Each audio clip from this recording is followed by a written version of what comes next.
Welcome second game of the season for the Pierre Trappers tonight from Hyde Stadium as they take on the Hastings Sodbusters. A big game for the Trappers yesterday as they won in walk-off fashion in 11 innings off Tyler Skelton reaching off an air. It was looking for a while in that 11th inning like we were going to go to 12 with Tyler Skelton grounding out to the shortstop, but instead the third baseman simply dropped the ball, allowing the run to score in Brendan Perez. The Pierre Trappers ended up winning that game 5-4. Now heading into this game, there are a few lineup changes, and granted for the Pierre Trappers, it's a lot better of a situation than they were in yesterday, as they have more players than they had yesterday, including the addition of Nicholas Strong and Bennett Osborne, both signees that were signed approximately 1 to 2 weeks ago, so really new additions to the roster in general, new to Pierre as well, and they'll be on the lineup card here tonight. They're not in the starting 9, but we'll expect to see towards the later half. If the game goes one way or another, we could see Osborne or Strong make their first appearance for the Trappers this season. For the Sodbusters, they're going with a different pitcher, somebody they haven't used all year, number 31, Eduardo Vasquez.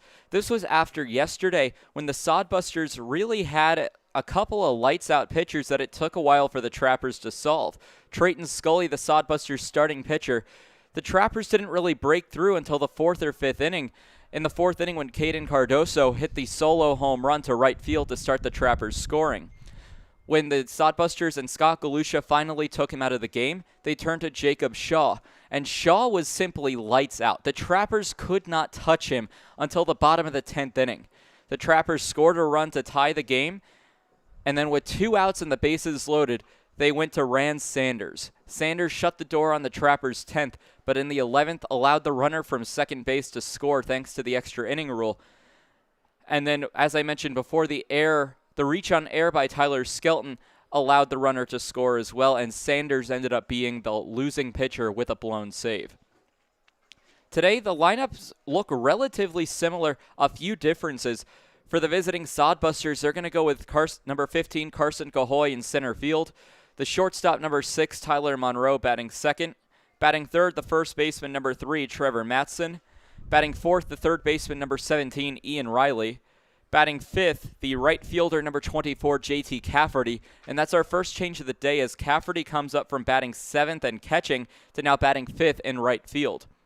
Batting 6th is the left fielder, Trayton Kozol. Batting 8th is the designated hitter, number 9, Nick Carlson. Now, Carlson did come into the game yesterday as a pinch hitter in the 11th inning for the Sodbusters, led off that inning and drew a walk. But he did get some experience against this Trappers pitching staff, but we'll see how he fares in the starting 9 today. Rounding out the starting 9 for the Hastings Sodbusters is the second baseman, number 18, Trevor Stevens. And as I mentioned on the mound, the Dominican, number 31, Eduardo Vasquez for the Sodbusters. On the other side for the Pierre Trappers, similar at the top, shortstop number 14, Tyler Skelton, back in the lineup at the same position. And then our first major change for the Pierre Trappers, second baseman is number 3, Braden Cordes. Cordes came in the game as a defensive substitution in the 10th inning for the Pierre Trappers. He later he's batting 1,000 on the year with a base hit and a walk later in the game. Now granted, that's a sample size of 1 at bat, but you have to give it to him a 1-for-1 on the year, finally getting a chance in the starting 9 in the second game of the season. Batting third is the designated hitter, Caden Cardoso. Cardoso started in left field, moved to pitcher, ended up being the winning pitcher last night, but after he launched a home run over the right field wall, Coach May said, let's put you at the DH, batting 3-hole. Batting cleanup is the first baseman, number 17, Nick Hamill. Hamill in the same spot at the same position. Batting fifth, the third baseman, Brock Reinhardt, wearing number 23. Reinhardt moves from catcher to third base, and we'll explain why towards the end of this lineup in the new catcher for the Pierre Trappers. In center field, batting sixth, is number 18, Braden Sorge. Sorge, same spot, same position. Batting seventh, the left fielder, number 20, Cole Yancey. Yancey got some experience in left field yesterday, started as a second baseman. Coach May said, we'll put you back out in left field for Game 2 against the Sodbusters. Batting eighth, the new catcher, Showed up yesterday a couple hours before game time from Spokane, Washington, Thomas McKenna wearing number 2, getting the start behind the plate, and rounding out the lineup, the right fielder, number 21, and Jacob Newman, who had a couple of crucial sacrifices and a sacrifice bunt in the 10th and a sacrifice fly in the 11th that really ended up being the difference maker for the Trappers en route to their 5-4 victory over the Sodbusters. Starting on the mound tonight for the Pierre Trappers is number 8, Adrian Lopez.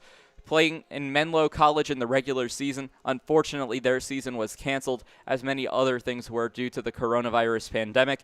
He'll get his first competitive baseball experience in quite some time, starting for the Trappers tonight.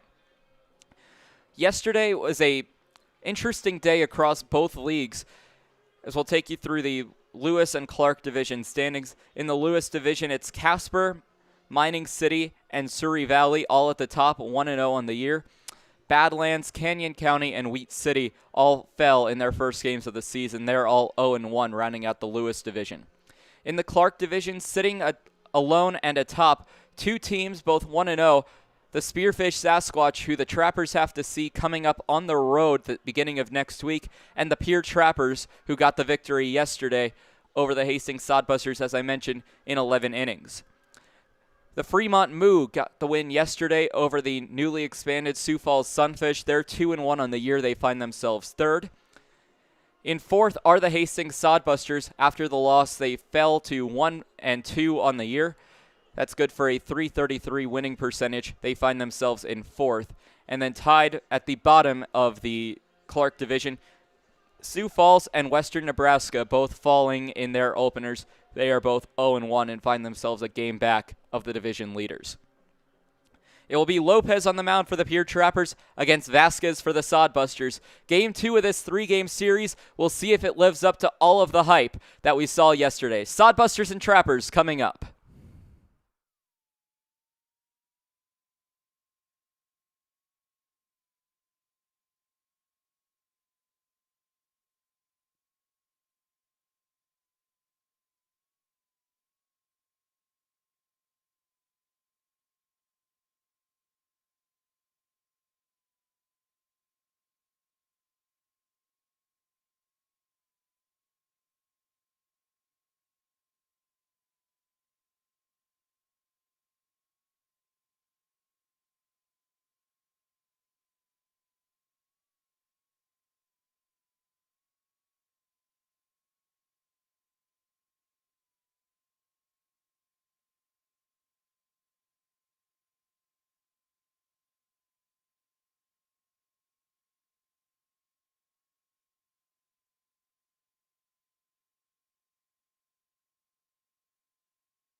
Welcome to Game 2 of this series between the Hastings Sodbusters and the Pierre Trappers.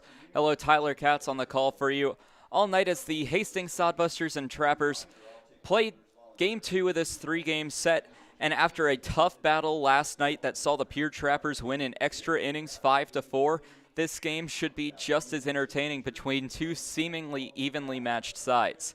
They went 10 innings without the extra inning rule. They both scored one run in the 10th inning. In the 11th inning, they kind of had to be reminded, hang on a second, we use the runner at second base rule. That rule was applied. Hastings scored one in the top of the 11th inning to get a 4-3 lead. Rand Sanders came in to try to shut the door. However, the Pierre Trappers had other plans. They scored one run off of a sacrifice fly by Jacob Newman. The very next batter, Tyler Skelton, seemed like he was going to ground out to the shortstop. The throw was in time over to first base, but the first baseman in Trevor Matson simply dropped the ball, allowing Skelton to be safe. It scored Brendan Perez from third, and the Pierre Trappers walked off the Hastings Sodbusters in their season opener. Heading into today's game, the Sodbusters have a 1-2 record in the Expedition League for their season, and the Pierre Trappers started out with a 1-0 record. Taking a look at the Lewis and Clark standings, the Clark division where both Hastings and Pierre play. Pierre is 1-0, Hastings 1-2. If you do the math on that, Hastings one game back very early in the season. Fourth game of the year for the Hastings Sodbusters after they split a two-game series with the Fremont Moo on their home turf back on a few days prior to this Trappers Sodbusters series. However, the Sodbusters played the day before they had to travel to Pierre, so some fatigue potentially in effect, even though that was only their third game of the season. They're back to play again tonight. Take you through the starting lineups first for the visiting Hastings Sodbusters. Leading off, it's the center fielder, number 15, Carson Cahoy. Batting second, the shortstop, number 6, Tyler Monroe. Batting third, the first baseman, number 3, Trevor Matson. Batting fourth, the third baseman, number 17, Ian Riley. Batting fifth, the right fielder, number 24, JT Cafferty. Batting sixth, the left fielder, number 14, Trayton Kozol. Batting seventh, the designated hitter, number 9, Nick Carlson. Batting eighth, the catcher, number 2, Justin McGeegan. And batting ninth, the second baseman, number 18, Trevor Stevens. Pitching for the Hastings Sodbusters, number 31, Eduardo Vasquez. Vasquez did not get to pitch this season at Trinidad State Junior College, but he calls his hometown Esperanza Mao, the Dominican Republic. And if I remember my notes correctly, I believe he is the only international player signed up on this Hastings Sodbusters roster. For the home team and the Pierre Trappers that got the walk-off win yesterday, they'll lead things off with number 14 at the shortstop position in Tyler Skelton. Batting second, the second baseman, number 3, Braden Cordes. Batting third, the designated hitter, number 33, Caden Cardoso. Batting fourth, the first baseman, number 17, Nick Hamill. Batting fifth, the third baseman, number 23, Brock Reinhardt. Batting sixth, the center fielder, number 18, Braden Sorgi. Batting seventh, the left fielder, number 20, Cole Yancey. Batting eighth, the catcher, number 2, Thomas McKenna, new to the lineup after showing up yesterday a couple hours before game time. And rounding out the roster, number 21 in right field, Jacob Newman. We'll take a break for the national anthem. And now, baseball fans,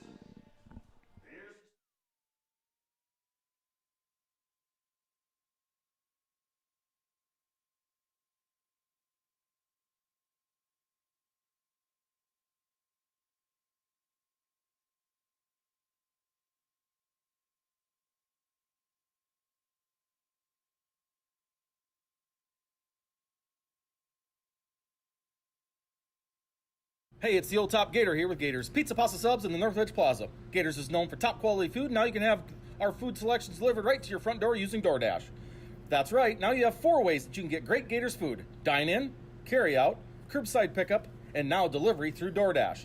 Gators has been serving the Pierre area and now Trappers baseball fans since 1987. Gators Pizza Pasta Subs in the Northridge Plaza. Dano's Marine is a proud partner of Pierre Trappers Baseball. Located at 320 St. Charles Street, Dano's provides service on your boat to get you back out on the water in the dog days of summer. Give them a call at 605-224-6612. That's Dano's Marine at 605-224-6612. Any water, any problem, Dano's Marine. Wow, Shell's Quick Stop is the place to go for a variety of food, drinks, fishing tackle, and more.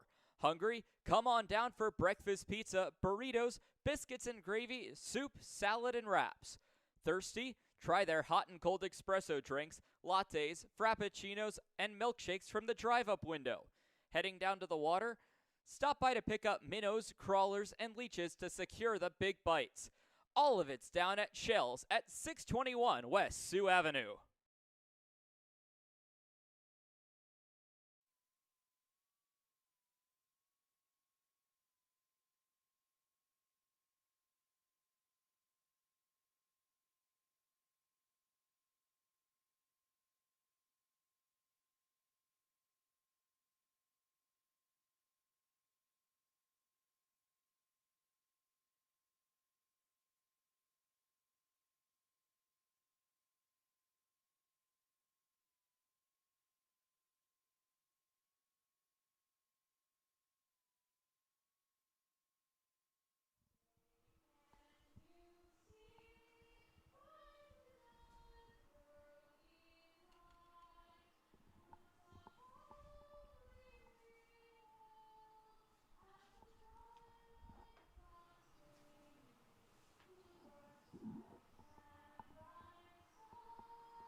Well, with the national anthem sung, we're ready for Game 2 between the Sodbusters and the Trappers. Starting on the mound for the Pierre Trappers is Adrian Lopez. He did not get to play this season at Menlo College, had his season canceled due to the COVID-19 pandemic. However, he'll get the start here tonight for the Pierre Trappers, and they'll take the field defensively as we have a national anthem standoff. It's Tyler Lubin for the Pierre Trappers. There's two Sodbusters out there. It's just a national anthem standoff. They're waiting for the honorary first pitch to be thrown. So McKenna's behind the plate. Lubin and the two Sodbusters still have their hands over their hearts. The first pitch is thrown. And still no movement from either side except for an applause from one of the Hastings players. Again, can't tell who it is for the Sodbusters. And now Lopez takes the field, hops on the mound, and neither players are willing to move. It's a 2-on-1 in favor of the Hastings Sodbusters, and it's the game before the game.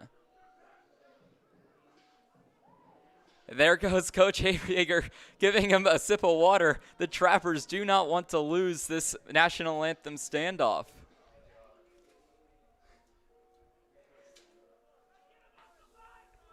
And now a couple batting helmets for the Hastings Sodbusters, having some fun before Game 2.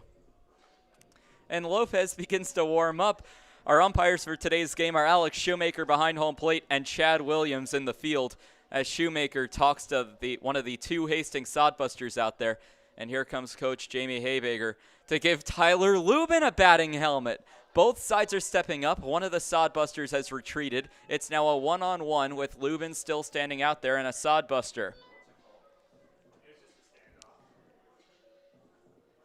Lopez continues to warm up, and while they do, we'll take you through the Pierre Trappers defensive lineup. It's Yancey in left, Sorgi in center, Newman in right.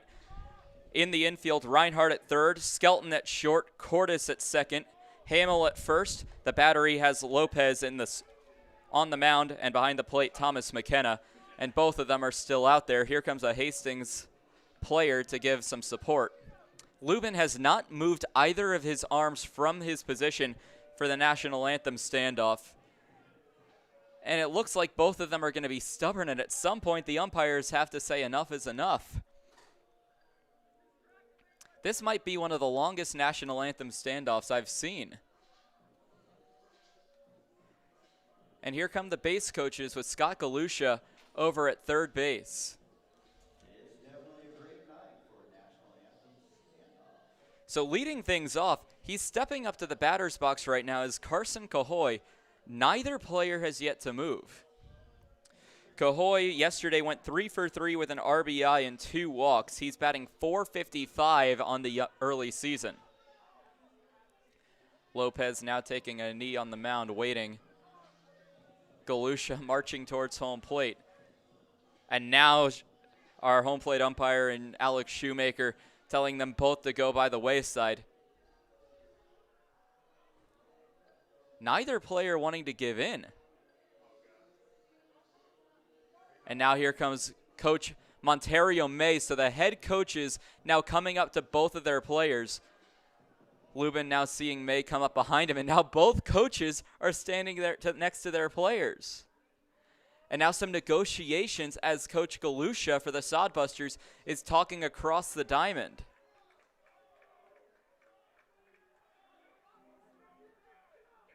We're all set to play baseball, except for 2 players, a Trapper and a Sodbuster, still standing at their position from the national anthem.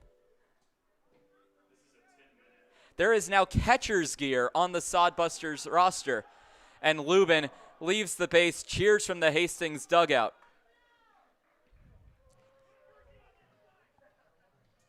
So now we're ready to play some baseball after all of that. So leading off for the Hastings Sodbusters is the center fielder, number 15, in Carson Cahoy. Cahoy was the only Sodbuster yesterday as the first pitch is taken inside for ball number 1, and the first pitch of the game is underway.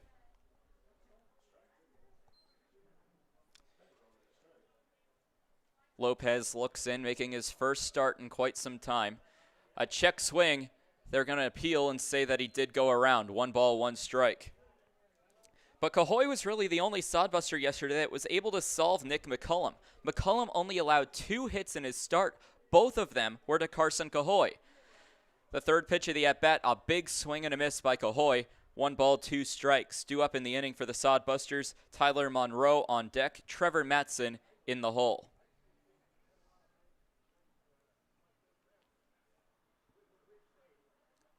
Lopez stares in, lifts the leg for a long time, finally fires, swing and a miss, and the first out of the inning comes by way of strikeout swinging. Carson Cahoy goes down on strikes against Adrian Lopez. Next up, tonight's beer batter. Which will bring up the shortstop, number 6, in Tyler Monroe. Monroe went 0 for 5 yesterday with 3 punch-outs in the first, 5th, and 8th innings. Ended up drawing a walk in the 11th. First pitch to Monroe is a breaking ball low for ball number 1.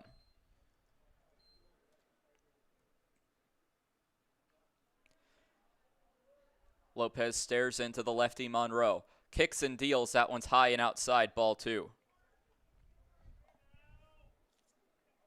Monroe batting .214 on the season with 3 hits. All 3 of the hits coming in that Fremont series where he went 3 for 9. Check swing, but is able to hold up in time low in the dirt. 3 balls, no strikes. Today the Sodbusters going with white pinstriped pants with green socks, yellow tops with green numbers. The 3-0, and it's a called strike right down the middle of the plate. green numbers on the right-hand side of the Hastings jerseys with a B'(S) right over the heart. And a pitch high and outside as Monroe draws the walk, so immediately a strikeout swinging and a walk in the first two batters of the ballgame as the Sodbusters have a runner on. First baseman, number 34, Trevor Matson. Which will bring up Trevor Matson. Matson, one of the best hitters on this Hastings lineup in terms of batting average and other statistics early this season. He's batting .400 on the year. He went 1 for 5, however, yesterday with 2 punch-outs. And with Monroe standing at first, here's the first pitch to Matson. It's down the middle of the plate, and it is a called strike. No swings other than Cahoy. Everything's either been a check swing, but no one's gone around except for the leadoff batter. The 0-1, it's low and away. Taking off is Monroe, and losing the ball, it will go down as a stolen base for Tyler Monroe, as the throw was offline, but he would have been in there safely. The pitch was a ball, so that evens the count. 1 ball, 1 strike. So now a 1-1 count to Trevor Matson, the first baseman. Ian Riley on deck for the Sodbusters. Lopez steps back on the mound. Matson steps back in the batter's box.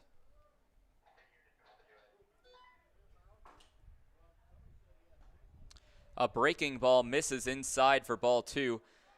Matson goes ahead in the count. 2 balls, 1 strike.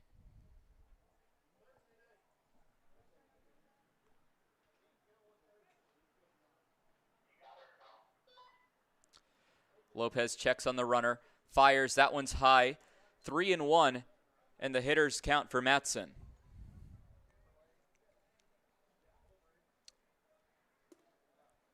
An interesting day yesterday as 3 expansion teams in the Expedition League got their first games under their belt, and the pitch is on the outside corner of the plate, called for strike 2. 3 balls, 2 strikes.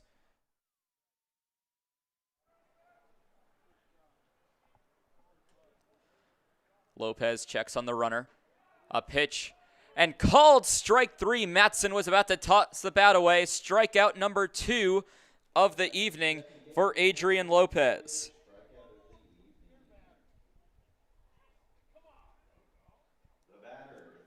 Which will bring up the third baseman, number 17, and Ian Riley. Riley went 0 for 3 with a walk and 2 strikeouts yesterday. Riley came around to score after a hit by pitch, a stolen base, an error, and then an RBI single to tie the game in the 10th inning for the Sodbusters. A pitch low in the dirt for ball number 1 at Lopez early in this one, struggling with control.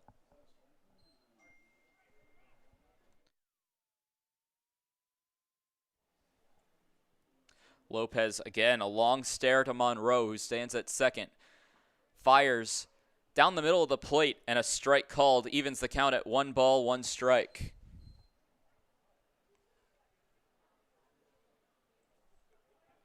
Sodbusters, the second night in a row where they've had a runner in scoring position in the first inning. A bit of a taunt from Monroe. A ground ball to the third base side, but hooking foul. Monroe kind of put his hands up like, are you going to pick me off, to Adrian Lopez. So we've gone through the uniforms for the Hastings Sodbusters. The Pierre Trappers today going with white pants, blue caps, and blue jerseys. Gold numbers on the left side of the jerseys and on the back with a script gold Trappers on the front. Lopez pauses with the leg. It runs in and hits off the foot of Riley. Bounced off the foot that he was favoring a couple of times before taking the jog over to first base. So that puts 2 runners on for the Hastings Sodbusters after the hit by pitch. Ian Riley stands at first base. Tyler Monroe stands at second after the walk and stolen base. So that will bring up the 5-hole batter, the right fielder, number 24, J.T. Cafferty. First pitch to him is high and inside for ball 1.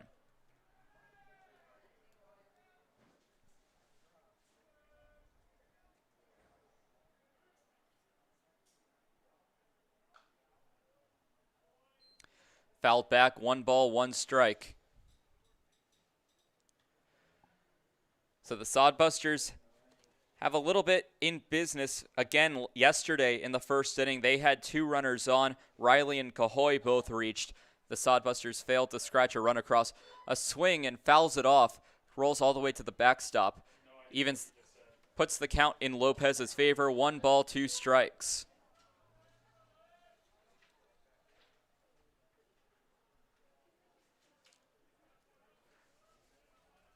Lopez looks in. Weather in Pierre today, a cold 64 degrees for late May. Lopez fires, swing, ground ball to Reinhardt. Instead it will be Skelton picking it up. Skelton fires, and Skelton an off-balance throw. Hamill the throw to the plate. Not in time, and the Sodbusters strike first. A top of the first run for the Hastings Sodbusters puts them on the board as Cafferty is going to reach on an E6, and now some raindrops starting to fall. There was rain in the forecast. It wasn't supposed to hit till a little bit later. And a slight drizzle getting the field wet. Right now going to try to play through it.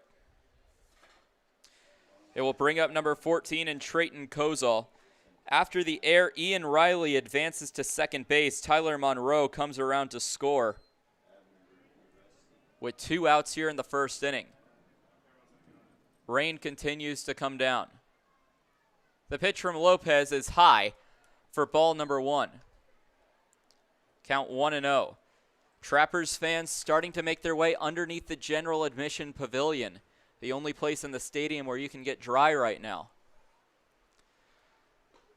The 1-0, Lopez fires in, and the strike is called with no swing. 1 ball, 1 strike.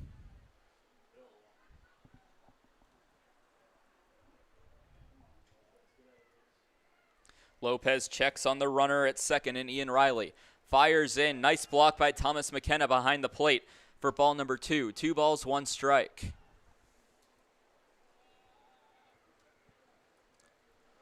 Lopez worried about Riley. Checks in again. 2 balls, 1 strikes, 2 outs here in the top of the first inning. The Sodbusters have an early 1-0 lead. Lopez fires inside low. Another good block by McKenna keeps the runners at bay as the count runs to 3-1 in favor of the Sodbuster Trayton Kozol. Nick Carlson, the designated hitter, on deck. He got a pinch hit appearance yesterday.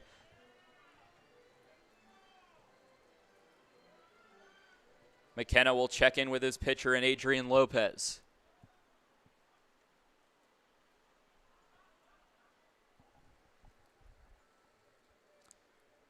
Lopez stares in with a 3-1 count to his opposition.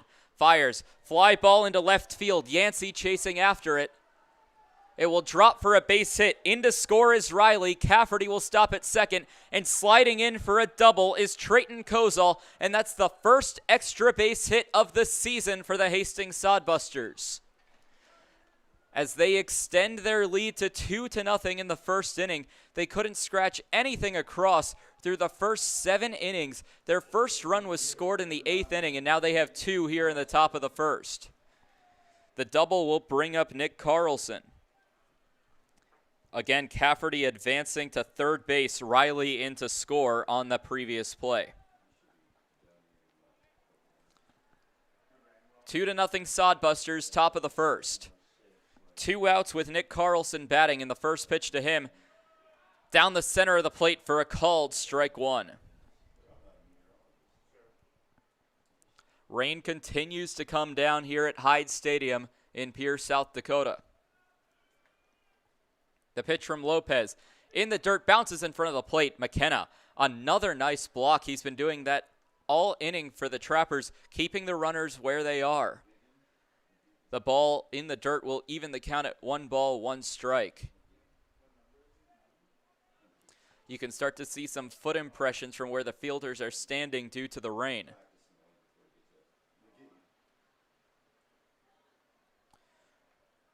Lopez kicks and fires. Just on the outside part of the plate, 2 balls, 1 strike. Our field umpire, Chad Williams, standing over the right shoulder of Adrian Lopez. Sodbusters getting an early lead. The pitch on the outside part, and Lopez continues to struggle with control as he falls behind in the count. 3 balls, 1 strike with 2 outs here in the top of the first inning.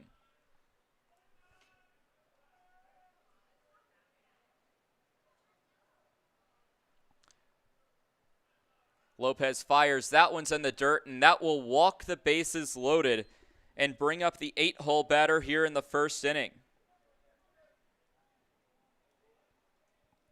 It's the second walk of the game, and thus the second walk of the inning. And here comes Monterio May to talk to his starter in Adrian Lopez. In comes McKenna. It's just a meeting between May, McKenna, and Lopez right now.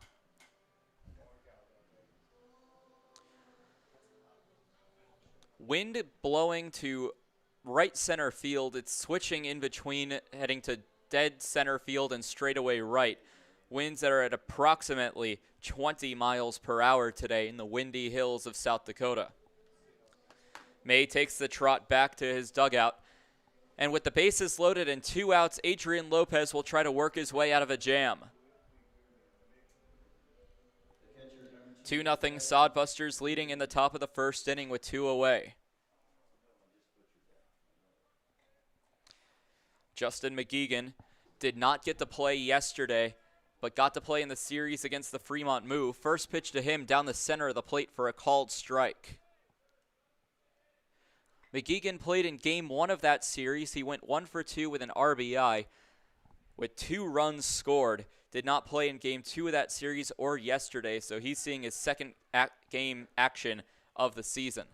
That pitch is also taken for a called strike, and it seems like whatever Coach May told his pitcher seemed to work as he's come back with 2 straight called strikes.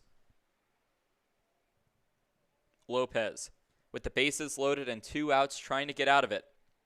Kicks and deals. That one's in the dirt. McKenna diving for the block. McKenna has been superb behind the plate in the top of the first inning as it will go for ball 1. So the 1-2 count to McGeegan. Trevor Stevens on deck for the Sodbusters. Stevens went 0 for 4 yesterday and is still looking for his first hit of this 2021 Expedition League season. Lopez lifts the leg. It's a chopper over to third. Reinhardt picks it up. The fire to Hamill. Hamill makes the catch, and the Trappers will limit the damage. The Sodbusters do score 2, however. It's 2-0 Sodbusters as the Trappers will try to answer when we return for the bottom of the first inning here on the Pierre Trappers YouTube and Mixlr live streams. The Governor's Inn is the exclusive motel partner of the Pierre Trappers. Check out the special Trappers rate for your visit to Pierre and Hyde Stadium this summer. Call 605-224-4200 directly to get the Trappers rate. With free wireless internet, a deluxe breakfast, and an indoor pool and hot tub, there's no reason not to stop at the Governor's Inn.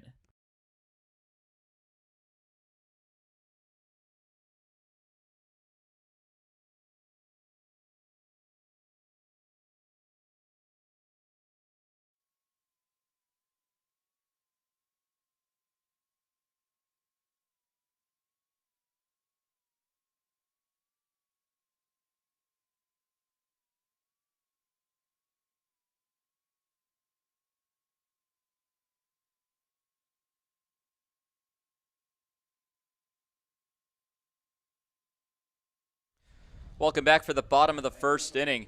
While we were away, a flash of heat lightning was seen by the crowd, drawing a few groans of whether or not play should stop. However, no thunder was heard, and it seemed pretty distant at that. So as of right now, we play on here from Hyde Stadium. The rain has slowed, maybe even stopped, as the rain came down in the top of the first inning. And now it has seemed to stop. There could be another spurt of rain later today. There's a 40% chance of rain at 9 p.m., similarly at 10 p.m., as the rain could continue to come down. For the Hastings Sodbusters, their pitcher is Eduardo Vasquez out of the Dominican Republic. Attends school at Trinidad State Junior College, where he just wrapped up his freshman season. In the field for the Hastings Sodbusters, in the outfield, it's the left fielder Kozal, center fielder Cahoy, right fielder Cafferty. In the infield, it's the third baseman Riley, shortstop Monroe, second baseman Stevens, and first baseman Matson. And the battery is the catcher McGeegan, and the pitcher is Eduardo Vasquez. Leading things off for the Pierre Trappers is the shortstop number 14 and Tyler Skelton. Skelton went 1 for 5 yesterday.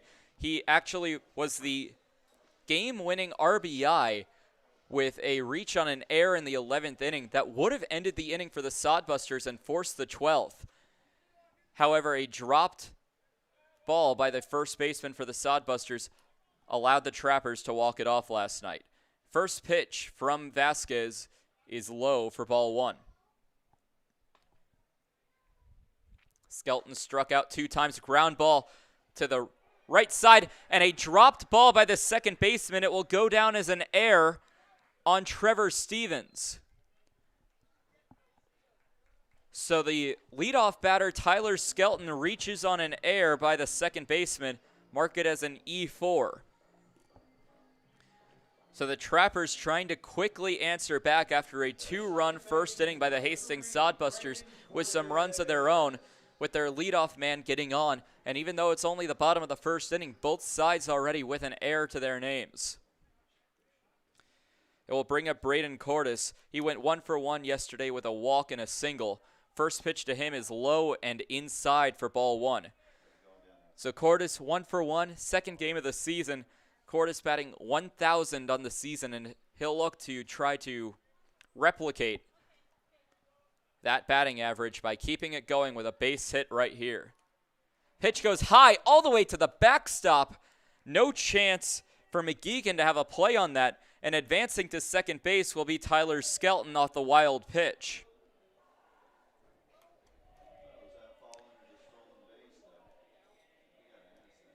So Cordes, with a 2-0 count, now has a runner in scoring position with nobody gone in the inning. Vasquez checks on the runner at second base. The pitch low and inside for ball 3. So now the red light you expect would be on for Braden Cordes, especially after that wild pitch went about 2 to 3 feet over the head of Cordes during the at-bat. Vasquez looks in, gets the sign, fires, and that one's low, a 4-pitch walk, and the Pierre Trappers are in business after a reach on air, a wild pitch, and now a walk. The Trappers have runners at first and second with nobody out. It will bring up Caden Cardoso, the designated hitter. Cardoso in contention for player of the game yesterday. He had a solo home run in the 4th inning that got the Trappers scoring started, then came in as a pitcher in the 10th inning, pitched both innings of extra innings for the Pierre Trappers, and ended up being yesterday's winning pitcher. The 0-0 goes outside and make that 5 straight balls pitched by Vasquez, the pitcher for the Sodbusters out of the DR.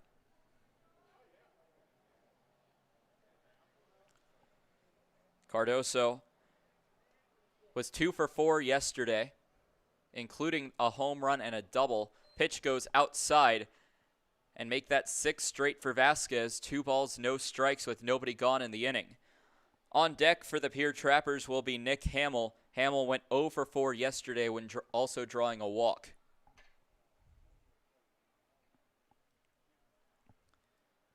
Vasquez checks on the runner at second base and Skelton kicks and fires. That one's a dropped ball, and taking off for third is Skelton, and now caught in a pickle between first and second is Braden Cordes. The toss over to first. Matson chasing him down. He'll pass it to the shortstop, and making the tag was the shortstop. Meanwhile, the run comes in to score during the pickle, and the Pierre Trappers are on the board following a pass ball. What a crazy sequence of events as the Trappers cut into their deficit and cut it in half. It's 2-1 here in the first.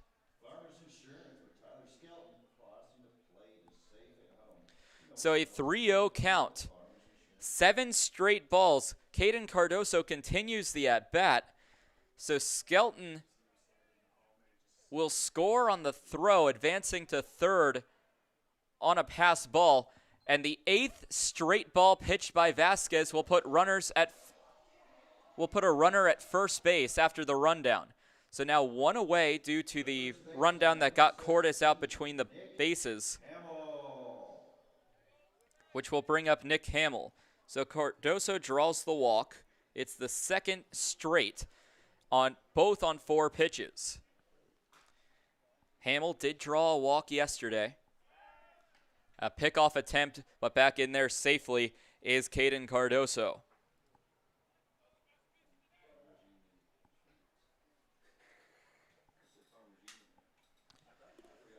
It was a dropped ball by the catcher, and now that one will run inside, and that will hit Nick Hamill. A hit by pitch puts runners at first and second for the Pierre Trappers, and a runner in scoring position yet again with 1 out. The Trappers now threatening to tie this ball game or do even more, which will bring up the third baseman, number 23, in Brock Reinhardt.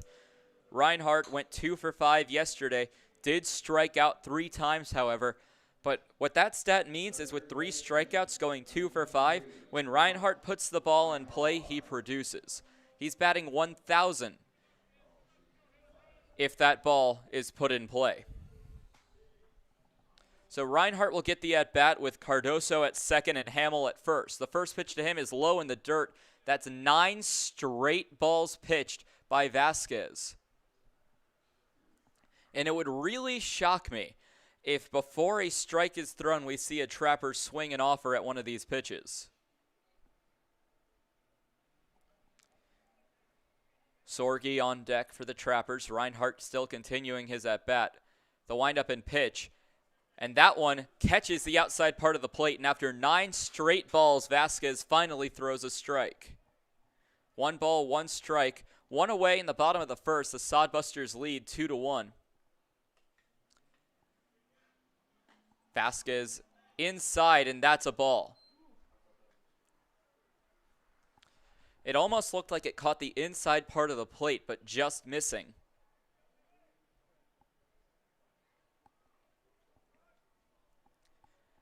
Vasquez gets set, kicks and fires. That's on the outside part of the plate, ball 3.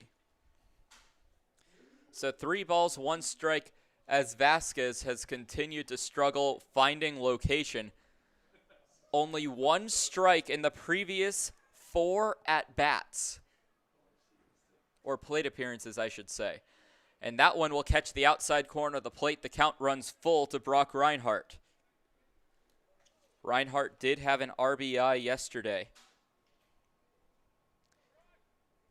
when he drove in Skelton with an RBI single in the 5th inning of yesterday's contest. The full count, that one is outside. That's the 3rd walk of the inning. Reinhardt reaches on the walk, and that will load the bases for Braden Sorgi. The center fielder, number 18, Braden Sorgi. Sorgi went 1 for 5 yesterday. He struck out. His lone base hit was a single in the 4th inning, immediately following the Cardoso home run. 2-1, Hastings leads. Still only 1 away in the inning. First pitch is a called strike 1. Hastings still leads 2-1, but with 1 out in the inning, the Trappers have a lot of options of how to score that runner that's just 90 feet away in Cardoso. The pitch seemingly down the center of the plate, but called a ball, 1 strike. Evens the count, 1-1 to Braden Sorgi, batting .200 on the year. And now that's a high drive into right field. That should be enough for a sacrifice fly. Tracing back, that one's going to bounce off the wall. In to score is Cardoso. Also coming in from second base is Nick Hamill. No, Hamill retreats back to first base, but the runner will score in Caden Cardoso, who had to wait to see if the ball would actually be caught by the right fielder in Cafferty. But nonetheless, the Pierre Trappers tie this ball game up in the first inning nonetheless, off a single, a long single at that by Braden Sorge. So Reinhardt advances to second, Hamill advances to third, Cardoso scores on the play as the Trappers tie this ball game at 2.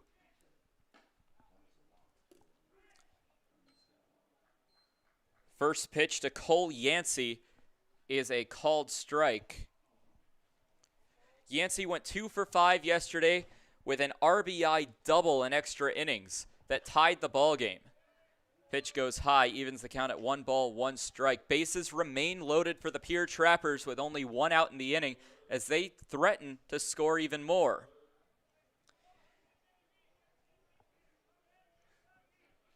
Vasquez sets, winds up the pitch. A huge swing and a miss. Yancey was swinging for the fences on that one. 1 ball, 2 strikes to Yancey. On deck would be Thomas McKenna, who would be seeing his first game action of the year. And with a chance of a double play, McKenna still has his catcher's gear on his shins.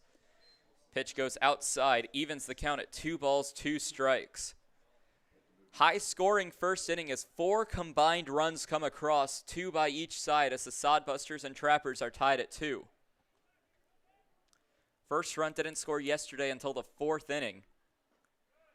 Pitch goes inside, taken. A very close pitch to take, but it will make the count full to Cole Yancey, the left fielder for the Pierre Trappers.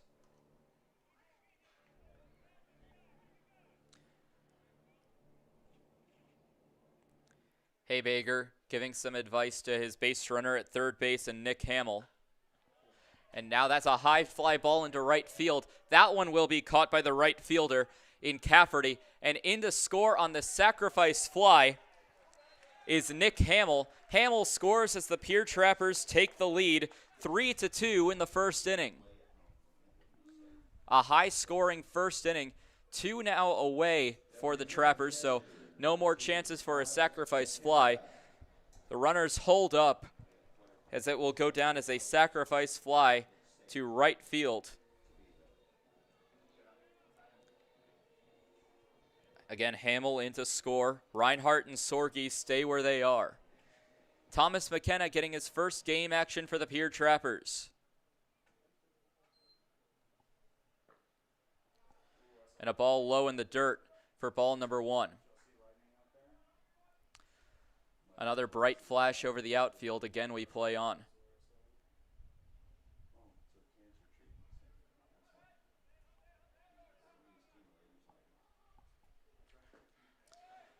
Vasquez pitches and deals. That one's low.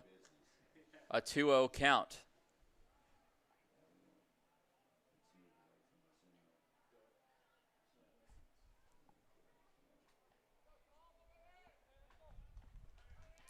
So the 2-0 to McKenna, Jacob Newman on deck. Vasquez fires. That one's in the dirt, and that one will get away. It will go down as a wild pitch. Both runners will advance, so 2 runners now in scoring position. Reinhardt advances to third. Sorge advances to second. And a 3-0 count to Thomas McKenna. The Trappers found themselves down 2-0 in the middle of the first inning, but they come back with a vengeance, plating 3 so far this inning with a chance for more.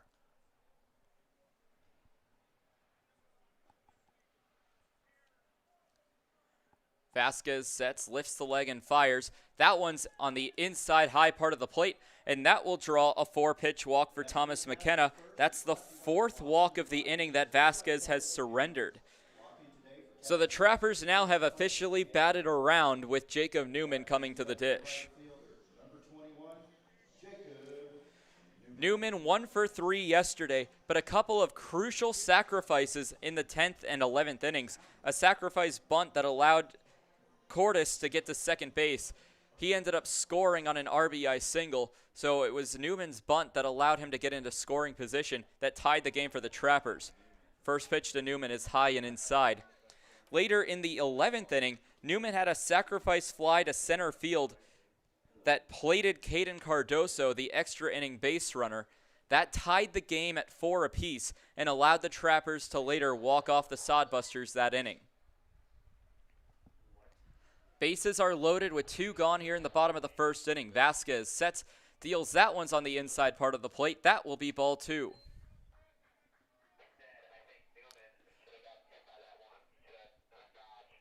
Jacob Newman out of Manhattan Beach, California, placed regular season ball for the Brandeis Judges. And the 2-0. Ball on the outside will be 3 balls, no strikes. Newman did not get to play this season for the Judges, both because of COVID-19 restrictions limiting that northeast area near Boston and coming off an injury that he sustained in high school, but he's all good to play now for the Pierre Trappers. So the 3-0 count with the bases loaded, and that will be down the middle of the plate. 3 balls, 1 strike, and the hitters count to Jacob Newman. On deck for the Trappers is Tyler Skelton in the top of the order if the Sodbusters fail to get an out. Vasquez struggling to get out of that inning, and Newman wears it. Holding his hip, flips the bat around, and the hit batter will allow the runner to score from third. The Trappers at a 4th run across. In to score is Reinhardt. Advancing to third is Braden Sorge. And now at second base, Thomas McKenna, as Newman is hit by the pitch. So that will bring up the top of the order, and now here comes Scott Galusha out of the Sodbusters dugout. There is a player warming up in the Sodbusters bullpen, and we'll see if this is it for his starter in Eduardo Vasquez.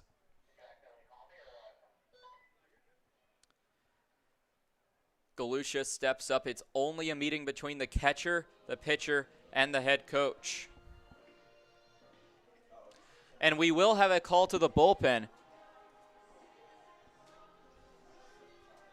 So making the long trot into the game is the second pitcher for the Sodbusters, as Vasquez is only going to get 2/3 of an innings pitched. We'll get you caught up on the new Sodbusters pitcher when we return here on the Pierre Trappers YouTube and Mixlr live streams. Trappers fans, summer is here. Get your boat back in shape with a visit to Dano's Marine. Dano's Marine will get you back out on the water this summer with excellent service and years of experience.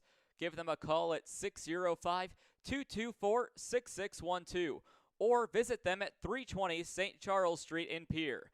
Any water, any problem, Dano's Marine.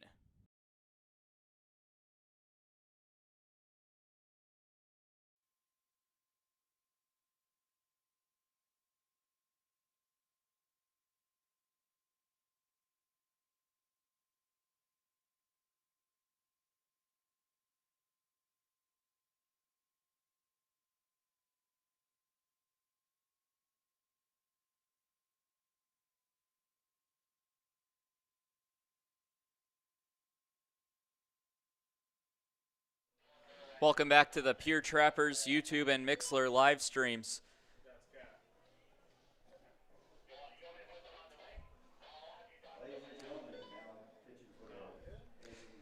As is a new pitcher for the Hastings Sodbusters.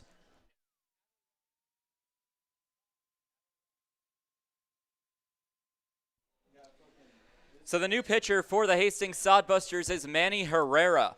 Herrera got in the game as the Game 1 closer against the Fremont Moo in Game 1 of that series. He ended up being credited with the save.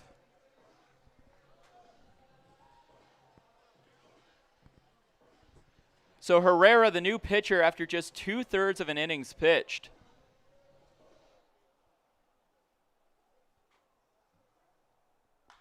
And the first pitch, that one's going to be lined. Right field, that's going to drop for a base hit.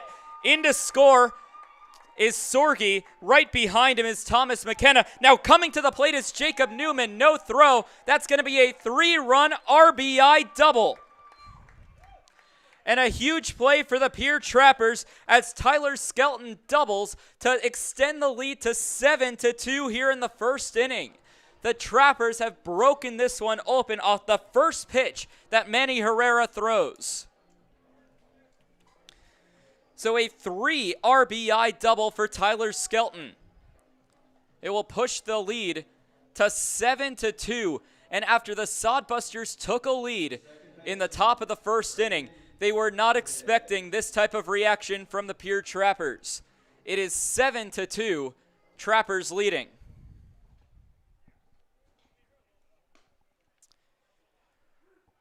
First pitch is in there for a called strike one. So now it's Braden Cordes, who walked in his previous at-bat, which means he's still, or plate appearance, I should say, which means he's still batting 1,000 on the year. That pitch is taken for the first ball of the at-bat. Evens the count at 1-1 with 2 outs in the inning. Skelton standing at second base after the 3 RBI double. And now a dribbler over to the third base side. The throw onto first is in time as Matson has a nice dig on the ball. The third out finally comes for the Sodbusters as they get out of the inning, but not before the Trappers scratch across 7 runs in a huge first inning. We'll be right back for the second inning to see if the Sodbusters can come back in any way at all. Any cut into the deficit would be a good cut into the deficit for this Hastings Sodbusters. We'll be right back on the Pierre Trappers YouTube and Mixlr live streams. Join the Shell's loyalty program and never pay full price for gas again. Shell's loyalty members also get monthly specials for increased savings. Shell's doesn't just fill up your tank, but it also fills up your stomach with a variety of food and drinks. Become a loyalty club member today by visiting Shell's at 621 Sioux Avenue or give them a call at 605-224-6266.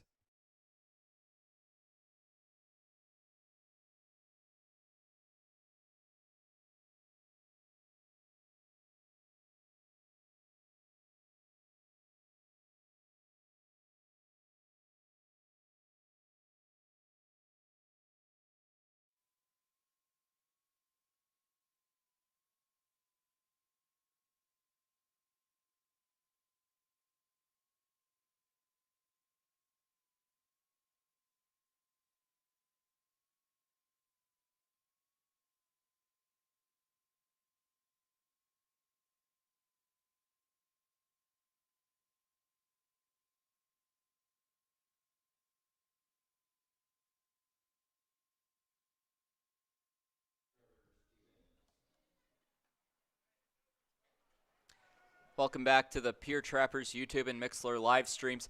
Top of the second inning, leading off is Trevor Stevens, the 9-hole batter, the lone Sodbuster that did not get to have an at-bat in the previous inning, as he'll take a big cut. No balls, 1 strike to the Sodbuster batting 9th. The Trappers exploded for 7 runs, most of that coming off a 3 RBI double by Tyler Skelton. Pitch on the outside part of the plate, but it catches plate for strike number 2.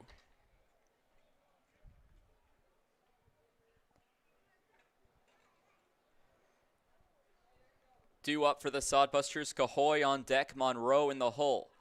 Lopez pauses, fires outside part of the plate. 1 ball, 2 strikes.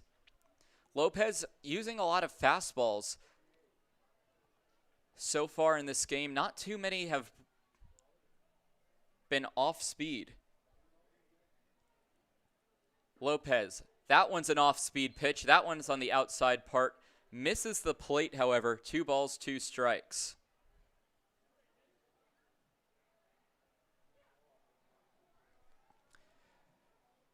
For Stevens, still looking for his first base hit, and he might have it. That's a line drive into center field, and that will be the first base hit of the season for Trevor Stevens, as he will single here in the second inning for the Hastings Sodbusters.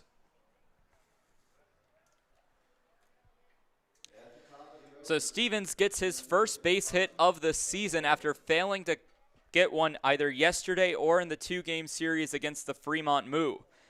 So that will bring up the top of the order in Carson Cahoy.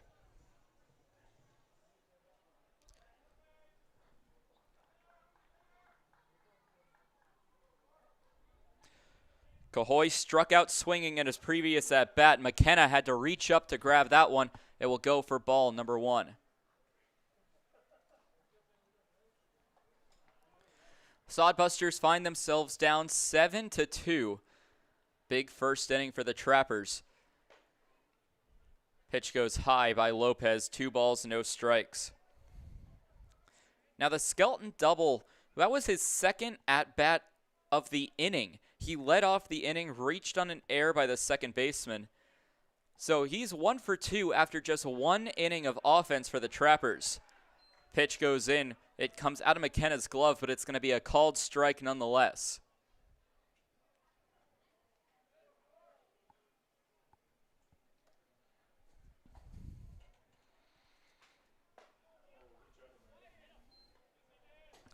And that pitch is inside for ball 3.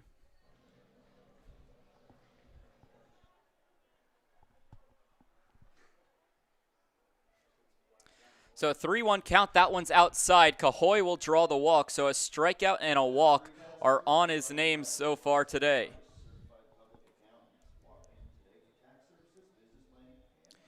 So that will advance Stevens, who got on by way of the double.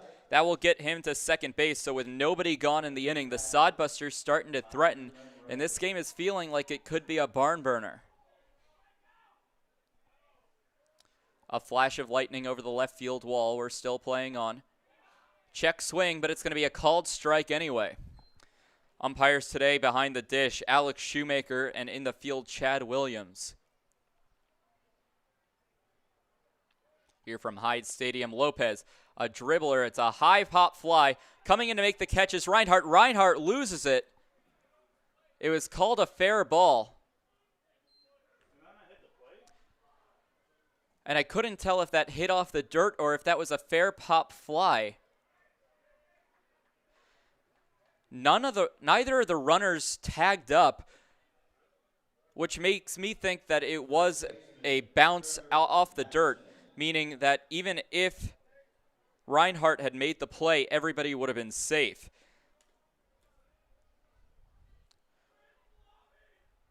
So it'll go down as an infield single off the high bouncer. So Monroe gets the base hit to load the bases. Cahoy advances to second. Stevens advances to third, and the bases are loaded with nobody gone for the Sodbusters.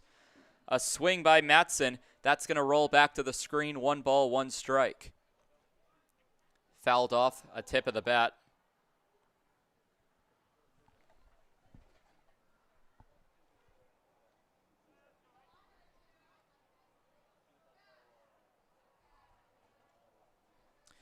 So a even count, 1-1. And the difference maker, it goes high, 2 balls, 1 strike.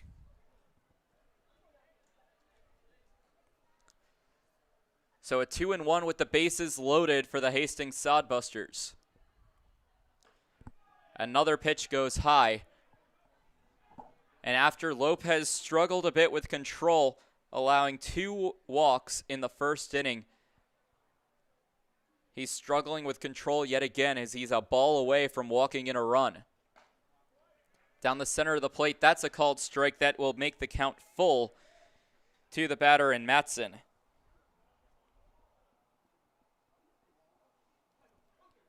On deck, Ian Riley. In the hole, JT Cafferty. The pitch, that one's fouled back straight into the screen behind home plate. Count remains 3 balls, 2 strikes. The Trappers holding a commanding 7-2 lead over the Hastings Sodbusters. Lower attendance here in Hyde Stadium today, partially due to the weather. We saw rain at the top of the first inning. A high fly ball, well foul, hooking onto Capitol Avenue, but it will bounce off a staircase leading down to a creek that leads to the Missouri River. Bases still loaded for the Sodbusters as Lopez will look for a strikeout to at least get 1 out here in the top of the second inning. Pitch goes outside, and that draws a walk. The Sodbusters get another run, make it 7-3, and now a flash of lightning yet again over the left field wall, and now time will be called. Alex Shoemaker notices the lightning, and I believe we will have a lightning weather delay. And yes, everybody will come in. It's 30 minutes from the last lightning strike, so we are in at least a 30-minute lightning delay. So with the weather delay, it will be at least till 8:15 Central Time before we can play baseball yet again. We'll get everything settled and be right back with you here on the Pierre Trappers YouTube and Mixlr live streams.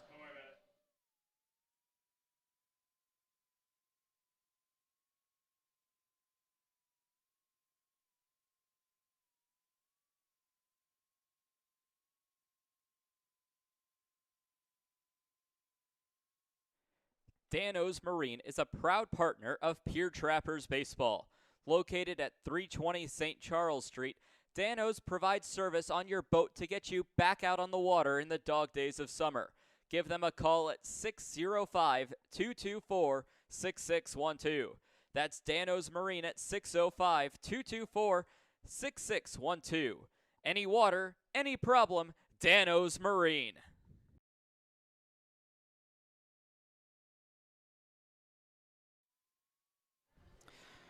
Welcome back. We are in a 30-minute weather delay here at Hyde Stadium. The Pierre Trappers have a 7-3 lead over the Hastings Sodbusters. Prior to the lightning delay, it was a big inning for the Sodbusters.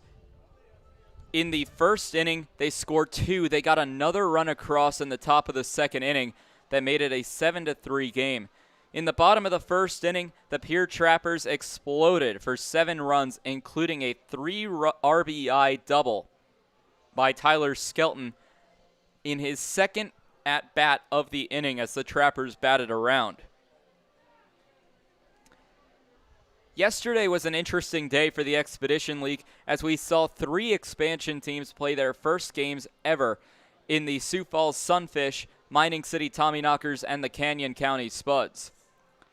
Yesterday's scores, the Casper Horseheads took their first game of the season over the Western Nebraska Pioneers 7-4. The Spearfish Sasquatch went on the road and got the win over the Badlands Big Sticks 6-3. The Mining City Tommyknockers got their first win in franchise history over another expansion team in the Canyon County Spuds 11-6 from Caldwell, Idaho. The Fremont Moo, the defending Expedition League champions in their third game of the season, took down the Sioux Falls Sunfish in the Sunfish's first game ever in the Expedition League. That was a final of 8-4. And then finally in Minot, North Dakota, it was a blowout win for the Saber Dogs over the Wheat City Whiskey Jacks 16-2.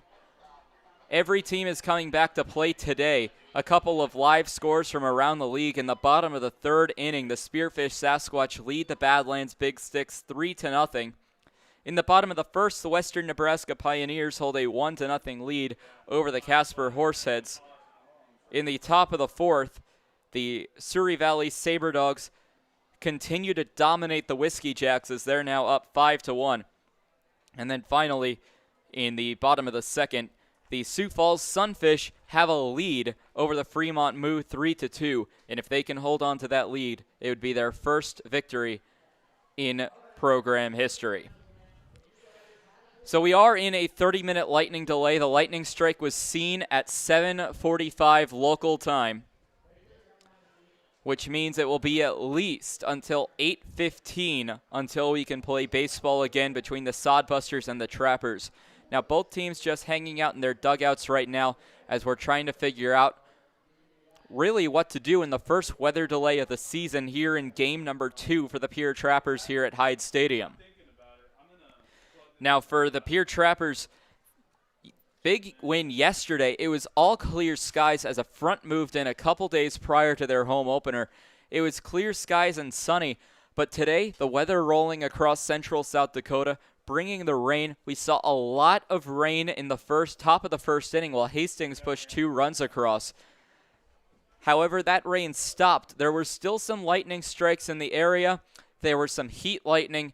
No actual lightning strikes were seen anywhere in the area until the top of the second inning when a clear bolt of lightning hit over the direct center left field wall that caused the umpires in Alex Shoemaker and Chad Williams to call a stop to the game, with the Pierre Trappers leading 7-3.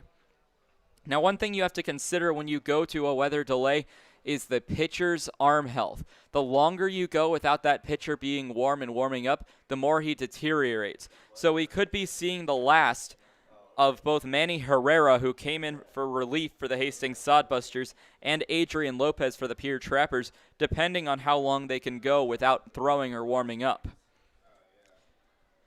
And so it's at this time that we'd like to thank a few sponsors of the 2021 Pierre Trappers baseball season, including Envirotech, Cowboy Country Stores, the South Dakota Lottery, Pierre Family Dental, Long Branch, May Adam, Zesto, Graham Tire, Guadalajara, Hero Gym, and Capital Sports. Thank you for continuing to be sponsors of the 2021 Pierre Trappers season. We'll take a short break. We'll be right back here on the Pierre Trappers YouTube and Mixlr live streams.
As the Sodbusters and Trappers wait to continue their game. Earliest that we can play is 8:15. It is currently 7:54 Central Time. Well, while these players continue to play in the Expedition League and gain experience to get better in college, the eventual goal is to make it to the major leagues. And today in the major leagues, a whole bunch of action going on, including a 9-8 win by the Los Angeles Angels over the Texas Rangers, a 6-3 Athletics victory over the Seattle Mariners, the St. Louis Cardinals defeating the Chicago White Sox in interleague play 4-0. The Minnesota Twins, the hometown team, a lot of Twins fans wearing their apparel in attendance today, they got the win over the Baltimore Orioles in Minneapolis 3-2. And then the live games in the bottom of the fifth, the San Diego Padres and Milwaukee Brewers tied at 1. In the bottom of the third, another tie at 1 between the Los Angeles Dodgers and the Houston Astros. A big rivalry ever since that World Series appearance between both the Dodgers and Astros. In the bottom of the sixth, yet another tie in interleague play between the Atlanta Braves and Boston Red Sox, with both teams tied at 4 runs apiece. In the bottom of the sixth inning, the Tampa Bay Rays lead the Kansas City Royals 1-0. In the bottom of the sixth, a pitcher's duel in Detroit as the Indians and Tigers tied at 0, Cleveland with 3 hits, Detroit with 1. In the bottom of the 4th, in a similar delay, the Washington Nationals lead the Cincinnati Reds. The game was delayed in the bottom of the 4th inning. The Chicago Cubs play the Pittsburgh Pirates. The Cubs have a 4-1 lead in a NL division clash. And finally, in the top of the 6th inning, the Philadelphia Phillies hold a 2-1 lead over the Miami Marlins. Both teams remain huddled around their dugouts. In fact, Scott Galusha making the trot out to talk to field umpire Chad Williams just to talk about what happens next. We have not seen a lightning strike since that strike landed in left field at approximately 7:45 Central. So now both coaches, Montario May and Scott Galusha, meeting at home plate, similar to what they would do at the beginning of the game. But I'm not sure what this conversation would be about other than if they want to make pitching changes. The Trappers' bullpen is active. They do have a pitcher up and throwing in the bullpen. We'll wait and see if that has any credit to it on whether or not it's the end of the night for Adrian Lopez after this 30-minute weather delay. The Trappers continue to lead 7-3 in this ballgame. The game was delayed with no outs in the top of the 2nd inning. But this period of time in the end of May, as we're continuing to head into the summer months, summer doesn't start till around the 21st of June. So we still have a few games to play in the spring season. But this period between May and June is beautiful for the one fact for sports lovers in the fact that both the NHL and NBA simultaneously play their playoffs. And in the NHL, a couple of potential series clinching games as the New York Islanders lead the Pittsburgh Penguins 5-3 with 6.5 minutes to play in the 3rd period. The Islanders lead that series 3-2 and are just about 6.5 minutes away from advancing to the 2nd round of the playoffs. Meanwhile, in the Central Division, it's the Tampa Bay Lightning ending the 1st period on a power play and with a 1-goal lead over the Florida Panthers. The Lightning do lead that series as well, 3-2, so it could be, if the Lightning could hold on to it, a series-clinching game for the Tampa Bay Lightning. Meanwhile, in the NBA, their playoffs are a little more new. A lot of games in the early parts, with the 76ers leading the series 1-0. It's 95-81 with 12 minutes to play in the 4th quarter. And after a meeting at the mound, it looks like we are ready to play baseball yet again. The Trappers take the field, and it looks like we'll be warming up to resume the game here at 8 o'clock. So 7-3 Pierre leads. So that meeting at the mound was to see what the options were.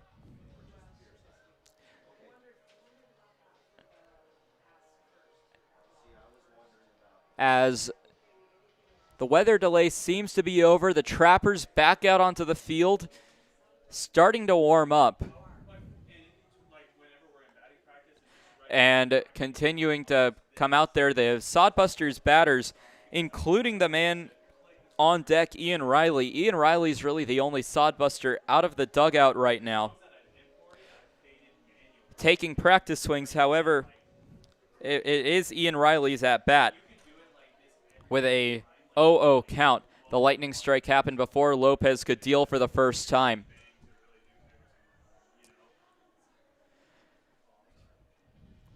So instead, getting the ball for the Pierre Trappers, they will have a call to the bullpen in between that weather delay. Now coming in will be number 13, Brendan Perez. So Perez gets the the appearance on the mound after just an inning of work by Adrian Lopez. It seems that weather delay did in fact strike Lopez from the game. As Brendan Perez begins to warm up, the senior out of Point University, a native of Lilburn, Georgia. Perez got in the game yesterday as a batter and was actually the starting third baseman, and in fact had a single in the 11th inning. Later came around to score. Perez was the game-winning run. When he crossed the plate, he had to go join his teammates at first base to celebrate. So now a couple of warm-up pitches. Heading back to third base is a Sodbuster base runner. So we're just about set to resume action after a lightning strike landed over the left field wall.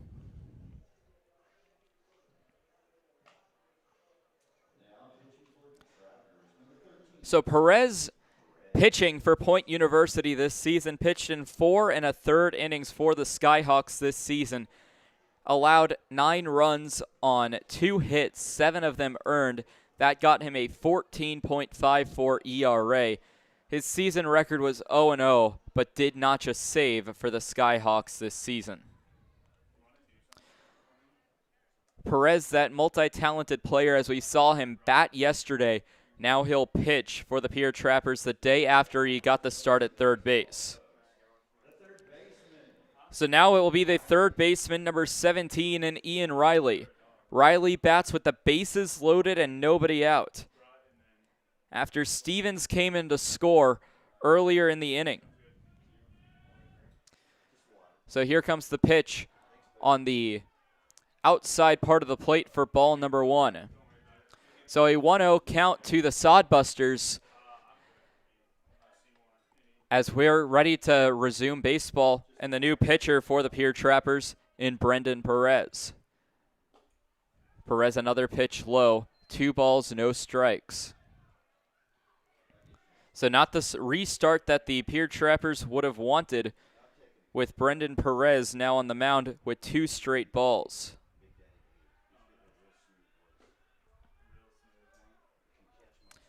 Another ball misses. So Perez's outing has started with 3 straight balls. As we're ready to play, as we are playing ball again after a around 15 to 20 minute weather delay. And that pitch is ball 4. And it seemed like even Riley thought it was a strike. He stayed in the box, but he does in fact draw the walk. And that will drive in Carson Cahoy. Cahoy gets in to score, and the Sodbusters scratch another across. That's 2 consecutive 2-run innings, as they are now down 7-4. That means JT Cafferty, who reached on an error in his last at-bat. McKenna with a block. Here comes the runner from third. The flip to Perez, and he is out at the plate. The first out of the inning off a ball that bounced off of McKenna, but a beautiful cover by Brendan Perez as McKenna was able to flip to his pitcher for out number 1 of the inning, and an out that the Trappers desperately needed. Additionally, the runners advanced to both second and third respectively, so now there's a spot to put the batter, JT Cafferty, at first base if you really have to and fall behind in the count. So although Perez has not thrown a strike yet this outing, he does have an out recorded. Another ball low in the dirt, ball 2. That's 6 straight on 6 pitches for Perez.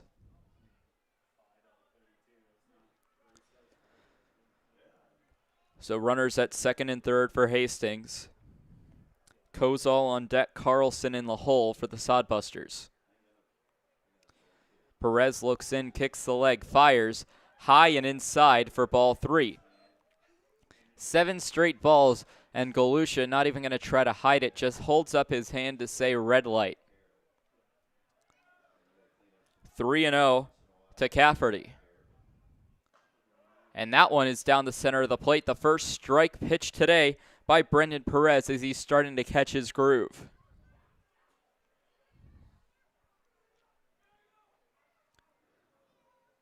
Perez ready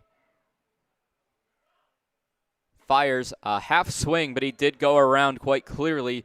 That makes the count full at 3 balls and 2 strikes.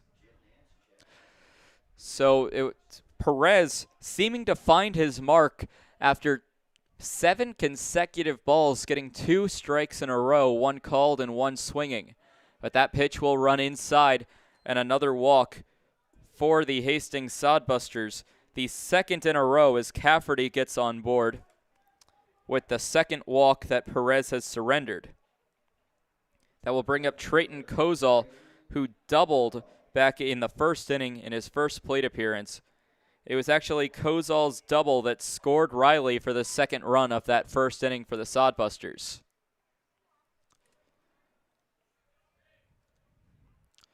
The first pitch low in the dirt. McKenna, a block, has to come out in front of it. Matson thought about it but retreats back to third. So that's ball number 1 to Kozol, and now here comes May. No work in the Trappers bullpen, but the entire infield is going to come in. There is some action in the Sodbusters bullpen, long throwing between a Sodbuster and the bullpen catcher. May will meet with his side.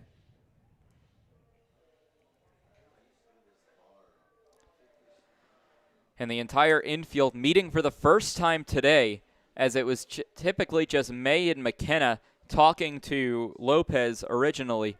Now Lopez going to get the entire infield together. He will remain out there.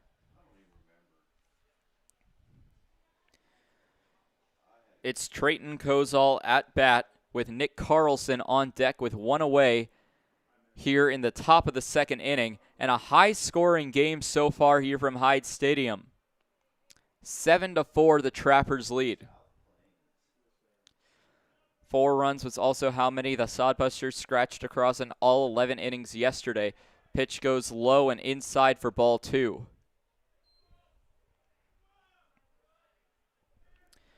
Kozol gets set, puts the bat behind him. A check over at second base. Sneaking behind was Skelton, trying for the pickoff move. Perez will step off. Skelton still playing with the runner Riley at second. Skelton sneaking behind him. Here comes the pitch from Perez. High and outside, ball 3. And Perez has desperately struggled with control. Only 2 strikes so far in his entire outing.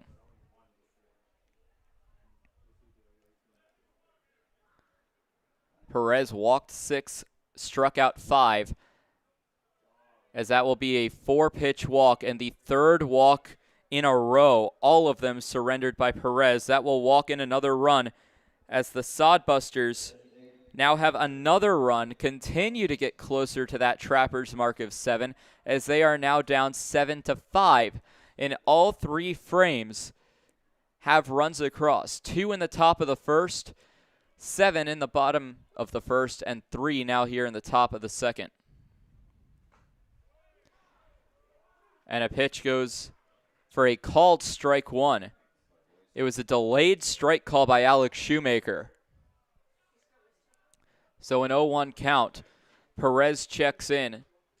Sets and deals. That one's on the low inside part of the plate. Evens the count. 1 ball, 1 strike.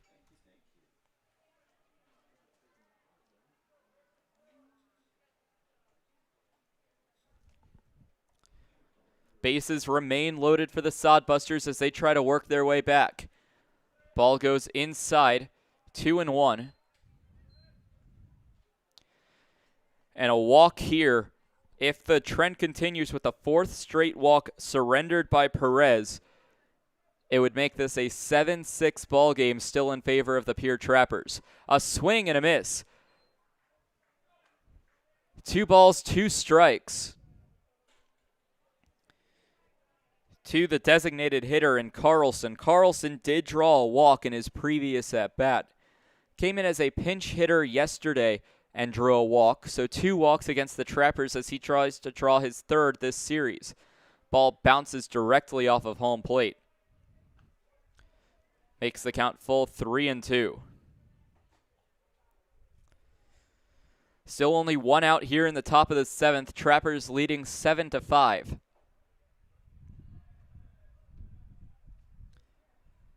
Perez looks in the payoff pitch with the bases loaded. Dribbler to the third baseman. It goes off of Reinhardt's glove, and everyone will reach safely on an E5. The second error for the Trappers today. That one will go off Reinhardt, his second error of the season. So that will score another run for the Hastings Sodbusters. The bases remain loaded as the Busters threaten to tie this ball game now with just one out and the bases still loaded.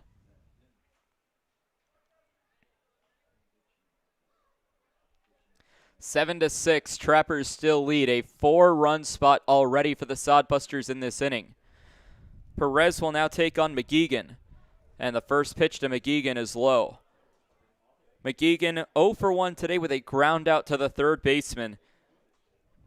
On the previous play, it's Kozol advancing to second, Cafferty advancing to third, and Riley in to score. Pitch goes inside for ball 2.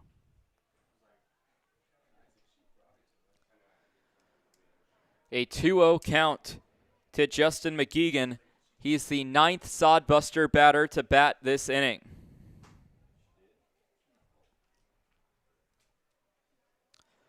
Pitch hits off the plate, blocked by McKenna.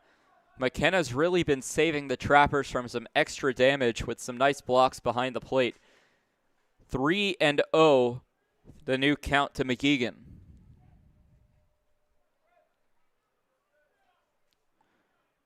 And with the bases loaded, another ball here would tie this ball game at 7. And that one comes in and almost hits McGeegan. He will draw the 4-pitch walk. And the Hastings Sodbusters have come back and tied this ball game. And when Perez has been in the game, it's been now 4 walks and a reach on an error. So Carlson advances to second. Kozol advances to third. Cafferty comes in to score as the Hastings Sodbusters have tied the game at 7 runs apiece. So now it's Trevor Stevens, the second baseman, who singled in his previous at-bat. First pitch goes high for Perez. Still no action in the Trappers' bullpen despite Perez's control issues.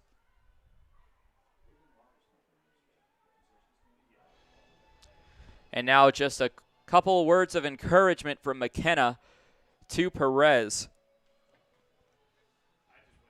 Perez, the righty out of Lilburn, Georgia, just trying to escape this inning. And now you can see, if you're watching the YouTube stream out of the left side of your screen, a couple of Sodbusters going over to their side bullpen to warm up. Bases loaded with a 1-0 count. Perez check swing, and they say it's a called strike. 1 ball, 1 strike. Evens the count at 1-1. So far, a high-scoring game. Top 2 were tied at 7. And another ball high. 2-1. I think it's safe to say a majority of Perez's pitches today have been balls, as he's walked 4 so far.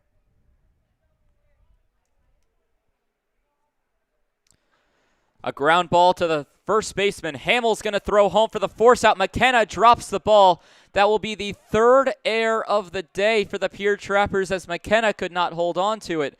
It will go down as a fielder's choice with everyone safe. Kozol will score on an E2. But a fielder's choice is in the books for Trevor Stevens. And with that, the Hastings Sodbusters came into this inning down by 5. They put up a 6 spot. They now lead 8-7. An extremely high-scoring game in the early stages.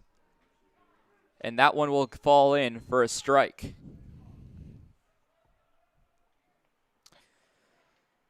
Monterio May already going to the bullpen to put in Perez. Trappers still a tad short-handed, so need to be conservative for pitchers. That one's going to be in play. Hamill's going to pick it up. The flip to the second baseman in Cordes is in time, but the Sodbusters do get another one. It's now 9-7. 9-7 Sodbusters off the 3-4 ground out. Not often you get to write that in your scorebook. Which will bring up Tyler Monroe. Monroe walked and singled in his previous at-bats. Ball on the outside part of the plate. First pitch of the at-bat, 2, makes the count 1-0. Current line score is 9 runs on 3 hits with 1 error for the Hastings Sodbusters, 7 runs on 2 hits with 3 errors for the Pierre Trappers. Pitch goes high, 2-0.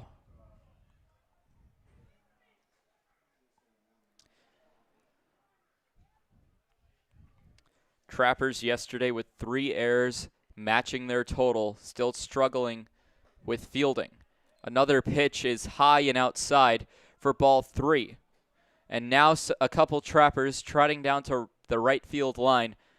Some action now in the bullpen for Pierre.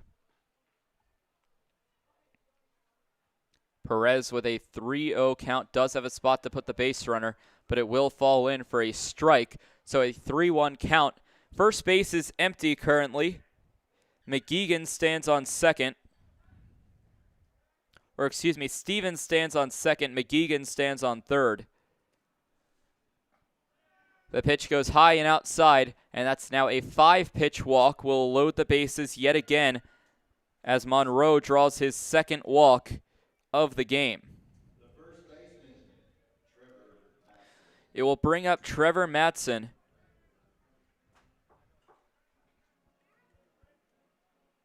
Matson came around to score this inning as the Trappers have still struggled to get out of the top of the second.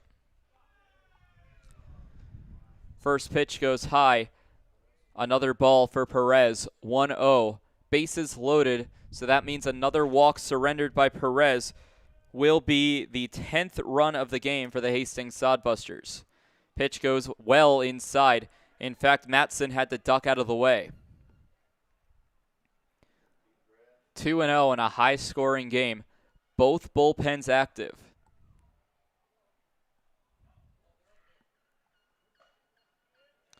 Pitch goes inside and a 3-0 count. So after a 5-pitch walk on the previous batter, Perez is threatening to have another 4-pitch walk that would make double digits for the Hastings Sodbusters today.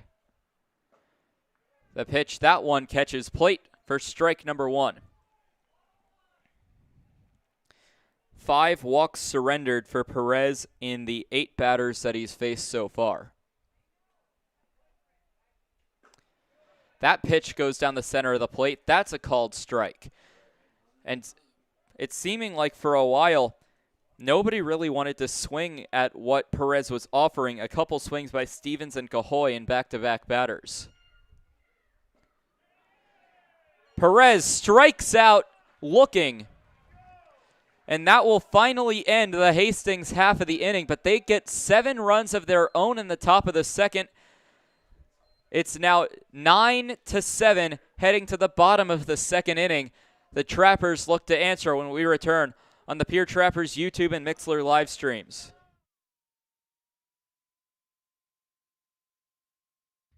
When it comes to clothing in the capital area, Total Beauty and Speedway Laundry have you covered. Speedway Laundry offers the fastest way to clean clothes, with free Wi-Fi offered while you wait. Next door, family-owned and operated Total Beauty has a constantly changing inventory of top-quality clothing. Check out the newest lines in clothing by giving Total Beauty and Speedway Laundry a visit at 111 First Street in Fort Pierre.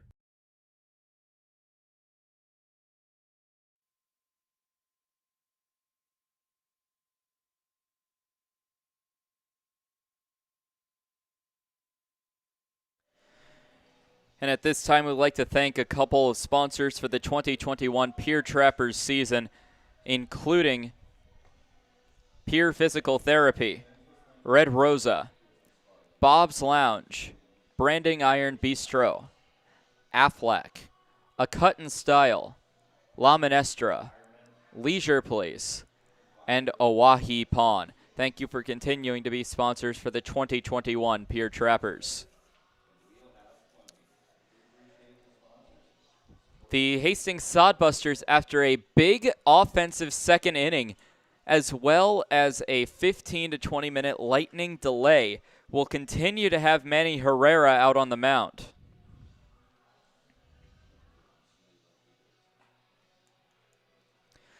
So Herrera will stay in for the bottom of the second inning. The Sodbusters leading by 2, 9-7. Due up for the Pierre Trappers in the bottom of the second is Caden Cardoso, Nick Hamill, and Brock Reinhardt. All three of which 0 for 0 on the day. Cardoso reaching with a walk, Hamill with a hit by pitch, and Reinhardt with a walk. Both of those at-bats were against the starter for the Sodbusters and Eduardo Vasquez.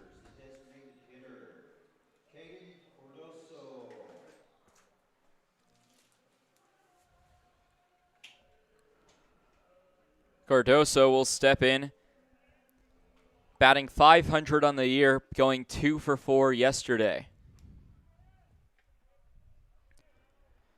The first pitch to Cardoso zips past the center of the plate for strike number 1.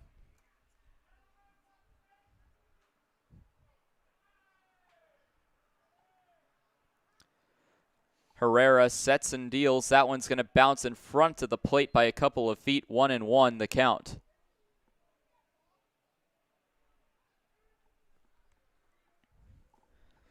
So far, the score summary has been 2 runs for Hastings in the top of the first, 7 runs for the Trappers in the bottom of the first, and 7 runs for the Sodbusters in the top of the second.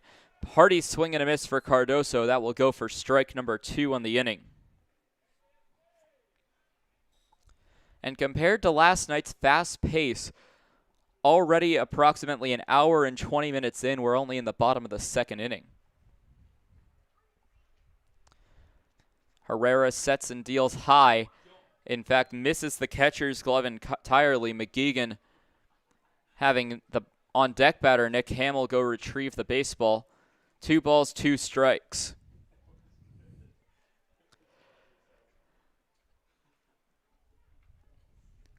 Cardoso, Hamill, and Reinhardt due up this inning for the Pierre Trappers, with Cardoso taking the current at-bat. Cardoso will ground it to the second baseman. The throw onto first is in time for out number 1. A quick first out for the Sodbusters. So a 4-3 ground out to Cardoso will bring up Nick Hamill, who got hit by the pitch when Vasquez was still batting. Hamill later came around to score off the Yancey sacrifice fly.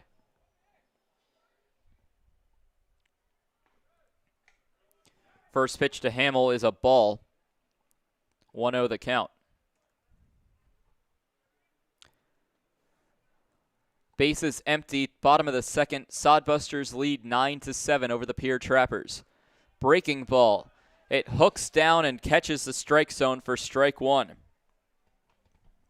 Hamill still looking for his first base hit of the season, as he went 0 for 4 yesterday and got hit in the first. Hamill grounds it to the shortstop. The throw into first, that one is in time. So after a 4-3, Hamill grounds out on a 6-3 ground out, which will bring up Brock Reinhardt. Reinhardt walked, came around to score. So 2 quick outs for the Pierre Trappers in the bottom of the second inning. And after 2 offensively highlighted innings for the Trappers, or excuse me, for both sides, with 2 7 pieces showing on the scoreboard. First pitch goes in for a ball. Reinhardt up, Sorgi on deck. That pitch is in there for a strike, evens the count at 1-1. Sorgi on deck, Yancey in the hole. As I mentioned, high-scoring game so far as we're in the bottom of the second, and a combined 16 runs have crossed the plate between both sides, with the Sodbusters in front by 2. Reinhardt went 2 for 5 yesterday. He's still batting .400 with a walk in his first plate appearance.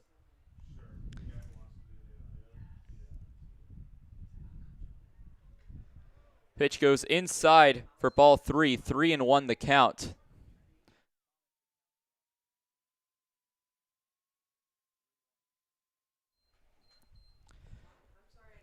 hitters count to Reinhardt, trying to get on for Braden Sorge. And a ball in the dirt as Reinhardt will reach. It's the first walk surrendered by the new pitcher, Herrera. Herrera, when he pitched in Game 1 against the Fremont Moo, walked 2 batters in just an inning of work. Herrera has done that so far today with 1 inning.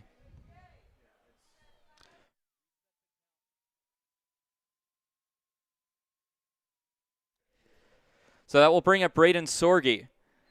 Sorge singled and later scored in the first inning as he'll take the first pitch for a ball. So a 1-0 count following the walk to Reinhardt. Sorge 1 for 1 with that single. He's now 2 for 6 on the season after a 1 for 5 day yesterday. Herrera will pause to tie his shoe.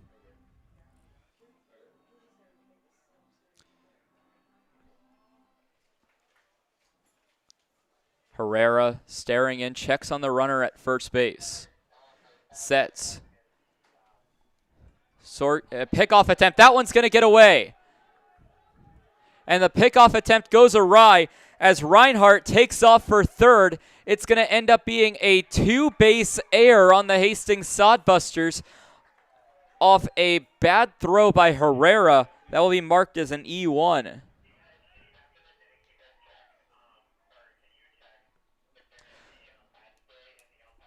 So a 1-0 count to Braden Sorge, and now with 2 outs and a runner 90 feet away, the Trappers have a chance with a single to bring this ballgame within 1. And that's a drive into right field for Sorge, but it's going to stay in play. Making the catch is the right fielder, and that will end the inning. The Trappers get a runner 90 feet away but can't score him. That will end the second inning with the Hastings Sodbusters up 9-7.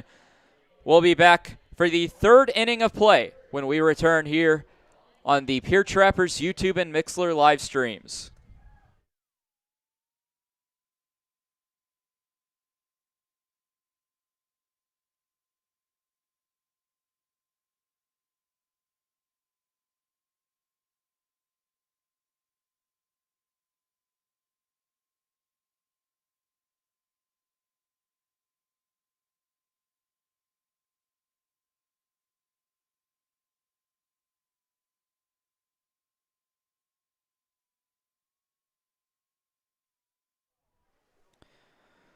Welcome back for the top of the third. The first 0 on the scoreboard is now showing after Pierre failed to push a run across in the bottom of the second inning. And coming back out for his second inning of work is Brendan Perez for the Pierre Trappers on the mound. It's been a high-scoring game as the second inning provided 7 runs, all for the Hastings Sodbusters. The first inning provided 9 runs, 7 for the Trappers and 2 for the Sodbusters. So far it's just been an absolute showcase of offense by both Hastings and Pierre, as Hastings will look to add more with Riley, Cafferty, and Kozol due up.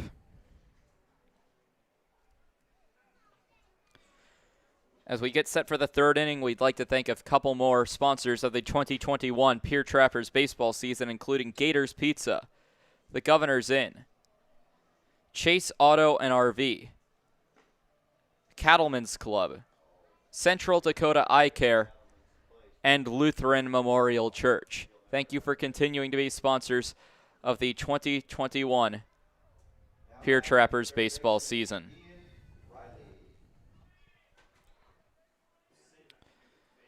Ian Riley will lead things off here in the top of the third inning. He is still 0 for 0 despite having 2 plate appearances today.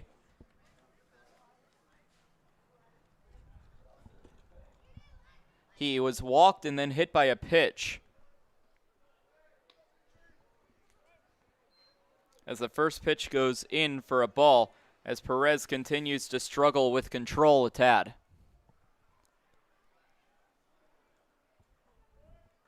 Another pitch goes outside. 2 balls, no strikes.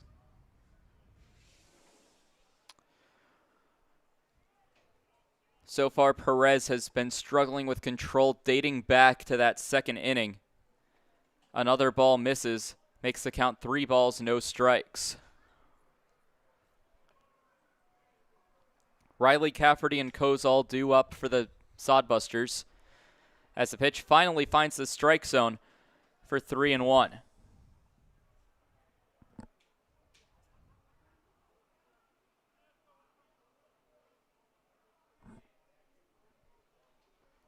The pitch from Perez is fouled off, hits just above the Sodbusters dugout. As the foul ball will make the count 3 balls, 2 strikes. Again, Riley 0 for 0, hit and walked in the first and second innings, and that one will go outside for a ball. It's another walk for Perez. That's the 6th walk he's surrendered so far, as Perez just has not had his day on the mound. So Riley will settle in at first base for the 3rd time today with 3 plate appearances, 0 official at-bats. It will bring up Cafferty, who reached on an error and walked. First pitch to Cafferty is in there for a strike.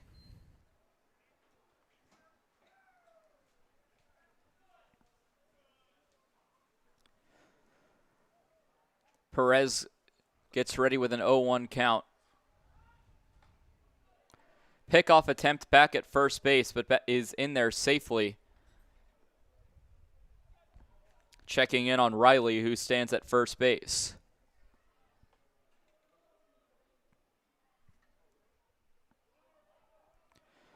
Perez checking back on the runner, steps off the rubber. Still an 0-1 count to Cafferty. Cafferty went 2 for 5 yesterday with 2 strikeouts.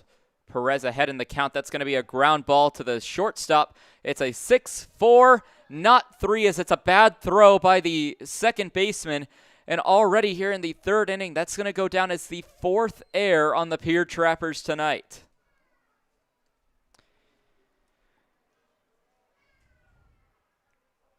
So it will be an error on the second baseman that allows Cafferty to reach. But a 6-4 putout to Riley. So that starts the out column ticking up for the Pierre Trappers, but a runner remains at first base.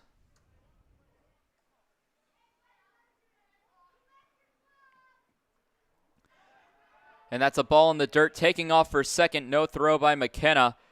And getting in there safely is Cafferty. So Cafferty able to now get a runner in scoring position for the Hastings Sodbusters off the pass ball.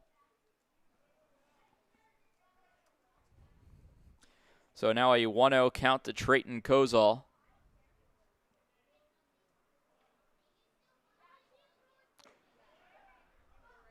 Pitch catches the outside corner of the plate. Strike number 1. 1 ball, 1 strike, 1 out here in the top of the 3rd inning, with the Hastings Sodbusters leading by 2, trying to add on to their lead.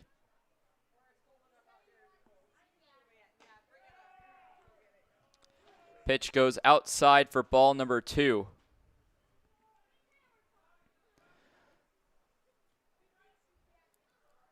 2-1 the count to Trayton Kozol. Fouls it off. That will be strike number 2. With a runner at second base, 1 away for the Hastings Sodbusters. Just a run away from scratching across double digits for the 2nd time this season. They scored 10 in a 10-9 victory over the Fremont Moo in their season opener. Perez checks back in on Cafferty, standing at second. A ball goes outside. The count will run full. 3 balls, 2 strikes.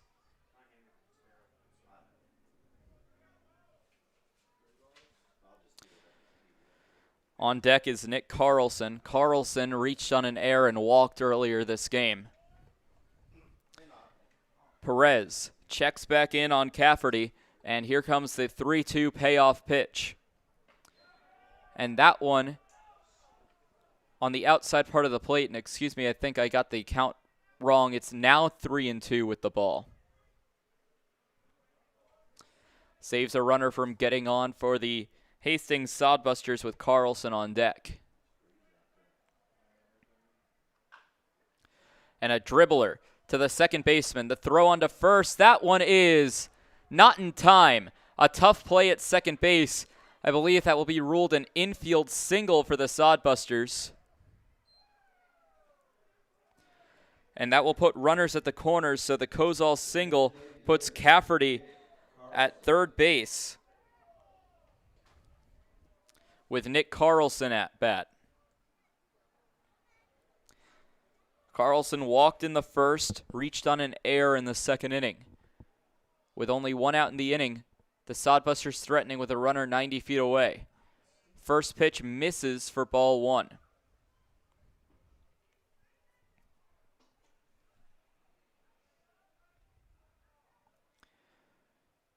Perez checks over at the runner at third.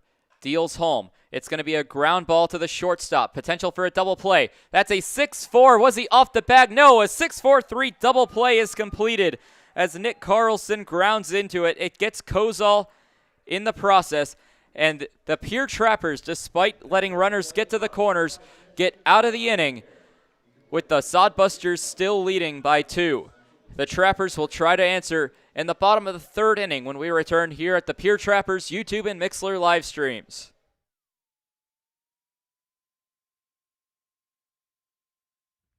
The Pierre Trappers are proud to partner with the Governor's Inn, the exclusive motel partner of the Pierre Trappers. Call 605-224-4200 for a special Trappers rate when you visit Pierre and Hyde Stadium. Whether you're coming for the best hunting, fishing, and outdoor recreation in the Midwest, just passing through, or coming out to the ballpark, the Governor's Inn is the place for you.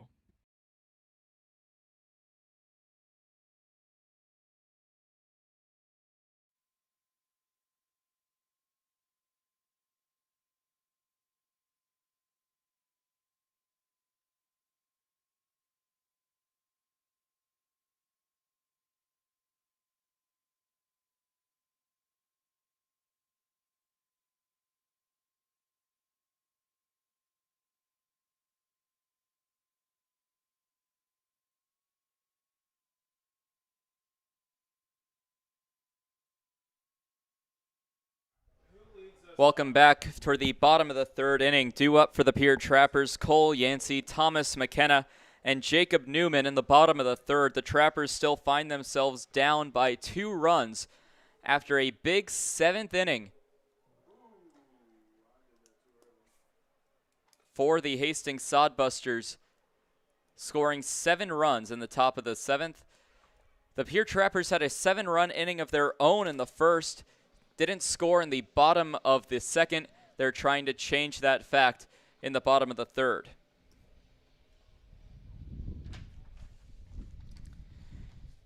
It was a relatively easy inning for the Hastings Sodbusters the last time in the bottom of the second inning with 2 groundouts, a walk. They did allow Brock Reinhardt to get to third base, but a fly out to right field by Braden Sorge ended the Trappers' threat. So it's the 7-8-9 due up for the Pierre Trappers with Yancey, McKenna, and Newman. Yancey 0 for 0 today, had a sacrifice fly back in the first inning that scored Brock Reinhardt for the 4th run of the ballgame. Pitch goes low in the dirt for ball number 1. We appreciate everybody listening both on Mixlr and YouTube, as that pitch is going to be taken low. Herrera still on the mound. He came in for relief for Eduardo Vasquez. So a 2-0 count to Cole Yancey. Yancey, a high pop-up. Heading into foul territory is the first baseman, and it will be Matson in foul territory making the catch for the first out of the inning.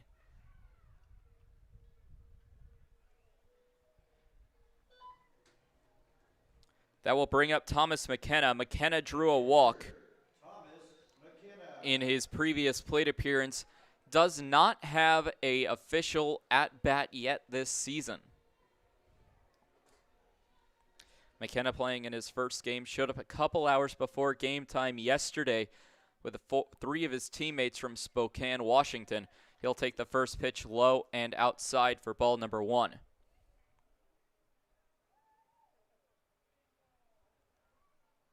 So the 1-0 count to McKenna. Newman on deck. A dribbler that will bounce foul, hooking towards the third base coach in Coach Haybager. Will even the count at 1 ball, 1 strike with 1 out here in the bottom of the third inning. Hastings leading 9-7 in the bottom of the third. Trappers batting as the home team here at Hyde Stadium from Pierre, South Dakota. Herrera sets and deals that bounces off the plate, in front of the plate actually, and over the catcher's glove for ball number 2. Pace of play is very different from what we saw last night. At the end of regulation, it was supposed to be a sub 2-hour game around 9:30 to 9:45 when we got to the end of the 9th inning yesterday, as a ball misses for ball 3. 3-1 count to McKenna. So far, we're still in the third inning and approaching about an hour and 45 minutes into today's game. A check swing, they're going to appeal and say that McKenna did go around. So he's going to have to take the jog back to home plate. A bit of a discussion with the home plate umpire, accepts his fate and steps back into the box for the full count. Trappers just trying to get a base runner in this inning, after Yancey fouled out to the first baseman in front of the Trappers dugout. A pitch, it's fouled back. It did catch a piece of the bat, and that's reflected by Alex Shoemaker, our home plate umpire. Count remains full, 3-2, with Jacob Newman on deck and Tyler Skelton in the hole.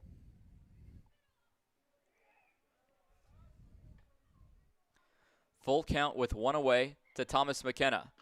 McKenna takes that one outside, and for the second straight plate appearance, McKenna will draw a walk. So the second walk of the day surrendered by Herrera. He's been pretty much in control. In fact, the only base runners that he's allowed was a double by Skelton in the first inning, and then a couple of walks, one in the second, and this one here in the third. That will bring up the right fielder, Jacob Newman. He was hit by a pitch in the first inning by Vasquez. He was the last batter that Vasquez faced before he was taken out in place of Herrera. A check swing by Newman, and that will go for strike number 1.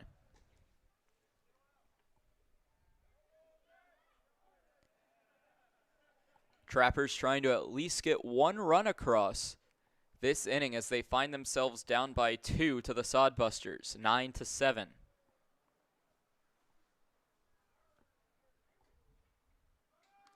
The pitch by Herrera, stolen base attempt. The slide in is well in time as McKenna gets gunned heading for second base. That will go for out number 2 of the inning.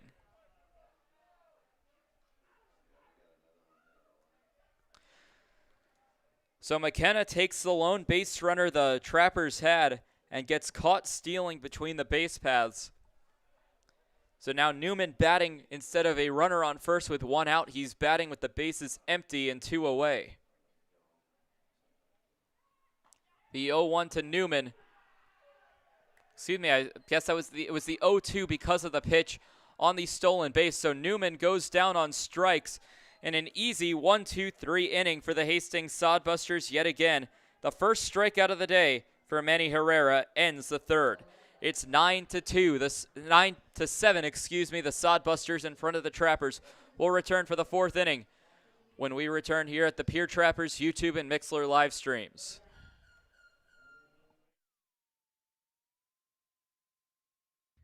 When it comes to clothing in the capital area, Total Beauty and Speedway Laundry have you covered. Speedway Laundry offers the fastest way to clean clothes, with free Wi-Fi offered while you wait. Next door, family-owned and operated Total Beauty has a constantly changing inventory of top-quality clothing. Check out the newest lines in clothing by giving Total Beauty and Speedway Laundry a visit at 111 First Street in Fort Pierre.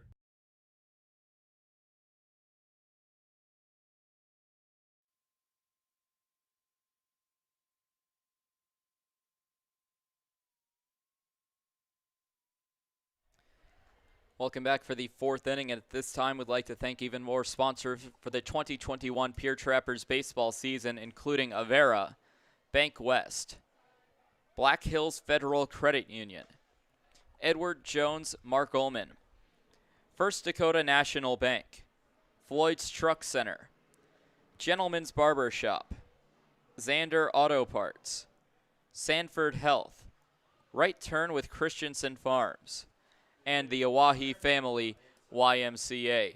Thank you for continuing to be sponsors for the 2021 Pierre Trappers baseball season.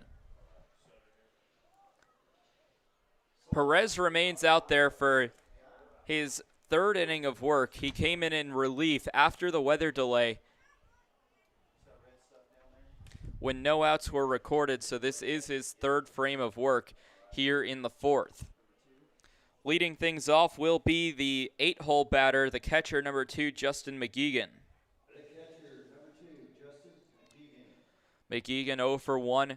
He grounded out to the third baseman in the first inning and then walked in the second.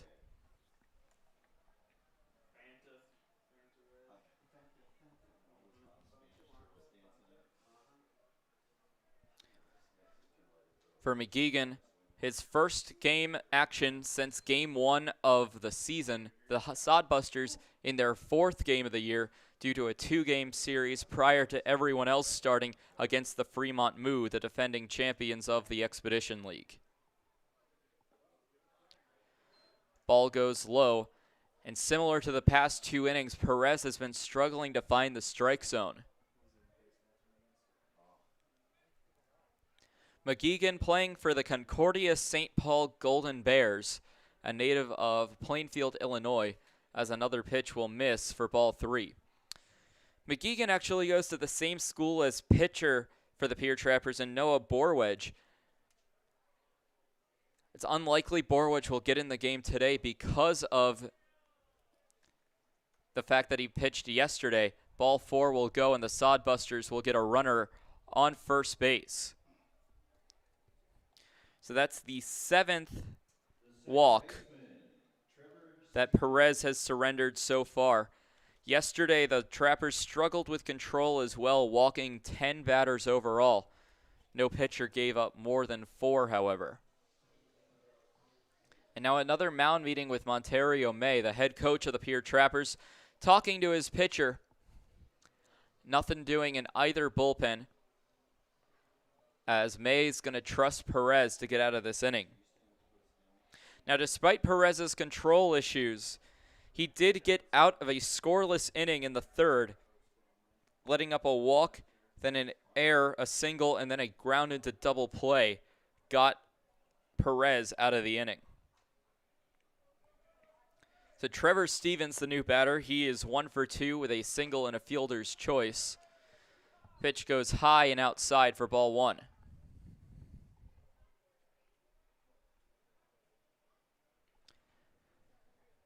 McGeegan stands at first with Stevens at the dish. The 1-0. Check swing, but that's going to be a called strike nonetheless. 1 ball, 1 strike. As the sun continues to go down in Pierre, South Dakota, it's a chilly night tonight, with the weather at around 57 degrees Fahrenheit. 1-1, that one's going to be fouled back and out of play, hitting off the berm just above the Hastings Sodbusters dugout, avoiding clashing with Capitol Avenue. Stevens will step out of the box. And Stevens, despite playing in all 3 games leading up to today's game for the Hastings Sodbusters, did not tally a base hit until his appearance in the second inning. He was the leadoff batter for the Sodbusters in the second, in an inning that they ended up scoring 7 runs. McKenna pops up to check on the runner, but retreating back to first is McGeegan.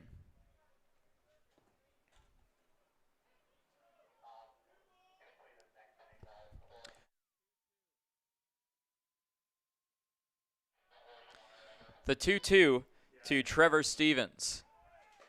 Check swing, runner goes, the throw down. He is tagged out for out number 1. A beautiful throw, tagging him out on the play is Tyler Skelton. as that will put the count full 3-2. So now the base is empty after McGeegan caught stealing. It's the first out of the inning for the Sodbusters. The full count payoff pitch, that one goes outside, and taking a jog over to first base is Trevor Stevens. So that's now the 8th walk of Perez's outing. He came in relief for Adrian Lopez after our 20-minute weather delay. Lopez also seemed to be struggling with control, so the Trappers pitchers are just struggling to find their place.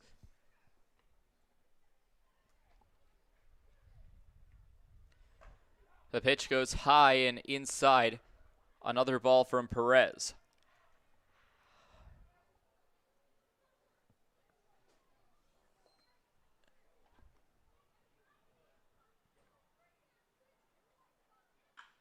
A ground ball to the third base side. It was a diving play, as another runner will reach, putting runners at first and second. Stevens advances.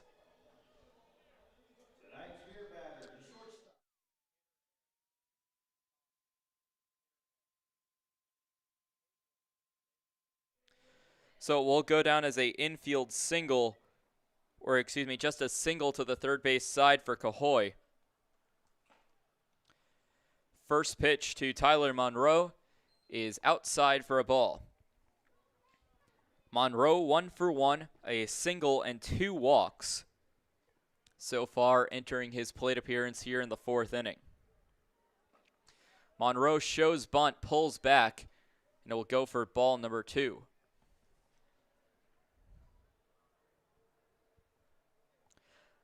A bunt here for the Sodbusters would likely get Monroe out at first, but advance 2 runners into scoring position with 2 away. And that one will catch the outside high part of the plate, but it is a called strike by our home plate umpire. 2 balls, 1 strike with 1 away in the top of the 4th. Foul ball well out of play. Evens the count, 2 balls, 2 strikes.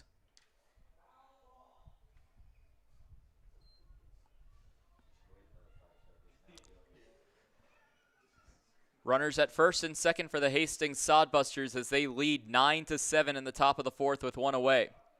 Ball goes into the dirt for Perez. Puts the count full. 3 balls, 2 strikes with 1 gone here in the top of the 4th inning. Trevor Matson on deck for the Sodbusters.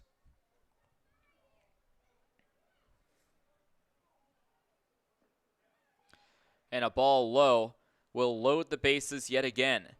The Sodbusters have had a lot of opportunities with the bases loaded, especially in that 2nd inning when they pushed 7 runs across. It will be the 9th walk of Perez's appearance. And that's the 3rd time Tyler Monroe has drawn a walk today. It will bring up Trevor Matson, 0 for 2 with 2 strikeouts. That's going to be a high pop fly heading into foul territory, out of play, as that will land in the concourse. It'll go for strike number 1. Matson struck out 2 times yesterday in a 1 for 5 appearance in Game 1 against the Pierre Trappers. These 2 teams will also return tomorrow night at 7:05 Central Time to face off for Game 3 of the series. Down the middle of the plate, and Perez is ahead in the count 0-2 on Trevor Matson, who's already struck out looking 2 times tonight.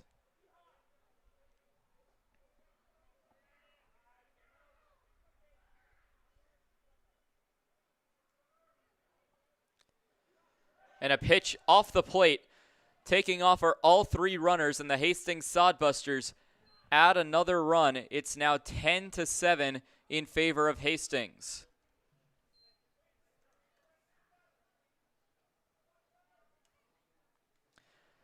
Including the run,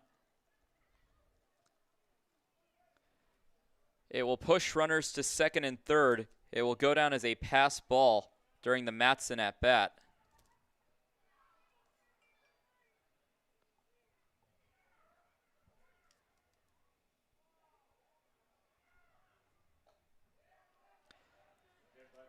And that will go down as a hit by pitch and another base runner on. The good news for the Pierre Trappers is they had a spot to put that runner.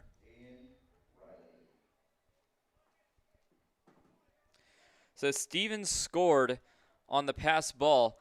Now with that hit by pitch, the bases will be loaded with Matson at first, Monroe at second, and Cahoy at third. Sodbusters lead 10-7 here in the top of the fourth inning. Second time this season, the Sodbusters have scored 10 runs.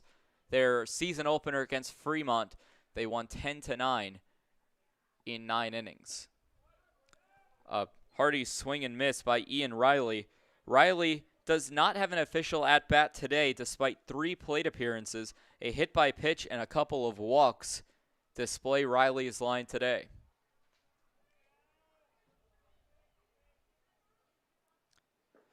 The 0-1, that one's going to be low underneath the strike zone. 1 ball, 1 strike with 1 away here in the top of the fourth. The Pierre Trappers trying to limit the damage. As I mentioned, tomorrow these two teams play for Game 3 of the 3-game series. The pitch, check swing, and that's going to be a called strike. 1 ball, 2 strikes. For the Pierre Trappers, they hope tomorrow's game is for the series sweep. For the Sodbusters, they're hoping that it's a rubber match and can enter the game 2-2 on the season.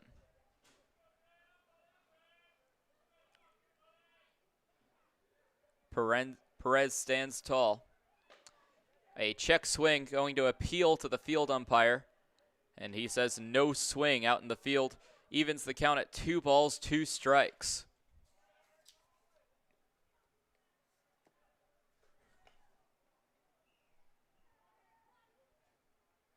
Matson at first, Monroe at second, and Cahoy at third base with the bases loaded for the Busters. That pitch goes on the high outside part of the plate for ball number 3. The count is full with 1 away for Ian Riley. JT Cafferty on deck with Trayton Kozol in the hole.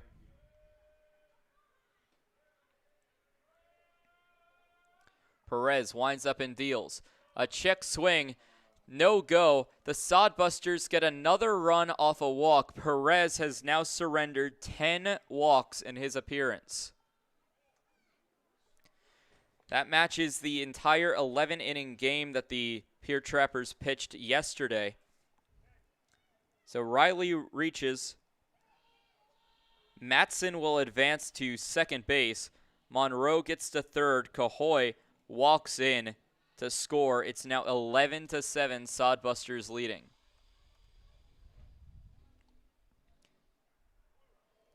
Now Monroe going to head to the home plate umpire. It seems like we're going to have a couple of changes. And for the Pierre Trappers, it is Yancey coming out. It looks like Yancey will be the pitcher.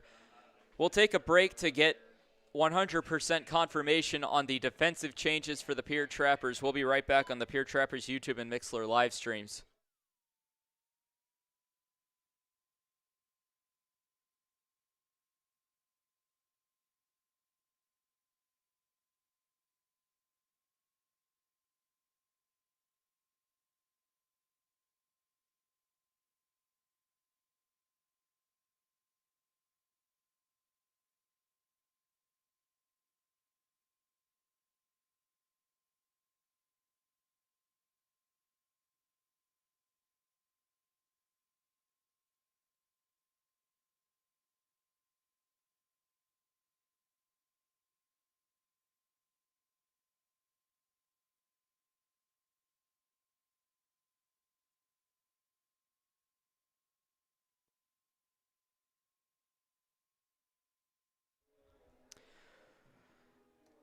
Welcome back to the Pierre Trappers YouTube and Mixlr live streams. A couple of changes for the Pierre Trappers as a new face steps into the ballgame with Bennett Osborne, who was signed just a couple weeks ago, now in left field. The previous left fielder in Cole Yancey is now the pitcher. So I would assume do it away with the DH spot, as Yancey likely to be hitting for himself. Yancey this season did pitch, or excuse me, Yancey was seen in practice to have a bit of an arm, so we'll see if that pays off with the new batter being JT Cafferty for the Hastings Sodbusters.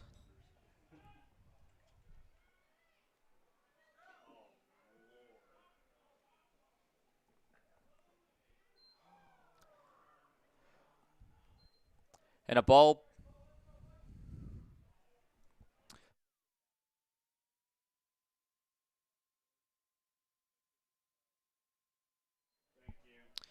A pass ball gets away. Hastings will add another as they now lead by 5. So in to score is Monroe on the first pitch from Yancey. Now a swing and a drive into left center field. In to score is going to be Matson and Riley, as that's a 2 RBI double by JT Cafferty. So after all the runners advanced on a pass ball and Monroe scores, both Matson and Riley will score on the Cafferty RBI double. So 2 more runs are going to score for Hastings. That makes it now 14-7 as the Sodbusters have doubled up the Pierre Trappers. And now number 14, Trayton Kozol, will get the plate appearance. He's 2 for 2. A single, a double, and a walk on his line.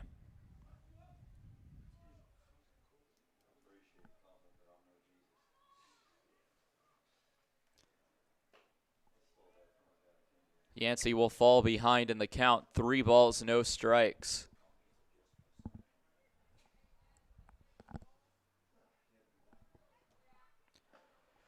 Pitch goes directly down the center of the plate. That will make the count 3-1.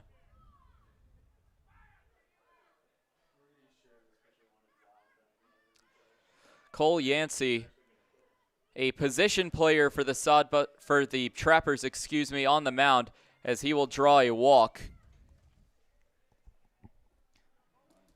and put runners at first and second for the Hastings Sodbusters, which will bring up the designated hitter in Nick Carlson, 0 for 2. He walked, reached on an error, and then grounded into a double play. The first pitch to him is a called strike. The Sodbusters have now put up a 5 spot here in the 4th inning as they lead 14-7. A pitch low. The Sodbusters now rivaling what currently is the 2021 Expedition League run record, which was set last night by the Sabre Dogs in a 16-2 decision over the Whiskey Jacks. A ground ball to the third baseman. That's going to get past the third baseman's glove. That is error number 5 on the Trappers. In to score is JT Cafferty, and the Sodbusters lead 15-7, a 6 spot this inning.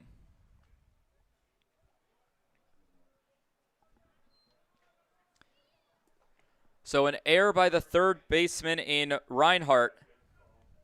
That's going to be his 2nd error of the game. Carlson reaches all the way to second base on the E5.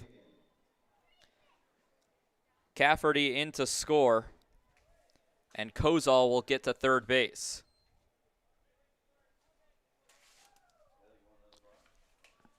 First pitch is in for a strike on the new batter, McGeegan. McGeegan walked earlier this inning. That one's going to get through for a base hit. Now into score is Kozol. It is 16-7, another 7-run inning for the Hastings Sodbusters.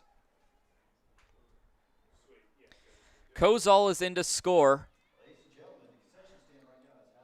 Carlson will advance to third, and everybody is safe off the single by McGeegan.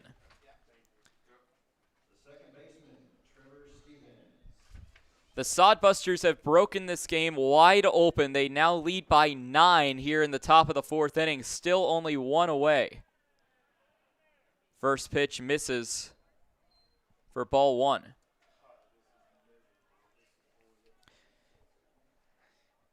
Stevens walked earlier this inning as a pitch misses low from Yancey. 2 balls, no strikes.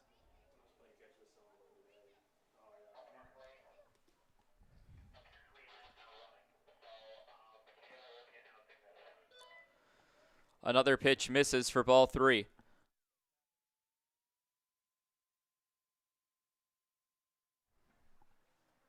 So a 3-0 count to Trevor Stevens. Stevens takes a strike, makes the count 3-1. Stevens a single and a walk earlier in this 4th inning. Pitch catches the strike zone for strike number 2.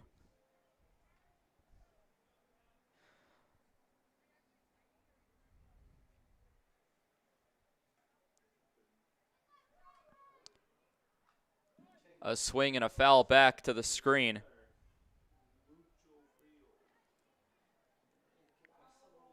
The only out of the inning was Justin McGeegan, who walked and then was caught stealing as the leadoff batter. He's since batted again and singled in this inning, so it's been a very successful inning for the Hastings Sodbusters. Foul ball popped, and that one will switch into the concourse. Couple fans chasing after it to get the foul ball. Count remains full to Trevor Stevens, the second baseman. The pitch goes low, and another walk surrendered by the Pierre Trappers will load the bases. The bullpen is active for the Pierre Trappers with Yancey out there. And now it will be the top of the order yet again for the Sodbusters and Carson Cahoy, who singled earlier this inning. He is currently 1 for 3 today. So his 4th at bat and 5th plate appearance is coming here in the 4th inning. It's a fly ball into foul territory, hooking out of play. It will be strike number 1 to Cahoy. Sodbusters leading 16-7 with a 7-run inning so far, and they look to add more. Sodbusters currently tying the current 2021 Expedition League run record, tying the SaberDogs' 16-run performance last night.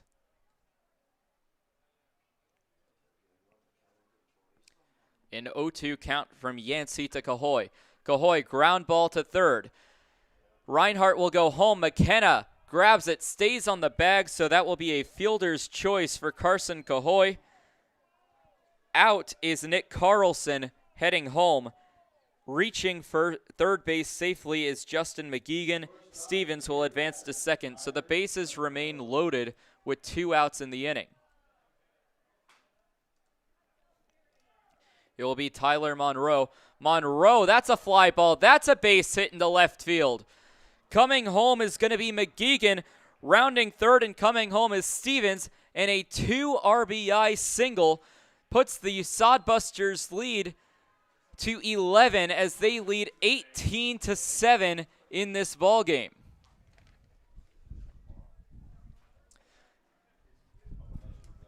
And it's safe to say that the Sodbusters are running away with this one off the RBI single by Monroe, his second base hit of the ballgame. Advancing to second is Cahoy. First pitch of the at-bat's going to be a called strike from Cole Yancey. In to score on the previous play was both McGeegan and Stevens on the 2 RBI single. Pitch misses for ball number 1.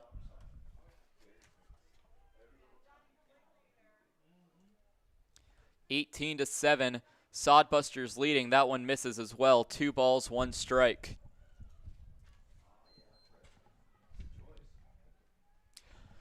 The wind's starting to pick up. It's blowing out to right field right now at approximately 10 to 15 miles per hour. Foul ball goes off the plate, evens the count at 2 balls, 2 strikes with 2 away here in the 4th inning. The Sodbusters have already pushed across 9 this inning. They entered the top of the 4th with a 9-7 lead. They now lead 18-7.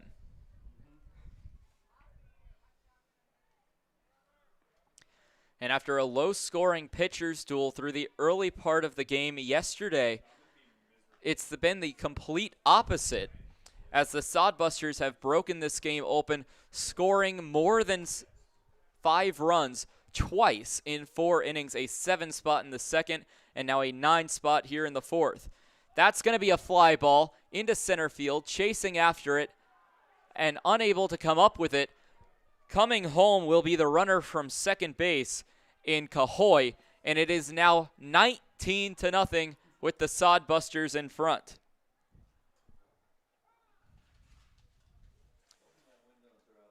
And time will be called for Matson to be able to give his stuff away.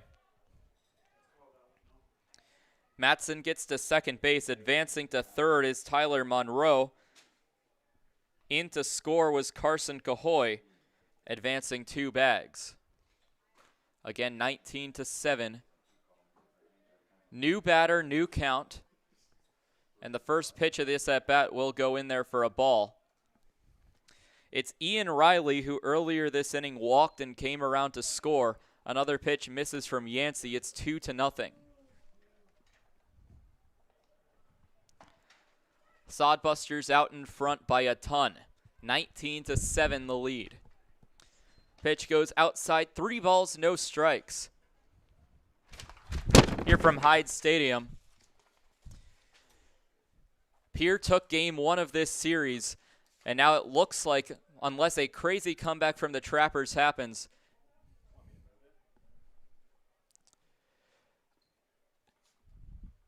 it should be the Sodbusters game here in game 2, and a 5-pitch walk occurs,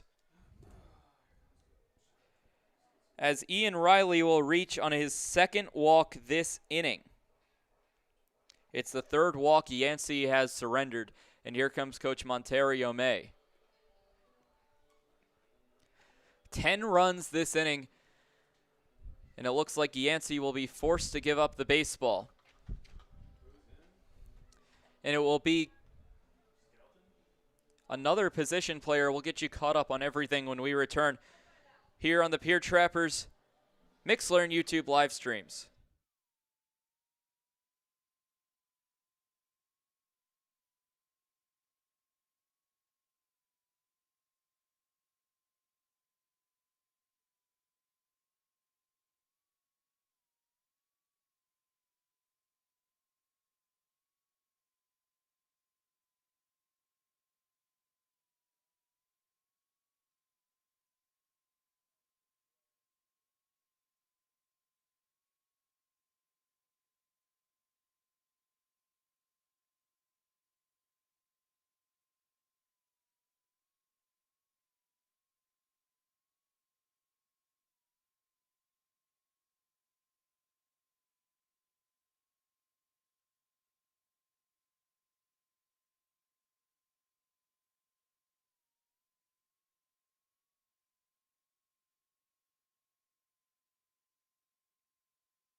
Welcome back to the Pierre Trappers YouTube and Mixlr live streams. The new pitcher for the Pierre Trappers is the now former shortstop in Tyler Skelton. Skelton moving from the shortstop position. I believe it was a direct 1-for-1 trade with Cole Yancey, working to confirm that. So it looks like Yancey and Skelton do a switch between the shortstop and pitcher positions. So now Yancey goes from left field to pitcher, now to shortstop. Skelton goes from shortstop to the pitcher. And at this point, Coach May is just trying to figure out whatever works for the Pierre Trappers to get them through 9 innings as they find themselves down by 12 to this Sodbusters crew.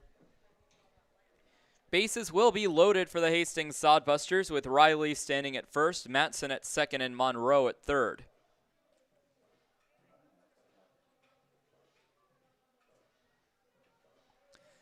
(9:15) local time as we are 2 hours and 10 minutes into this ball game here in the top of the 4th inning.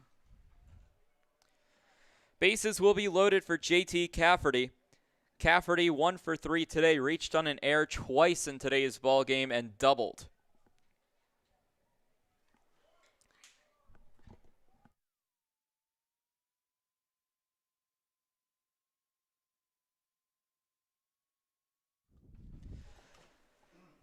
McKenna has a quick meeting with Skelton, the new pitcher.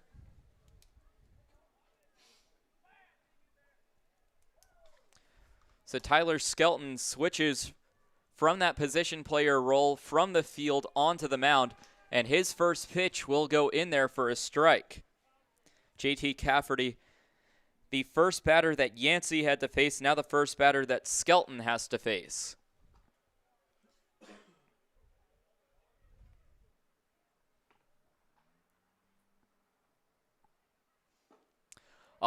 Hardy swing and miss by Cafferty. Cafferty struck out 2 times last night against this Pierre Trappers lineup.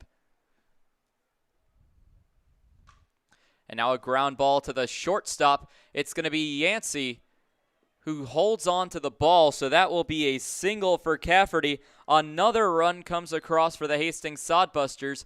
Make that 20 runs for the Busters today. So Trayton Kozal will come up. Everybody advances 1 base. So Riley now at second base, Matson at third, Monroe went in to score.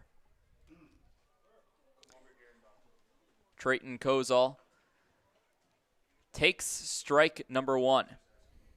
Kozal earlier this inning walked. He has a single and a double also. Another strike against the left fielder for the Hastings Sodbusters. The 0-2, a swing and a miss. And the Pierre Trappers finally get out of the nightmare top of the 4th. They find themselves down 13 runs, 20-7 after the Sodbusters push 11 across in the inning. We'll be right back for the bottom of the 4th inning when we return here at the Pierre Trappers YouTube and Mixlr live streams.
Welcome back for the bottom of the 4th inning. The Hastings Sodbusters blew this game wide open with an 11-run top of the 4th inning.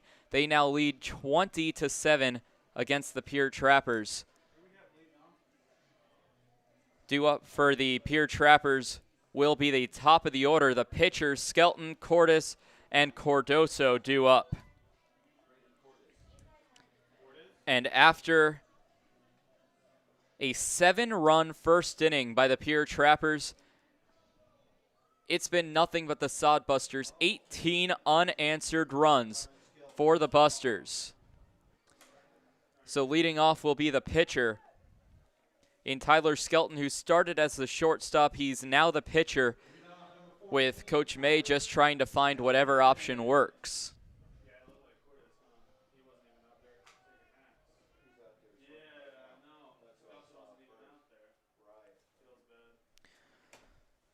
So the first batter of the inning, Tyler Skelton, will take a ball to begin the inning. Still out there for another inning of work is Manny Herrera. Came in the first inning in relief of Eduardo Vasquez and has been lights out for the Busters so far. That's going to be a line drive into right field. That will drop for a base hit. Getting to first base is Skelton. That's his second base hit of the game. He doubled back in the first inning, and that will bring up Braden Cordes.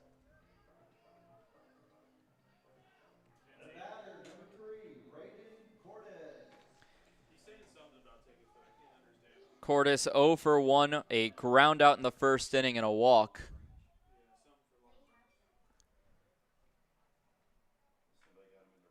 And a quick foul ball. An 0-1 count to Cordes, who is now 1 for 2 on the season, batting .500 after he grounded out back in the first inning to end the frame. So it's been a back-and-forth game for the first couple innings, and then it's just been nothing but the Sodbusters in control, as the Pierre Trappers scored 7 runs in the bottom of the first. Hastings then replied with a 7-run second inning and an 11-run fourth. Pitch goes on the inside part of the plate as Cordes takes ball 2.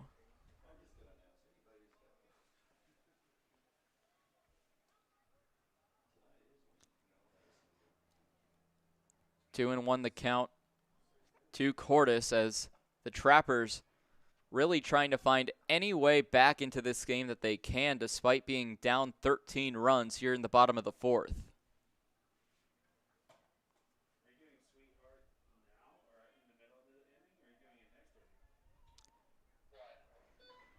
So here comes the 3-1 count. That one goes low. So the Trappers start the inning with 2 runners aboard. It's the third walk surrendered by Herrera this game. Skelton will advance to second base. And now with 2 runners on, it will bring up Caden Cardoso. Excuse me, correction, that's now Bennett Osborne, who was a defensive substitution and is now the left fielder.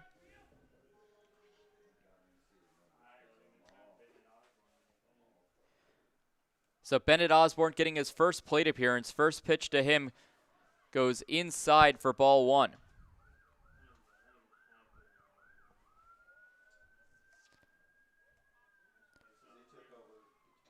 Osborne, a native of Redfield, South Dakota, coming to the state capital to play some ball for the summer.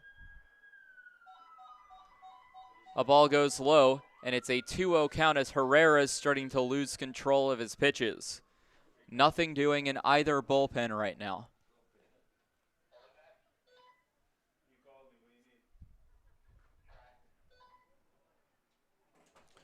So a 2-0 count to Bennett Osborne. Osborne's going to foul that one back for the first strike.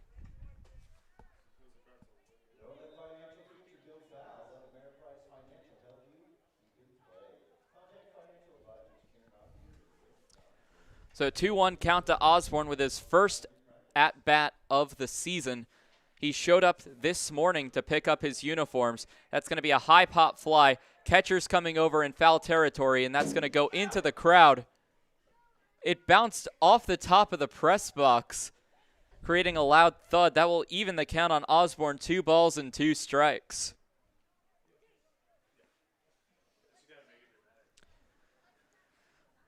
So 2 runners on for the Trappers with Skelton at second, Cordes at first.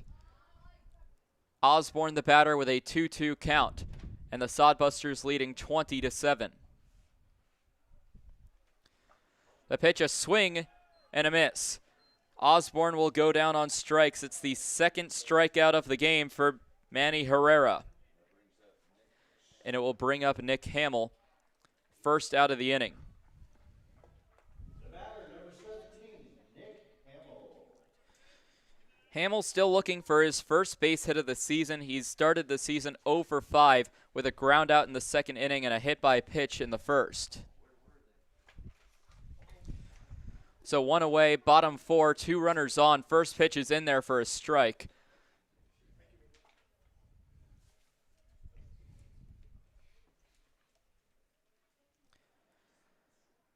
And so far the only team in the Expedition League to come close, as another pitch is in there for a called strike. To the number of runs that Hastings Sodbusters have scored tonight were the Surrey Valley Sabre Dogs last night in a 16-2 win over Wheat City.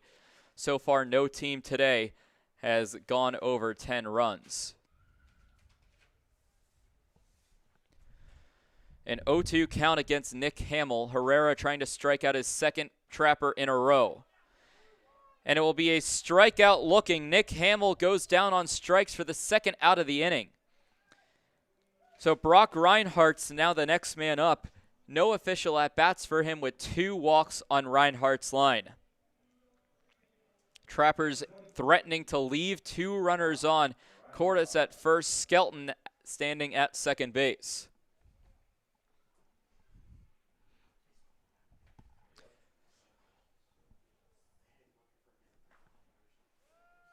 First pitch swung on and missed for strike number 1. With the cold winds here in Pierre, South Dakota, and the blowout lead for the visiting team, the crowd here at Hyde Stadium has dwindled. And an 0-1 count. And a strike is going to be called against Brock Reinhardt. No balls, 2 strikes. On deck, Braden Sorge.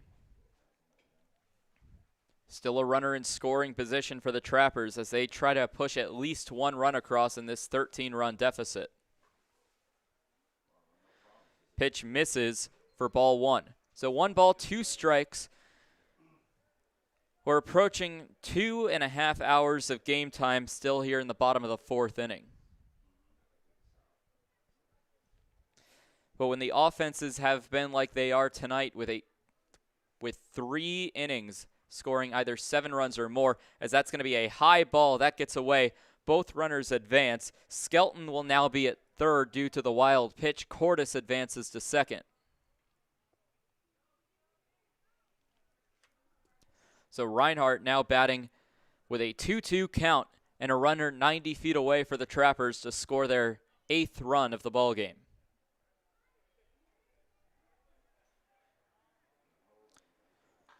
And that's going to be a line drive straight to the second baseman. The throw onto first is in time as the Sodbusters escape a small threat by the Pierre Trappers. That will end the 4th inning with the Hastings Sodbusters leading 20-7. We'll be right back here on the Pierre Trappers YouTube and Mixlr live streams. Dan-O's Marine is a proud partner of Pierre Trappers Baseball. Located at 320 St. Charles Street, Dan-O's provides service on your boat to get you back out on the water in the dog days of summer. Give them a call at 605-224-6612. That's Dan-O's Marine at 605-224-6612. Any water, any problem, Dan-O's Marine.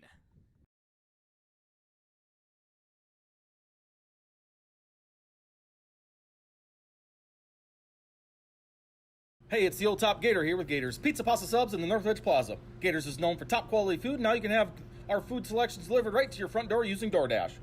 That's right, now you have 4 ways that you can get great Gators food. Dine in, carry out, curbside pickup, and now delivery through DoorDash. Gators has been serving the Pierre area and now Trappers baseball fans since 1987. Gators Pizza, Pasta, Subs in the Northridge Plaza.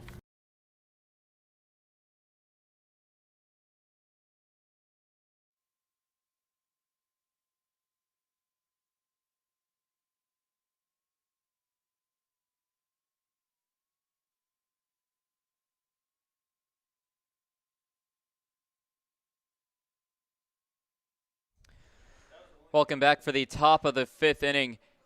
Tyler Katz on the call for this 20-7 blowout right now. Only in the 5th inning as the Sodbusters lead Tyler Skelton returns to the mound for his second inning of work. He came in and got work done quickly, as that will bring up Carlson. Carlson, a high pop-up. Calling for it is Hamill. Hamill traces back on it, and a foul out to the first baseman begins the Sodbusters' fifth inning.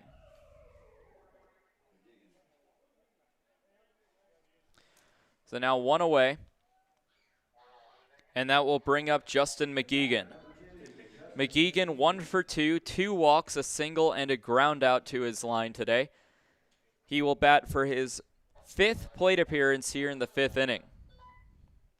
He had 2 plate appearances in the 4th, 1 in the 1st and 1 in the 2nd.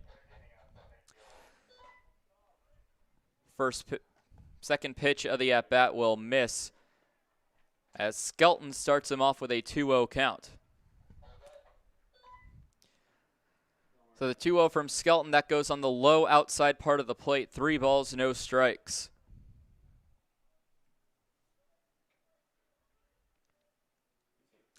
Line right now, 20 runs for the Hastings Sodbusters on 9 hits, as that's going to be another ball. A leadoff walk, or excuse me, not a leadoff walk, but McGeegan will walk, and it's the first walk that Skelton has surrendered, which will bring up Trevor Stevens. Stevens 1 for 2 today, a single, a fielder's choice, and then 2 consecutive walks on his line, both of which occurring in the 4th inning, in which the Sodbusters put up 11 runs.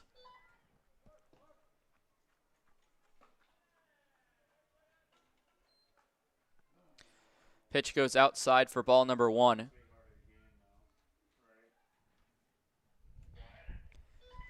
Taking his lead off of first base is Justin McGeegan. That's going to be a fly ball into left field, chasing after it.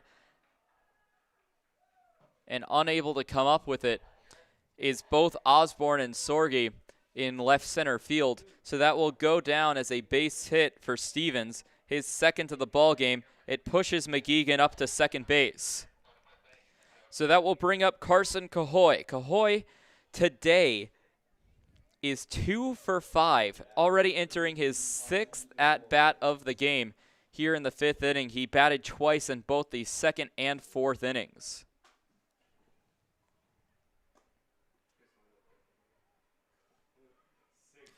First pitch is going to miss for ball number 1.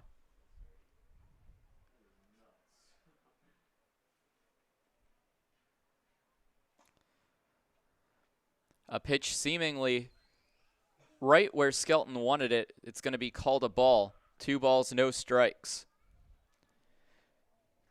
To the batter, Cahoy. Now a strike called on Cahoy, who in his last plate appearance reached on a fielder's choice, later came around to score in that inning off a RBI double by Trevor Matson. Foul ball goes into the Sodbusters dugout.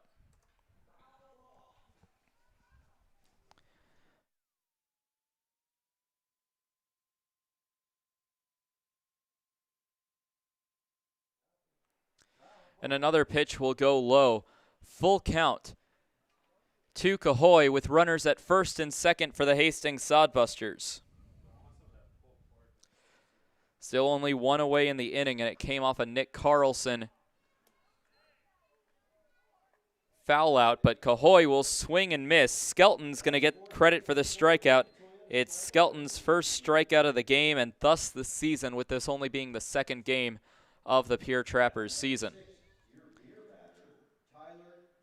So that will be the 2nd out of the 5th inning. Tyler Monroe, the shortstop, has been having a decent game so far. 3 walks drawn and 2 base hits. So 2 for 2 on the day off 5 plate appearances. The 1-0 count. That one catches the outside corner of the plate. Called strike number 1 from our home plate umpire. 1 ball, 1 strike, top of the 5th, 2 outs. The Sodbusters up by 13, 20-7. Pitch misses, 2 balls, 1 strike.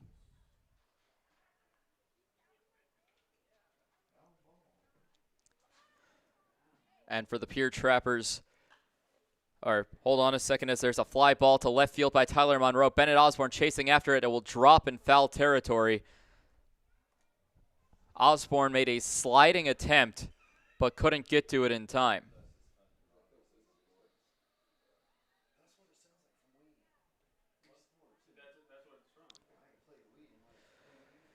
That will make the count 2 balls, 2 strikes to Monroe, with runners at first and second. Stevens occupying first base, McGeegan occupying second. On deck for the Sodbusters is Trevor Matson. Pitch goes high and outside and makes the count full. 3 balls, 2 strikes. A walk here would load the bases for the Sodbusters.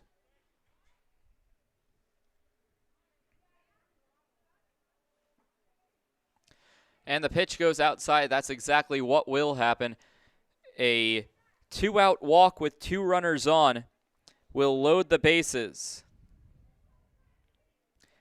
The third walk that Skelton has given up today, as it seems like almost every Sodbuster batter has a walk to his credit. Trevor Matson will swing through the first pitch of the at-bat for strike number 1.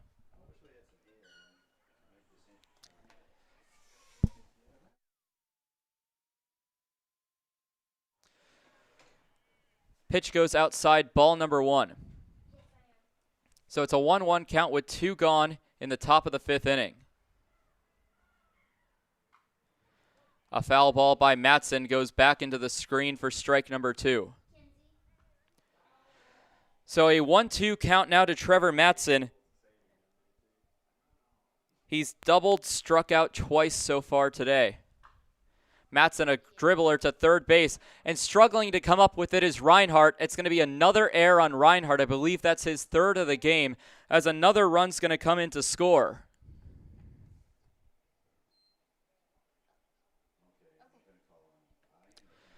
So McGeegan comes in to score off the E5 by Matson. Advancing to second base would be Monroe, and third base goes to Stevens.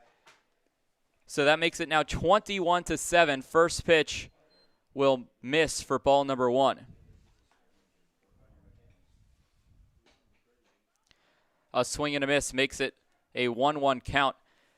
The runner in off the air makes it now 21-7 in favor of the Hastings Sodbusters. A ball bounces off the dirt. 2 balls, 1 strike.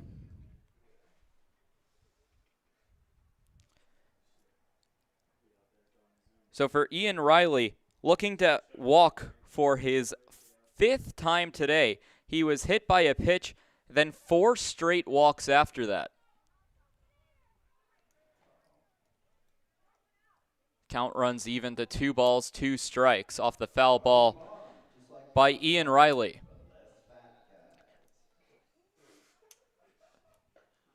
A high pitch makes the count full. 3 balls, 2 strikes with the bases loaded. 2 outs here in the top of the 5th. 21-7, Sodbusters leading.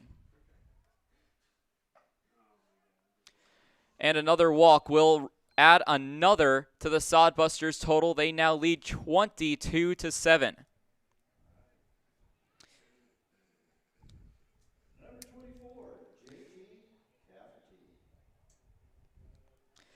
So another run's going to come across for the Sodbusters. They now lead 22-7. The pitch from Skelton is going to get in there for strike number 1.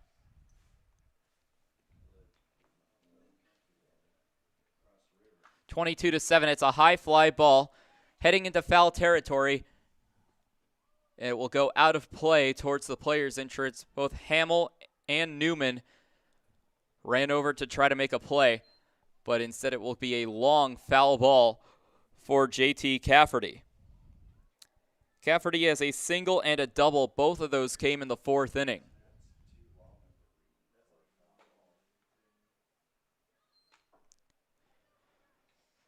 The pitch goes for a ball, making the count 1 ball, 2 strikes, 2 away here in the top of the 5th. The Hastings Sodbusters add another couple. It will be another foul ball, keeping the count at 1-2.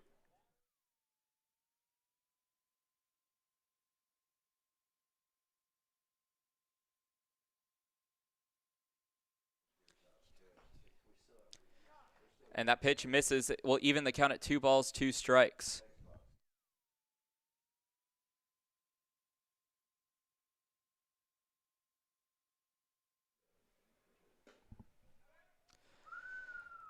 Another pitch to JT Cafferty falls away. So after a 1-2 count, Cafferty has worked the count back into his favor. 3 balls, 2 strikes. The bases loaded for the Hastings Sodbusters. A foul ball ripped down the line in left field. Yet another foul ball for Cafferty. On deck would be Trayton Kozol. Cafferty represents the 8th batter batting this inning for the Sodbusters. And if they can get around past Kozol to get to Carlson again, it would be the 3rd time this game the Sodbusters have batted around.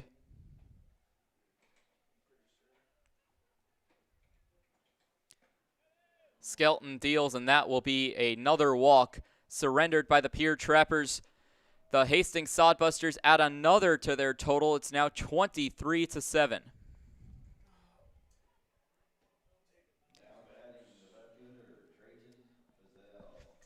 No action in the Trappers' bullpen, as Skelton is the 2nd of 2 position players to have pitched in this ballgame. He's the 4th pitcher overall. A foul ball by Trayton Kozol will start the at-bat. So no balls, no strikes, top of the 5th, bases still loaded. A big cut, a swing, and a miss. Or excuse me, a foul ball off the bat of Kozol. No balls, 2 strikes. Being picked up by a member of the Hastings Sodbusters dugout.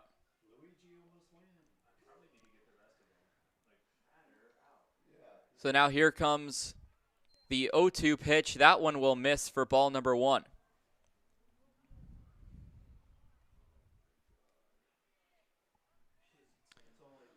Kozol check swing, but that will be a called strike number 3, ending the top of the 5th inning with the Hastings Sodbusters up 23-7. A 3-run inning pushed across for Hastings as they continue to add on to their lead. It's 23-7. We'll be right back for the bottom half of the 5th inning when we return here at the Pierre Trappers YouTube and Mixlr live streams. Total Beauty and Speedway Laundry are your homes for everything clothing in the capital area. Since 2010, Total Beauty has offered great customer service and competitive prices. Next door at Speedway Laundry, they have you covered for a fast, convenient way to wash and dry your clothes and other household items, including king-size comforters. Visit them at 111 First Street in Fort Pierre.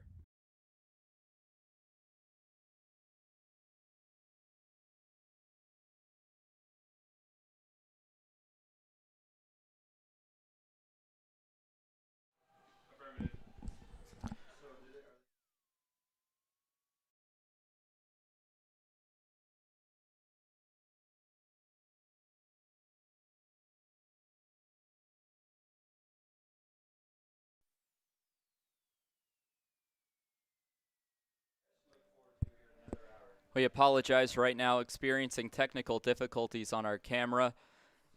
We will get that back up and running as soon as we can, but returning out to the mound for the Hastings Sodbusters will be Manny Herrera. Herrera came back in the 1st inning in relief and has been pitching ever since, and so far has been lights out, not allowing much other than a Tyler Skelton 3 RBI double. But since he's come in, no batter that he has faced has come in to score. So that will bring up Braden Sorgi. Again, we apologize, our camera currently malfunctioning. We will get that back up as soon as we can. But that will bring up Braden Sorgi.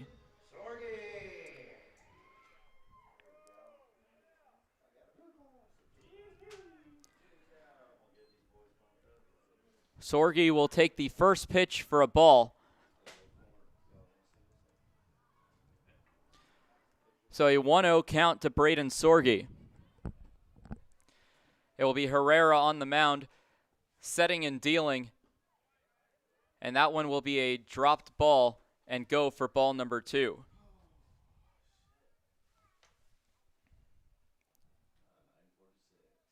So 2 balls, no strikes. And yet another one will go into the dirt from Herrera, 3-0 the count.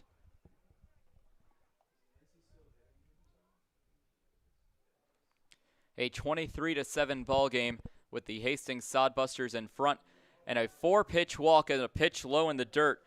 Braden Sorge will start the inning with a walk. So with that walk, Cole Yancey will be the next to grab a bat and hit.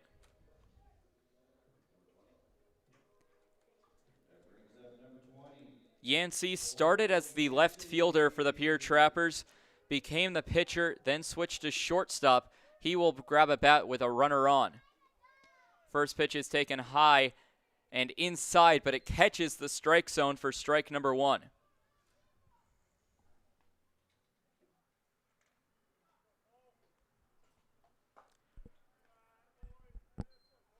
A pitch low in the dirt from Herrera evens the count at 1 ball, 1 strike.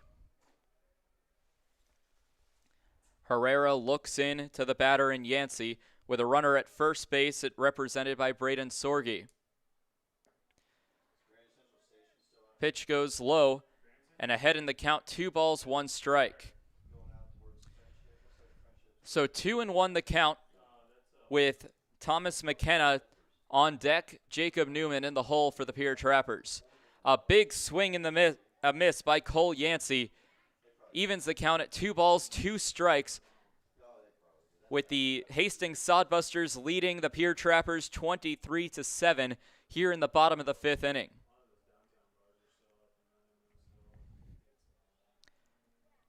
Herrera will look in with a 2-2 count against Yancey, who is 0 for 1 today. A swing and a high pop-up. Heading towards it is the second baseman, and diving to make the play is Trevor Stevens.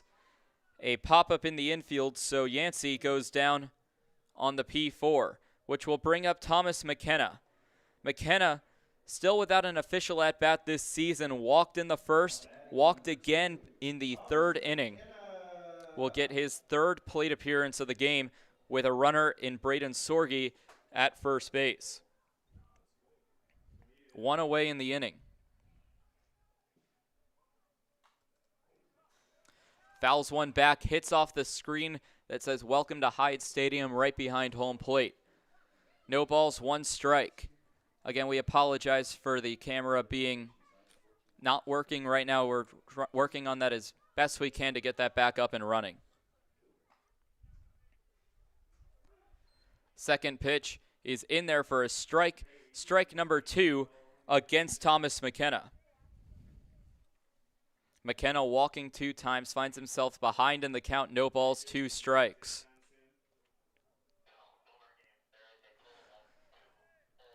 So no balls, 2 strikes with Sorge standing at first base. A pitch goes outside for ball number 1. The first ball taken by McKenna.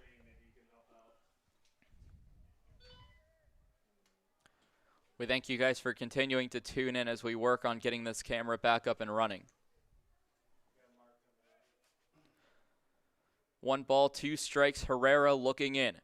Sorge still stands at first. McKenna's going to round this one to 3rd. That's going to get through for a base hit. Thomas McKenna gets a base hit into left center field that just gets past the 3rd baseman's glove. It will advance Braden Sorge to get to 2nd base, so a runner in scoring position with 1 away for Jacob Newman.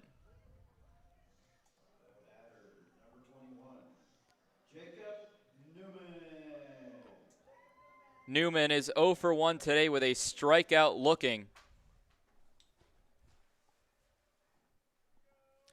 He was hit by the pitch back in the 1st inning.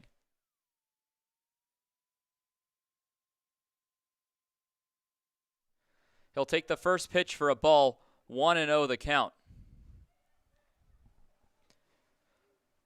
Runners at first and second for the Pierre Trappers. That one's going to go low for ball number 2.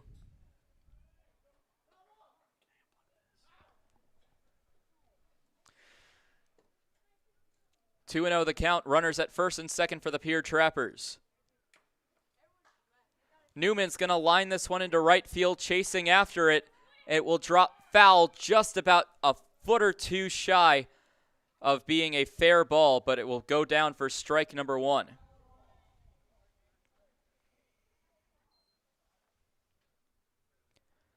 So a 2-1 count with 1 away. Braden Sorge stands at second base. Thomas McKenna, after the single, is at first base. The McKenna single accounts for the 4th base hit the Trappers have today.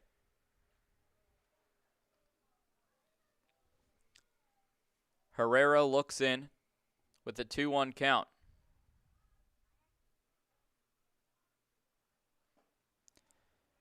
The pitch goes low, 3 balls, 1 strike.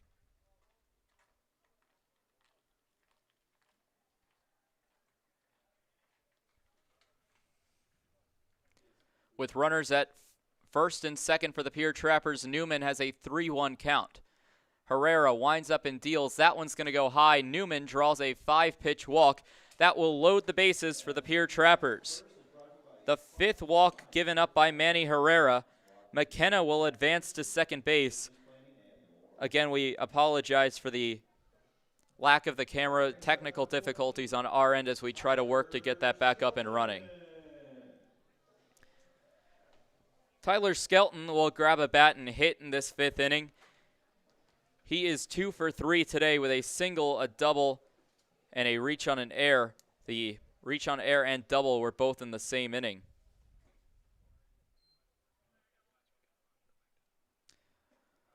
Still only 1 out with the bases loaded. First pitch is taken low for ball 1. Sodbusters leading 23-7 in the bottom of the 5th with 1 out. Sorge stands at third, McKenna at second. A swing and a miss for strike number 1. That evens the count at 1 ball, 1 strike.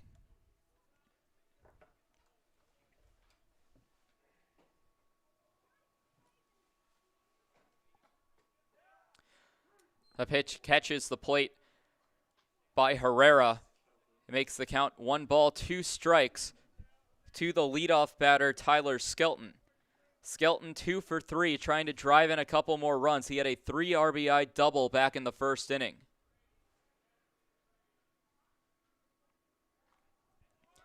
A swing and a miss, but no, that actually caught wood. It's going to be a foul ball. Count remains 1 ball, 2 strikes to Tyler Skelton. The toss back from the ball boy from the Pierre Trappers dugout to the umpire. Herrera receives the ball back. Skelton taps the bat a couple times on home plate and gets ready for the 1-2. The pitch from Herrera bounces off the dirt. A nice block by the catcher in McGeegan. Evens the count at 2 balls, 2 strikes.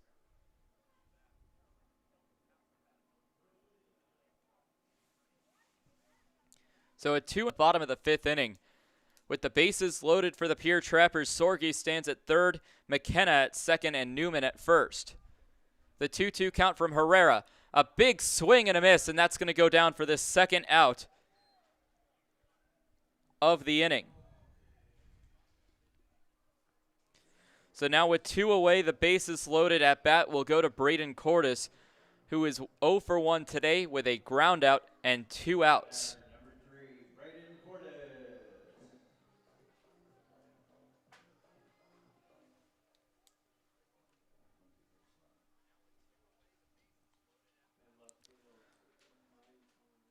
The pitch from Herrera goes into the dirt. A good block by McGeegan to keep the runners where they are. Count will go to 1-0.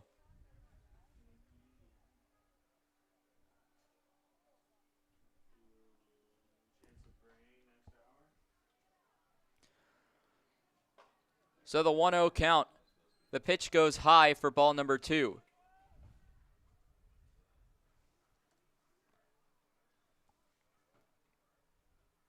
Bases remain loaded for Braden Cordes, who has a 2-0 count.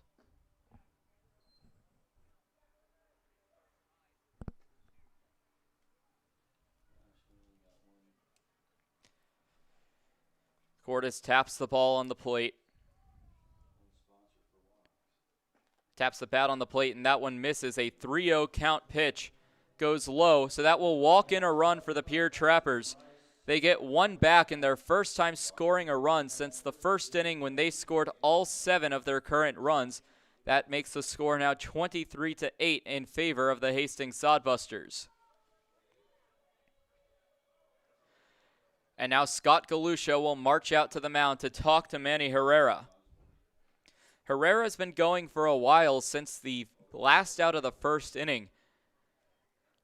Since then, he's been going through the motions and has pitched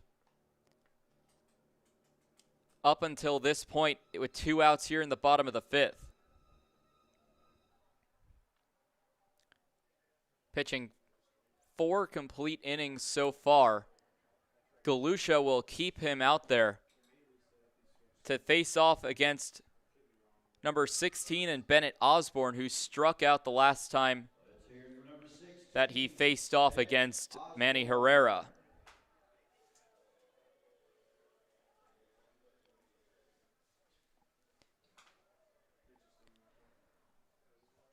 Osborne starts his at-bat with the bases remaining loaded with 2 outs for the Pierre Trappers.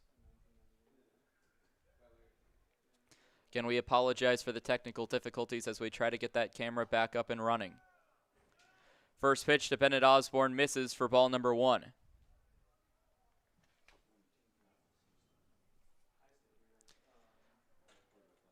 Osborne taps the bat on the plate.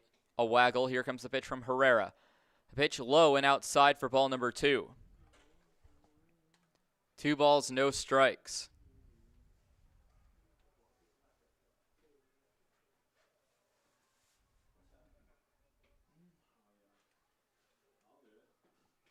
Herrera winds up and deals right down the middle of the plate.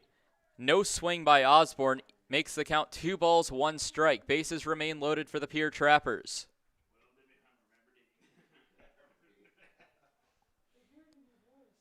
Herrera, that one's going to bounce off the dish. Chasing after it is McGeegan, but coming in to score will be Thomas McKenna on the pass ball.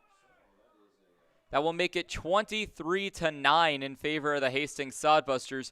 The Trappers scoring 2 in the bottom of the 5th so far. That will make the count 3 balls, 1 strike to Bennett Osborne.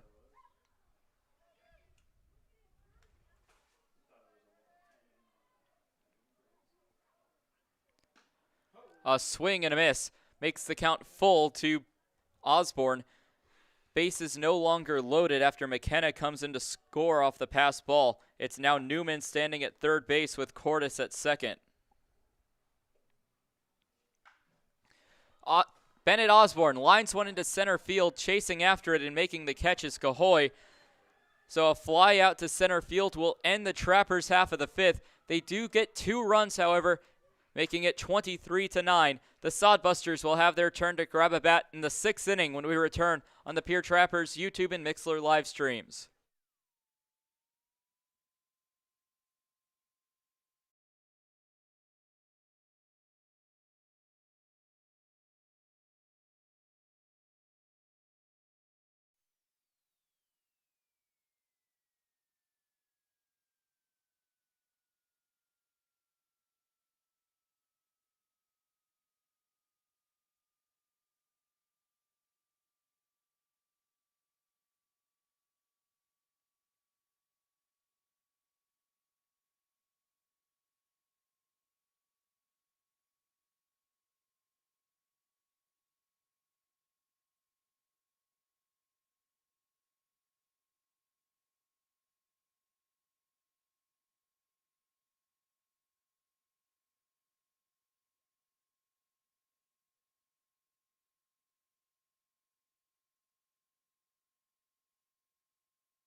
We appreciate your patience as we get that camera back up and running. A couple of defensive substitutions for the Pierre Trappers to announce. Now pitching another position player, the former first baseman Nick Hamill, now on the mound. Moving over from third base to first base is Brock Reinhardt. The former pitcher Tyler Skelton will now man third base. So a whole host of substitutions that now sees Skelton move to third, Reinhardt move from his position at third base to first base, and Nick Hamill move from first base to pitcher.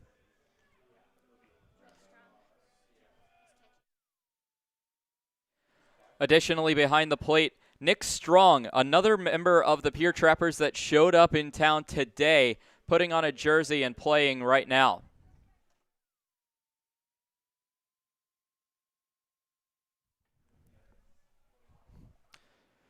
So starting off the top of the sixth inning will be Nick Carlson, the designated hitter. He'll immediately ground one to Hamill, but it's going to be called dead as a foul ball. It hit off the plate. So the 0-1 count now to Nick Carlson. Justin McGeegan and Trevor Stevens due up for the Hastings Sodbusters. As we enter the sixth inning, 23-9, the Sodbusters lead, and an amazing combined 32 runs by both teams. Nick Hamill right down the middle of the plate. That's going to go for strike number 2. So Hamill starting things off with 2 strikes, a foul ball, and then a traditional strike.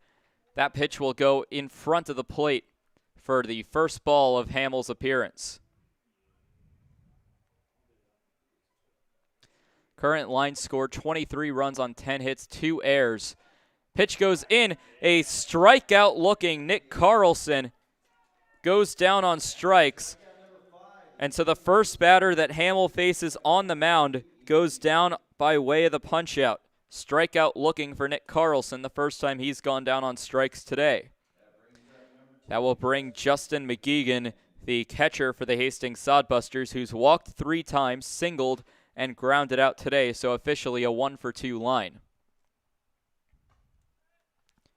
First pitch misses for ball number 1.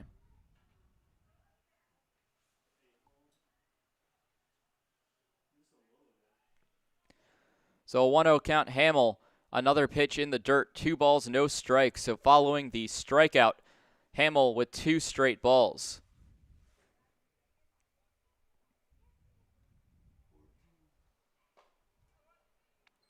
A pitch goes high upstairs, ball number 3. Hamill receives the ball back. McGeegan steps out of the box for a moment, steps back in. And a ground ball to the first base side.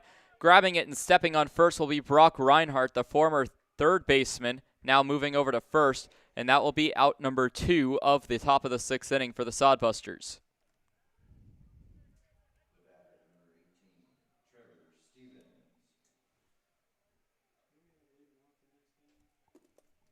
We'll bring up Trevor Stevens, who is 2 for 3 today. A single in the 2nd and 5th innings. Has a couple walks on his line as well as he fouls one straight back into the screen. No balls, 1 strike. We appreciate you sticking with us as we enter the 3rd hour of today's ball game, local time 10:05 in Pierre, South Dakota.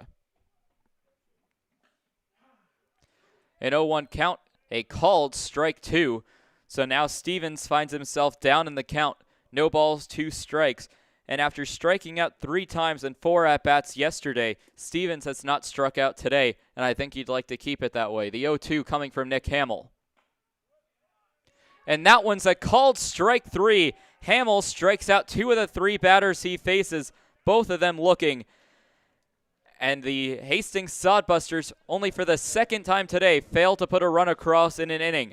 We'll be back for the bottom of the 6th inning when we return here at the Pierre Trappers YouTube and Mixlr live streams. The Governor's Inn is the exclusive motel partner of the Pierre Trappers. Check out the special Trappers rate for your visit to Pierre and Hyde Stadium this summer. Call 605-224-4200 directly to get the Trappers rate. With free wireless internet, a deluxe breakfast, and an indoor pool and hot tub, there's no reason not to stop at the Governor's Inn.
Welcome back for the bottom of the 6th inning.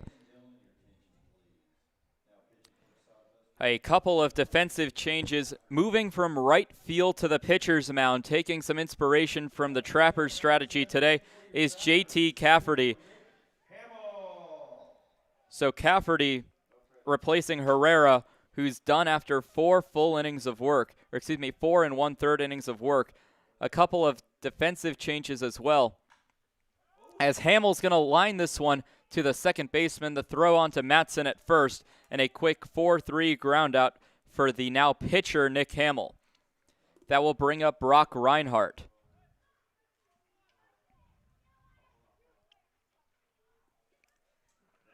Reinhardt 0 for 1 today, a couple of walks and a ground out to the second baseman. But now in right field, a normal pitcher came in and was the losing pitcher of yesterday's game. Rand Sanders is now in right field for the Hastings Sodbusters. And a strike called down the middle of the plate during Reinhardt's at-bat, 1 out in the inning, as the Pierre Trappers find themselves down by 14 runs in the bottom of the 6th inning.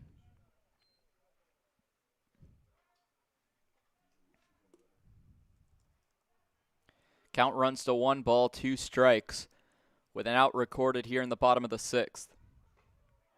A swing and a miss, and Reinhardt will go down on strikes. Reinhardt struck out 3 times yesterday. This is his first time being struck out today. So that will bring up Braden Sorge. Sorge, 1 for 2, a single in the first inning, a fly out in the second, and walked in the 5th. He will get another appearance here in the bottom of the 6th inning.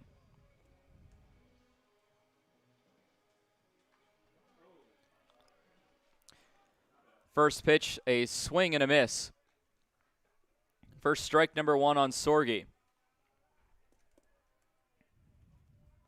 Braden Sorge, a native of Savannah, Georgia. Pitch goes high for ball number 1.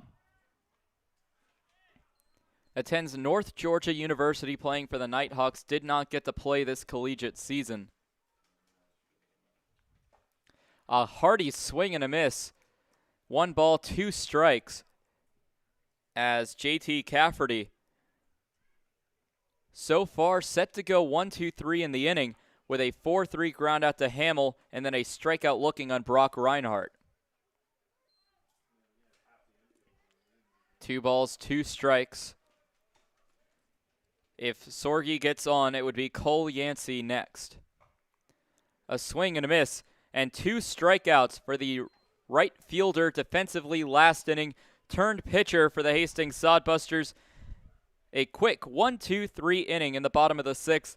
The Sodbusters still lead 23-9 as we enter the 7th inning and the final third of this ballgame when we return here on the Pierre Trappers YouTube and Mixlr live streams.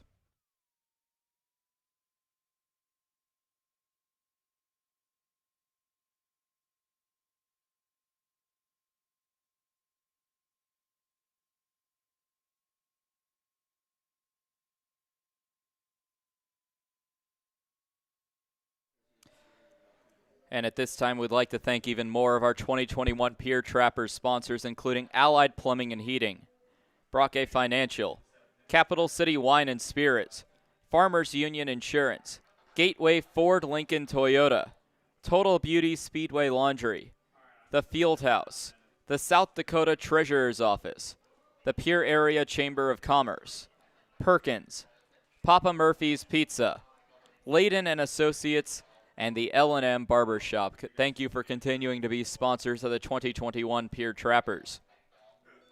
Nick Hamill returns to the mound, continuing his day pitching.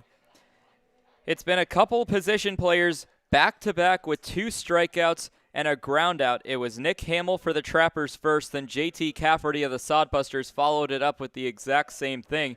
We'll see if Hamill can continue his perfect outing through 1 inning so far. The first pitch falls in for a strike to the batter, Carson Cahoy.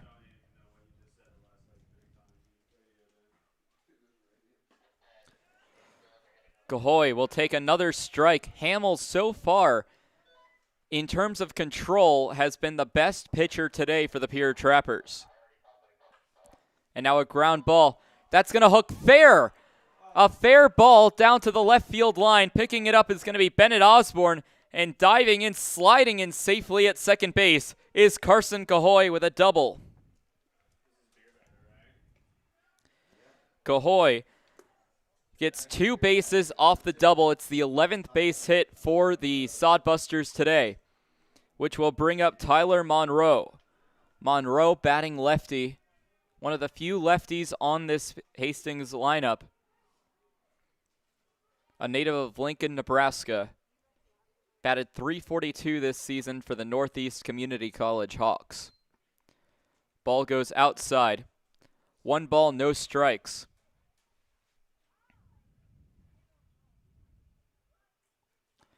Pitch from Hamill will miss for ball 2.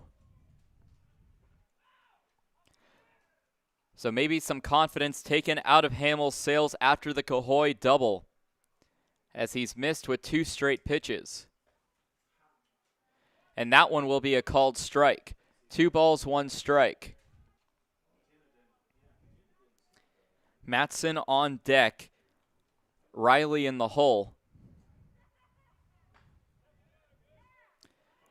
And a pitch goes outside for ball number 3. So 3 balls, 1 strike, nobody away in the inning with Carson Cahoy standing at second base.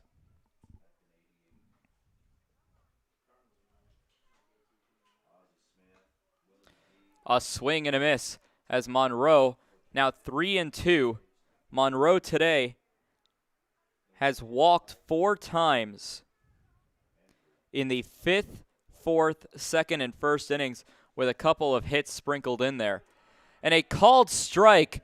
Monroe dropped the bat to head to first base, is complaining on his way back to the dugout, but it will be registered as the first out of the top of the 7th inning. Monroe goes down looking. It's Hamill's 3rd strikeout of his appearance. He was talking before the season started about how he was a pitcher, but with the number of pitchers on the roster, didn't think he'd get a chance to show his stuff.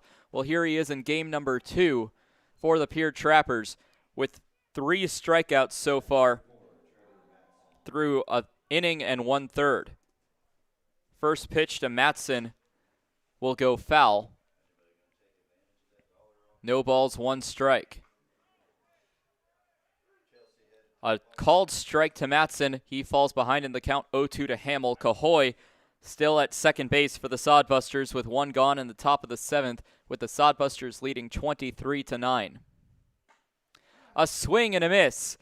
Matson mad at himself as he strikes out. That's strikeout number 4 for Nick Hamill.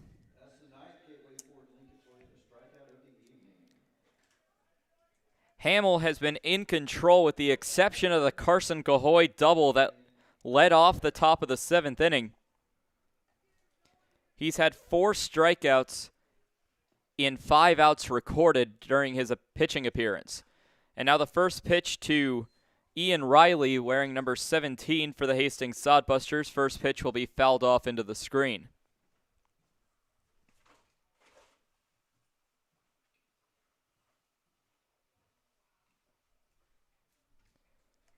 Ian Riley, a native of Austin, Texas, goes high. 1 ball, 1 strike.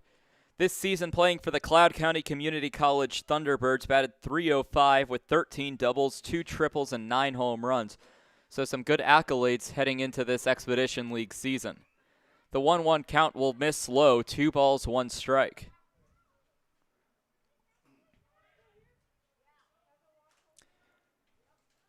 Riley, one of a few Hastings Sodbusters that came to the team from Cloud County Community College. Another pitch goes low and inside for a ball. 3 balls, 1 strike to Riley, with Cahoy standing at second base at a threat of being stranded in scoring position with 2 away in the inning. A swing and a miss. That's strike number 2. So the swing and miss by Riley puts the count full. 3 balls, 2 strikes with 2 away in the inning. Top of the 7th. A strike away from being able to stand up and stretch our legs for the 7th inning stretch. Pitch goes low. The throw down to third base. And the air will allow him to come around to score. That was strike 3, so no run will come across. As that's the 5th strikeout. It wasn't in order, it wasn't in 3 batters, but it was indeed Nick Hamill striking out the side. It's now time to stand up and stretch your legs as we're at the 7th inning stretch here from Hyde Stadium. We'll be right back.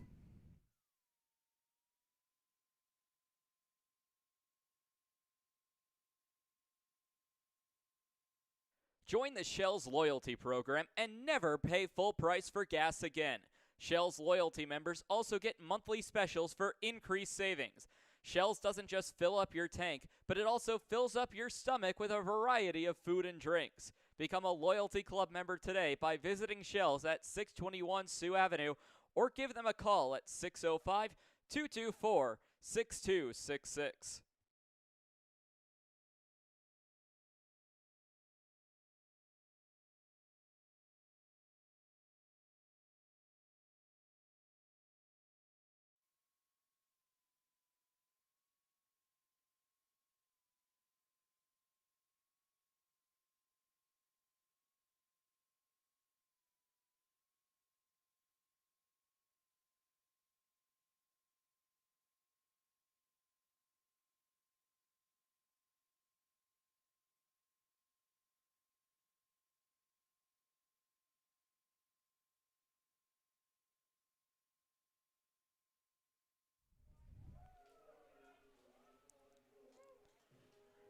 Welcome back for the bottom of the 7th inning. It will be Cole Yancey on the mound, at bat for the Pierre Trappers as we start the bottom of the 7th inning, remaining on the mound as the first pitch will be taken for a ball.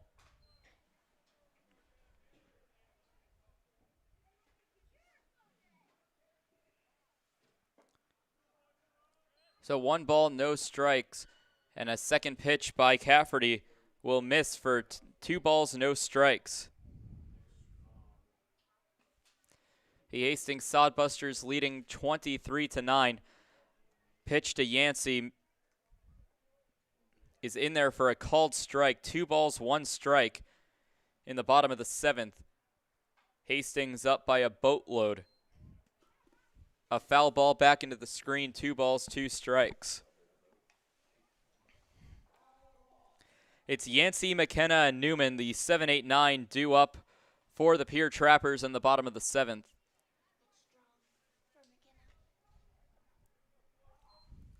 Correction, it's Yancey, Strong, and Newman due up as another pitch misses. Count runs full, 3-2.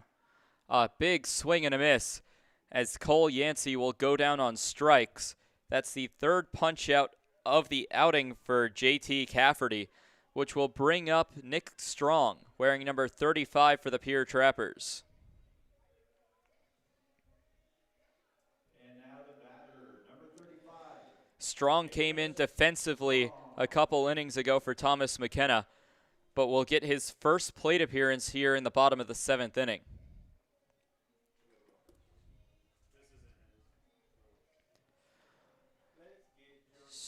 One out in the bottom of the 7th inning as Hastings has broken this game open. First pitch by Strong is a swing and a miss for strike number 1. An 0-1 count, Newman on deck for the Trappers. And a ball misses low. 1 ball, 1 strike, 1 away here in the bottom of the 7th inning. Hastings leading 23-9.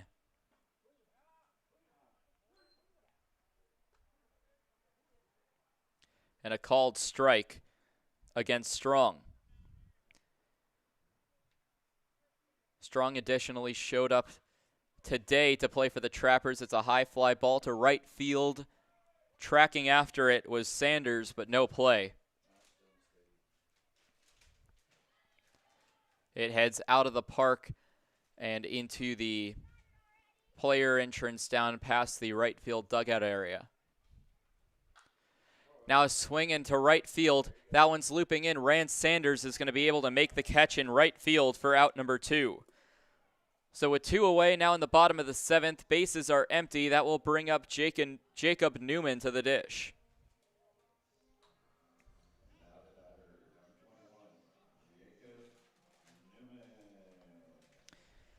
Newman is 0 for 1 today with a strikeout looking back in the 3rd inning.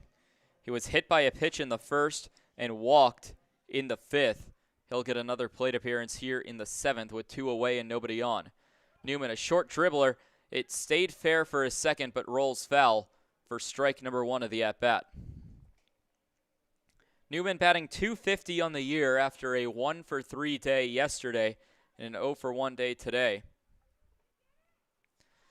Newman heading to Pierre wasn't supposed to be on the roster, but got the call from Coach May to play a few games at the opening series.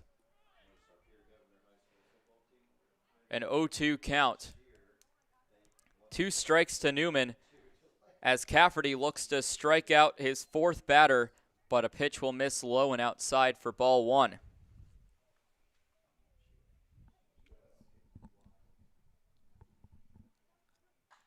Newman will dribble this one to the second baseman. The second baseman has trouble with it and unable to come up with it. That's Trevor Stevens, who's going to be credited with the error, so Newman reaches on an E4. And with a runner on, the lineup card flips over for the Pierre Trappers to get to Tyler Skelton. Skelton 2 for 4, a single, a double, a strikeout, and reached on an error on his line today. This is going to be his 5th at-bat of the game here in the bottom of the 7th.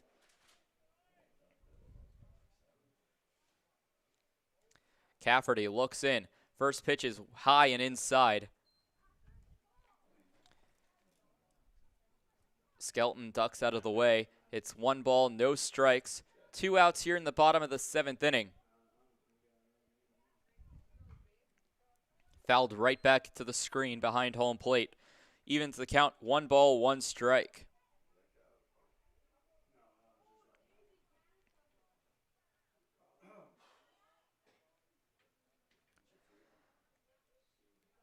Cafferty looks in and misses with a pitch low and outside to Skelton.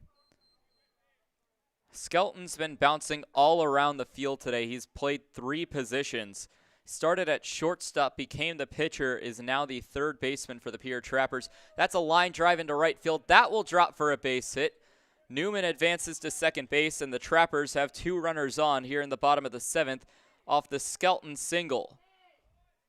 So Newman will advance to put a runner in scoring position, and that will bring up the man batting 2 hole in Braden Cordes. Cordes 0 for 1, has walked 3 times in the 1st, 4th, and 5th innings, and then grounded out to the 3rd baseman in his 2nd at-bat of the 1st.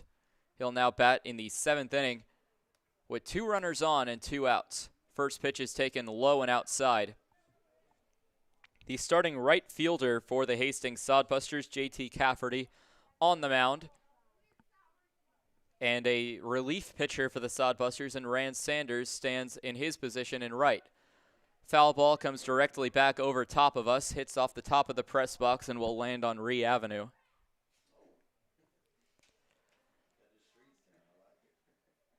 A 1-1 to Braden Cordes.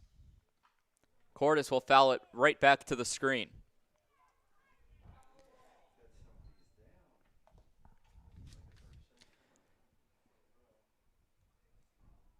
The crowd here in Pierre has dwindled as the feels-like temperature with wind chill is 45 degrees here in late May. Swing and a miss by Braden Cordes will end the 7th inning. The Trappers get a couple runners on and another base hit, but can't push a runner across. It's still 23-9 Sodbusters when we return for the 5th inning here on the Pierre Trappers YouTube and Mixlr live streams.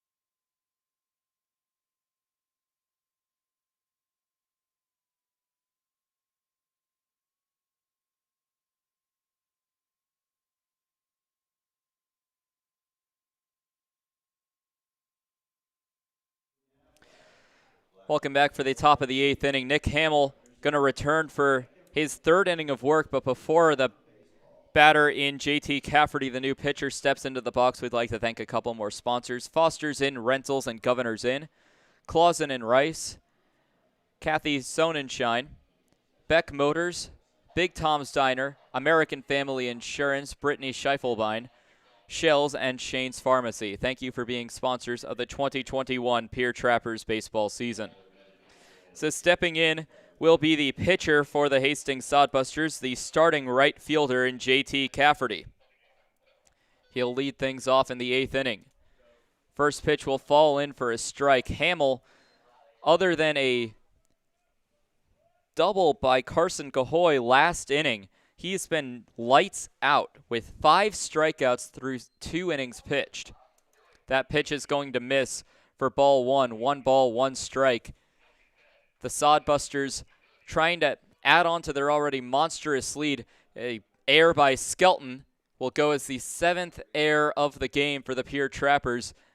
Skelton, not at his native position at third base, will bobble it, allowing the runner in Cafferty to reach. So no balls, no strikes, because there's a new batter in Trayton Kozol. Kozol, with no outs, will have a runner at first base. He is 2 for 3 today, single, doubled, struck out, and walked twice. On deck for the Hastings Sodbusters will be Nick Carlson. Correction, on deck for the Sodbusters is Rand Sanders, who usually wouldn't bat as a relief pitcher. First pitch will miss from Hamill. 1 ball, no strikes. So Sanders on deck. Came in as a defensive substitution when JT Cafferty moved to pitcher, and will now grab a bat and hit. Another pitch misses, making the count 2 balls, no strikes to Kozol. Hamill checks over at Cafferty at first base. Pitch on the outside part of the plate, 3 balls, no strikes. Top of the 8th inning here from Hyde Stadium. And Hastings has taken this game into their own control. A stolen base, but it won't actually go as a stolen base as it's a 4-pitch walk. Trayton Kozol will walk. The first one surrendered by Hamill in his pitching appearance. So that will bring up Rand Sanders. Sanders doesn't usually grab a bat as a relief pitcher, but will get a plate appearance here against a position player, so the roles are reversed. Swing and a miss by Sanders. And you can tell that Sanders wasn't expecting an at-bat because the entire Hastings dugout is tuning in for this at-bat and providing a bit more energy. No balls, one strike. The pitch from Hamill goes high. 1 ball, 1 strike, and that's 2 straight fastballs by Hamill trying to get the relief pitcher away quickly. It's the position player pitching to the pitcher who has a bat in his hand. Another ball misses low in the dirt. Some role reversal between the batter and pitcher matchup.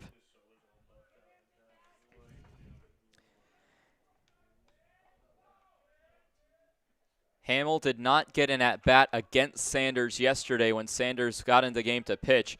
Pitch goes high, will make the count 3 balls, 1 strike. Still nobody away here in the top of the 8th inning.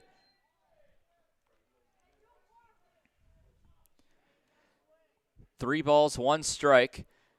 Hamill's going to check on the runner at second base. He goes around and swings, makes the count full, 3 balls, 2 strikes.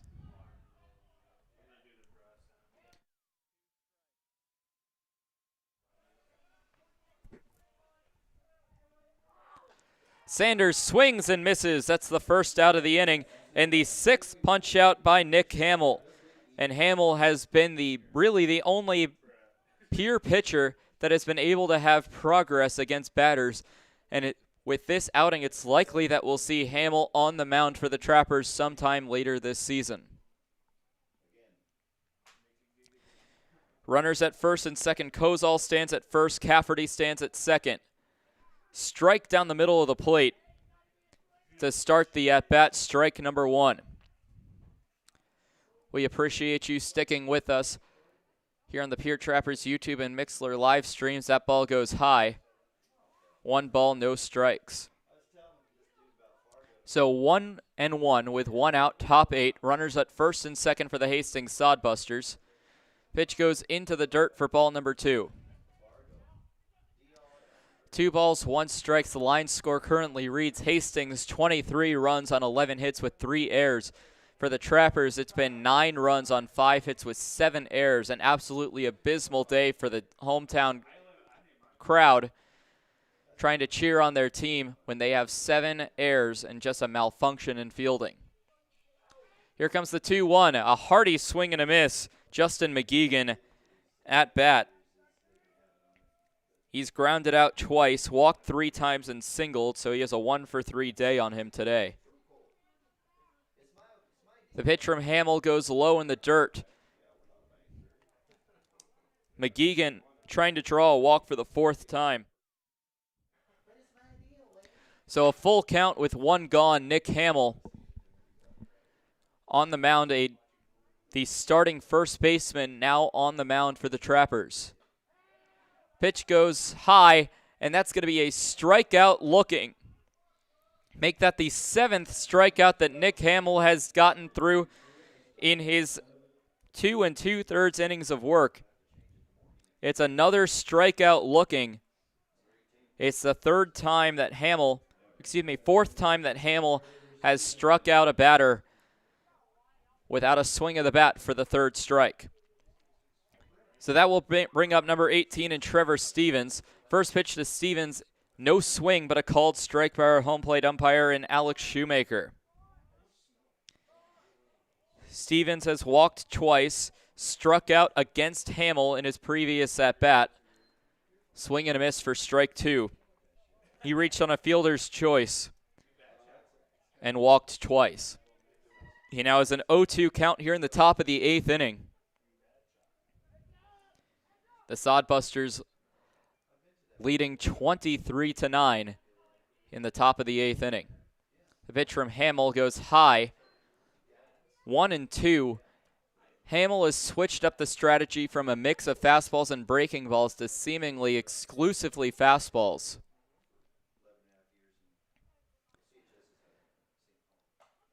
Pitch from Hamill goes on the high outside corner of the plate. That evens the count. 2 balls, 2 strikes, 2 outs, 2 on here in the top of the 8th inning. Big inning for the Sodbusters was the fourth when they plated 11 runs. Not to take away as there's a fly ball into left field.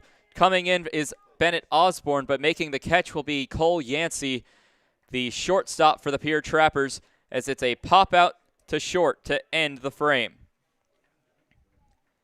The Sodbusters can't push anything across as we're going to head to the bottom of the 8th inning with the Pierre Trappers down by 14. We'll be right back on the Pierre Trappers YouTube and Mixlr live streams.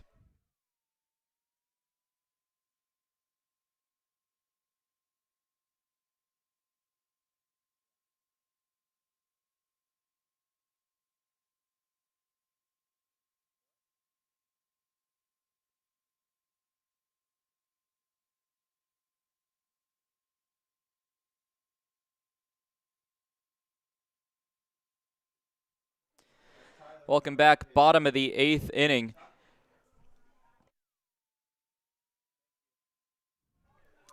I'd like to thank a couple more sponsors of the 2021 Pierre Trappers, including First United Methodist Church, Farmers Union Insurance Mefford, Corner Station The Crossing, Marco, Michelle Maupin Barrett Photography, Slumberland, Smith's Fireworks, Stella Rosa Wine, The Paint Store 2, Todd's Electric, United Way, and Wheelhouse Plumbing. Thank you for continuing to be sponsors of the 2021 Pierre Trappers season. Another defensive change.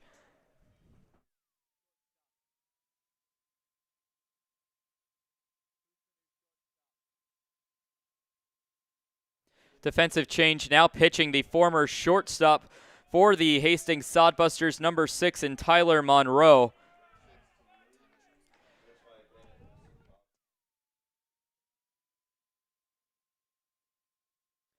So a couple more defensive changes as Rand Sanders, who was in right field, is now moving to shortstop in place of Monroe. So Sanders is the new shortstop.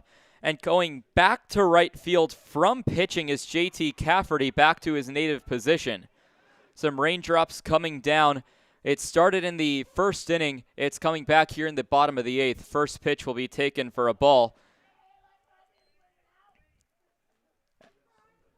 as it will be Bennett Osborne leading things off here in the bottom of the 8th inning for the Pierre Trappers. That's a high fly ball. It's not going to be playable. Trayton Kozol coming in, traces over to his left side to make the catch, and a fly out to left field will start things off here in the 8th inning for the Pierre Trappers. 23-9 the score remains with Nick Hamill at the bat. Hamill, the pitcher for the Trappers, started at first base, has been lights out on the mound, however, and that's going to be a line drive straight into the screen above the, or excuse me, that will go into the stands where no one is due to the dwindled crowd here at Hyde Stadium. Apologies for the sirens going past Hyde Stadium right now. No balls, 2 strikes. Now Hamill will have a pop-up into right field. Chasing after it is the first baseman, Matson. Matson will make the catch up against the fence. Hamill goes down on a pop-out. It was Matson coming all the way over to shallow right field to make the catch. It's the second time today that Matson has come over from his first base position to make a catch in foul territory. He did it with Cole Yancey back in the 3rd inning. So now 2 outs in the frame will bring up Brock Reinhardt. Reinhardt hitless in 4 plate appearances, walked twice, struck out, and grounded out. Pitch on the high outside corner of the plate starts Reinhardt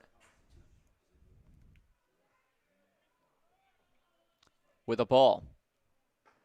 Pitch goes high.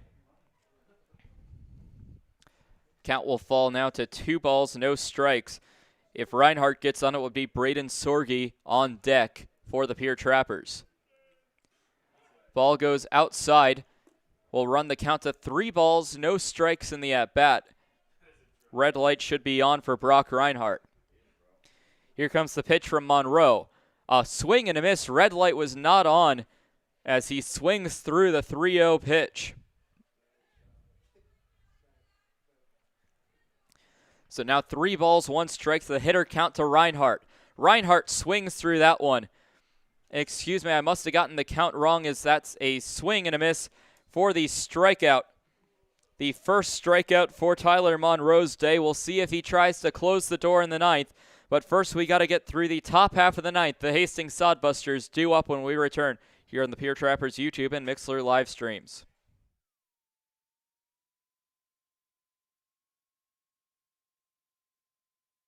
Hey, it's the old top Gator here with Gators Pizza Pasta Subs in the Northridge Plaza. Gators is known for top quality food. Now you can have our food selections delivered right to your front door using DoorDash. That's right, now you have 4 ways that you can get great Gators food. Dine in, carry out, curbside pickup, and now delivery through DoorDash. Gators has been serving the Pierre area and now Trappers baseball fans since 1987. Gators Pizza Pasta Subs in the Northridge Plaza.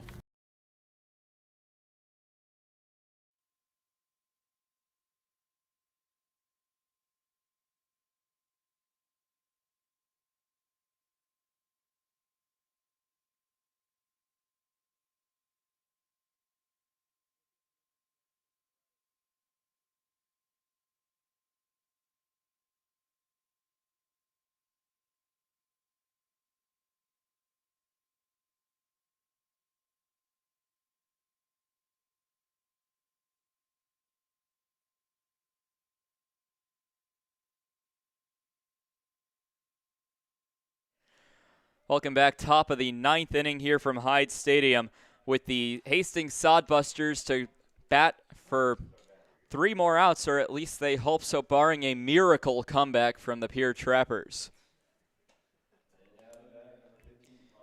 It's going to be the leadoff batter in Carson Cahoy.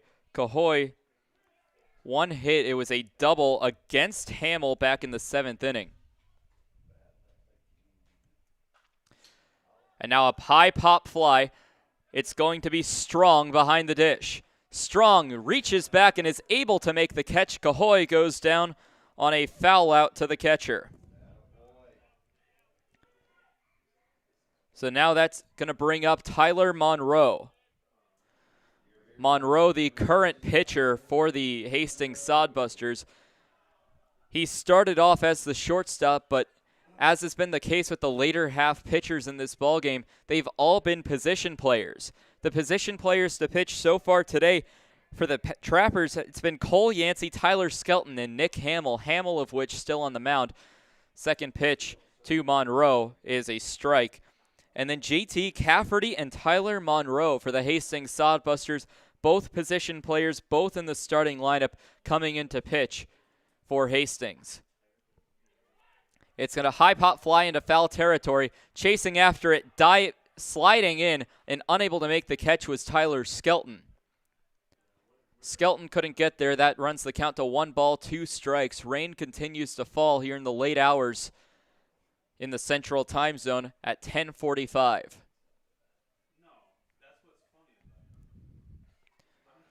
1-2 with 1 away here in the top of the 9th inning. A far cry from yesterday's game that was tied at 2 heading into extra innings.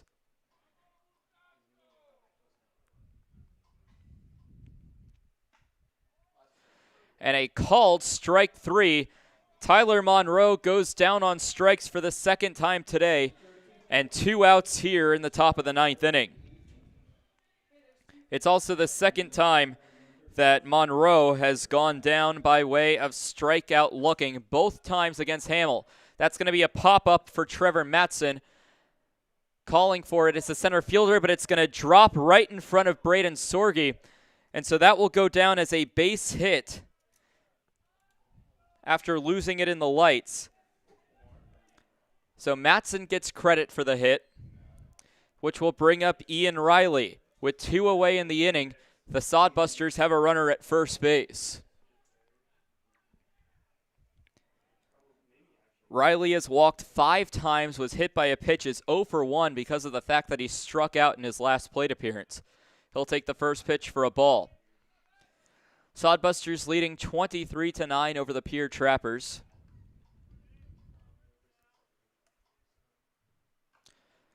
A check swing, that's a ground ball that will end up rolling foul for strike one. The Trappers pitcher, Nick Hamill, he got to bat this season at McMurray University for the Warhawks. He's listed in the Trappers roster as both an infielder and a pitcher. Did not get a chance to pitch this season at McMurray, getting a chance here, and so far he's been lights out against this Hastings lineup. Pitch misses low, 2 balls, 1 strike. Allowing 2 base hits in his appearance, a double to Carson Cahoy and a single to Trevor Matson. The 2-1. That's a high fly ball by Riley. It's going to end up in shallow left field, and making the catch is Bennett Osborne. So that's 3 outs in the top of the 9th. To the bottom of the 9th we go. It's either 3 outs and the Hastings Sodbusters have tied this series at 1, or the Trappers mount a miracle comeback down 14. We'll find out which of the 2 options it is when we return for the bottom of the 9th here on the Pierre Trappers Mixler and YouTube live streams.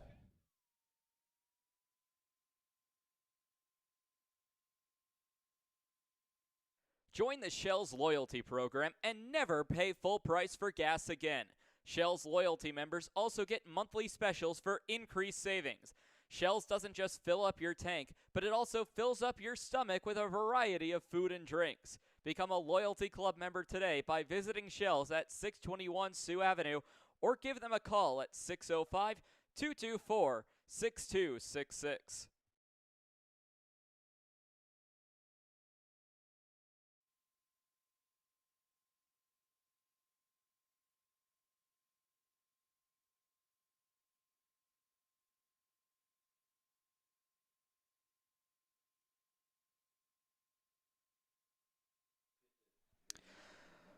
Bottom of the 9th here from Hyde Stadium in South Dakota's state capital.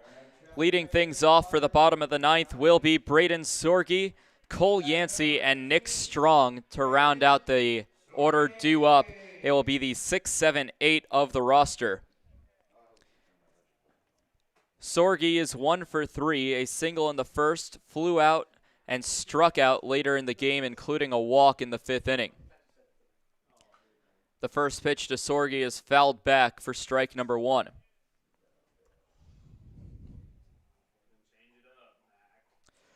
So a 1-1 count to Braden Sorge. The pitch that Sorge has to duck out of the way for will run the count to 2 balls and 1 strike.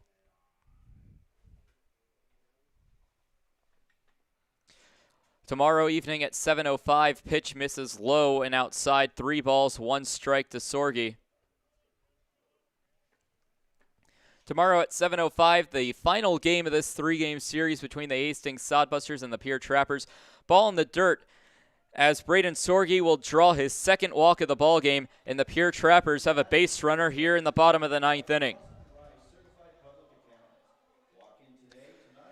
So with that walk, it will bring up Cole Yancey, who started as the left fielder, became a pitcher, ended the game as a shortstop, and will get the at-bat here in the bottom of the 9th with a runner on and nobody gone.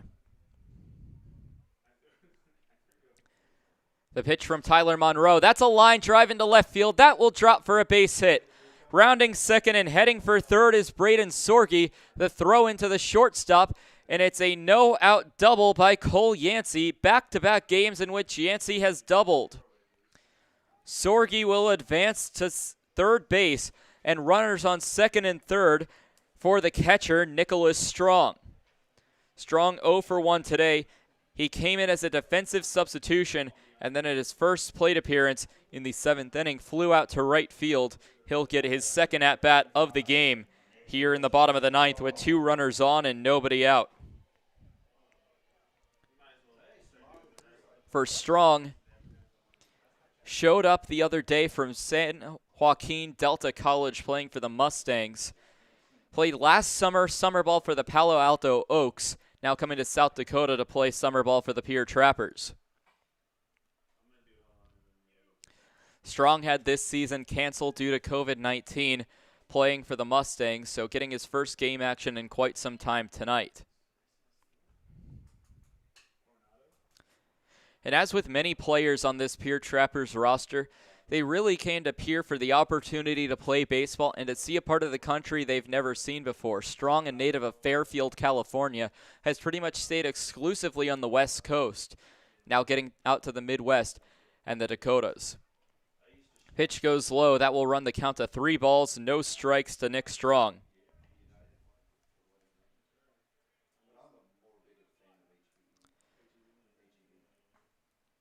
Pitch runs inside, but catches part of the plate. 3 balls, 1 strike. 2 other games going on right now in the Expedition League. Western Nebraska and Casper are in the bottom of the 8th, and then Mining City and Canyon County are in the top of the 7th. That pitch goes low. He tossed the bat away. I don't know if he saw that a strike was called, and now Strong will make the march back over. Gets the bat tossed back to him by Jacob Newman, and he'll step back in the box for a 3-2 count.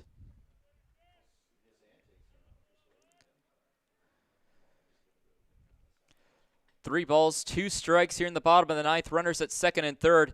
That pitch runs inside. That one is called a ball, and now that will load the bases with a Nick Strong walk, the second one that Monroe has surrendered, which will bring up Jacob Newman with nobody out and the bases loaded here in the bottom of the 9th inning, his team down by 14.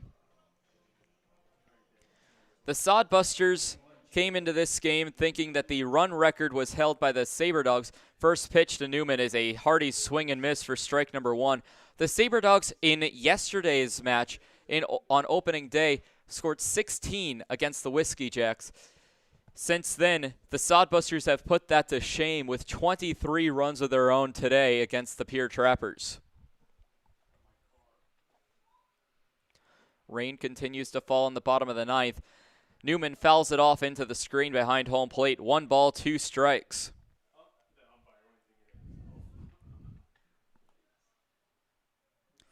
Bases loaded for the Trappers with nobody gone here in the bottom of the 9th. The pitch from Monroe. This one's fouled back. Hits off the top of the press box. Count remains at 1 ball, 2 strikes with nobody gone.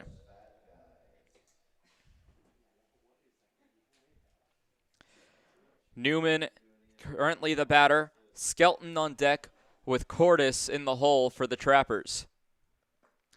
Pitch goes low. A nice stop by McGeegan.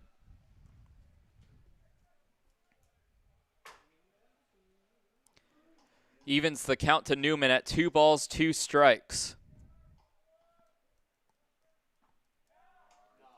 And that one is a called strike 3. Newman walks back to the dugout, asks the umpire where that location was. It's the second time Newman's gone down looking today, and it's the second strikeout by Tyler Monroe.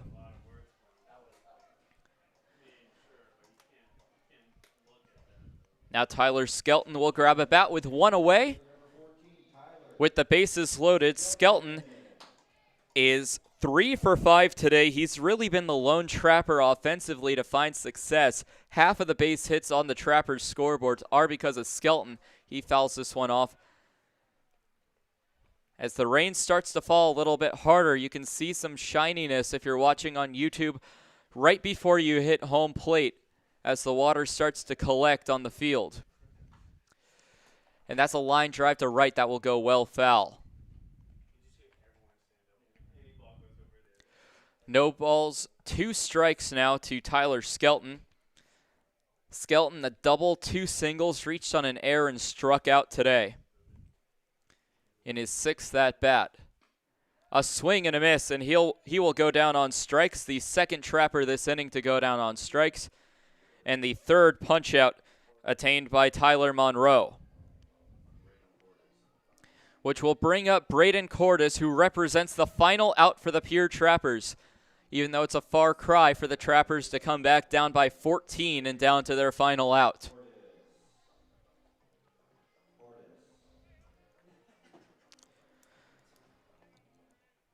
Cordes is 0 for 2 today, a ground out, a strikeout. That's a fly ball, and that will hook well foul. It did go over the fence in left field, but it did hook foul, and Cordes knew it too as he stopped just about 3 steps in to his trot to first base.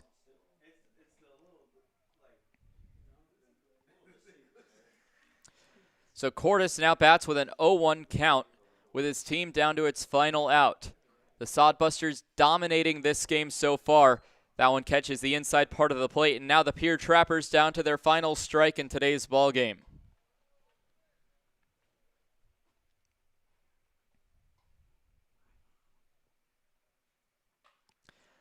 A ground ball to third. This should do it, as the third baseman in Ian Riley steps on the bag himself. It will go down as a fielder's choice for Braden Cordes, but this game goes final with the Hastings Sodbusters taking this one in dominant fashion, 23-9.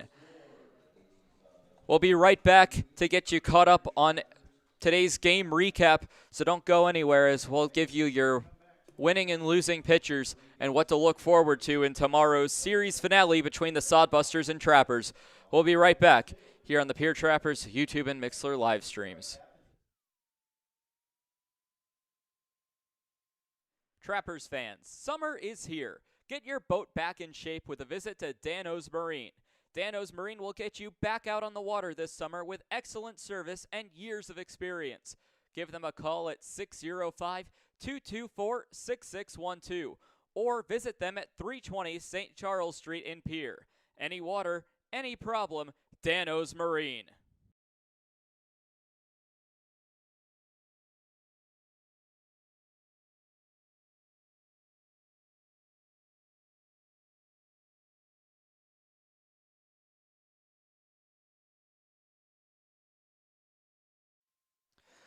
Welcome back. The final score of today's game, 23-9. The Hastings Sodbusters in this game victorious.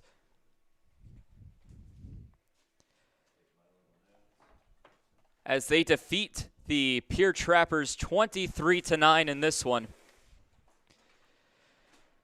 It was just an all-around dominant showcase, and the Hastings Sodbusters putting up a 7-run second inning and an 11-run fourth inning en route to their victory over the Pierre Trappers today. The Trappers started this game off well, and everybody at Hyde Stadium thought it was going to go their way when the Trappers took a 7-2 lead at the end of the first inning. But when Hastings responded in the top of the second inning with 7 runs of their own, the Trappers simply had no answers. There was a weather delay early in the top of the second inning, right before Hastings added, I believe it was 5 more runs after the weather delay was over, in which Brendan Perez came in the game, and Brendan Perez is going to end up being tonight's losing pitcher with an 0-1 mark on the year. With the loss, the Pierre Trappers fall to 1-1 on the season. Hastings gets the victory, which means with the series split against Fremont a few days ago, they even their record to 2 wins, 2 losses. Tomorrow, the rubber match between the Pierre Trappers and the Hastings Sodbusters as both teams look for their first series victory of the season. With an extra inning game in Game 1 and a blowout in Game 2, anything is possible for Game number 3. So be sure to tune in at 7:05 Central Time as we're here for the Game 3 between the Hastings Sodbusters and the Pierre Trappers. For myself, the other interns, and everyone who's involved with making this production possible, I'm Tyler Katz. Thank you so much for watching.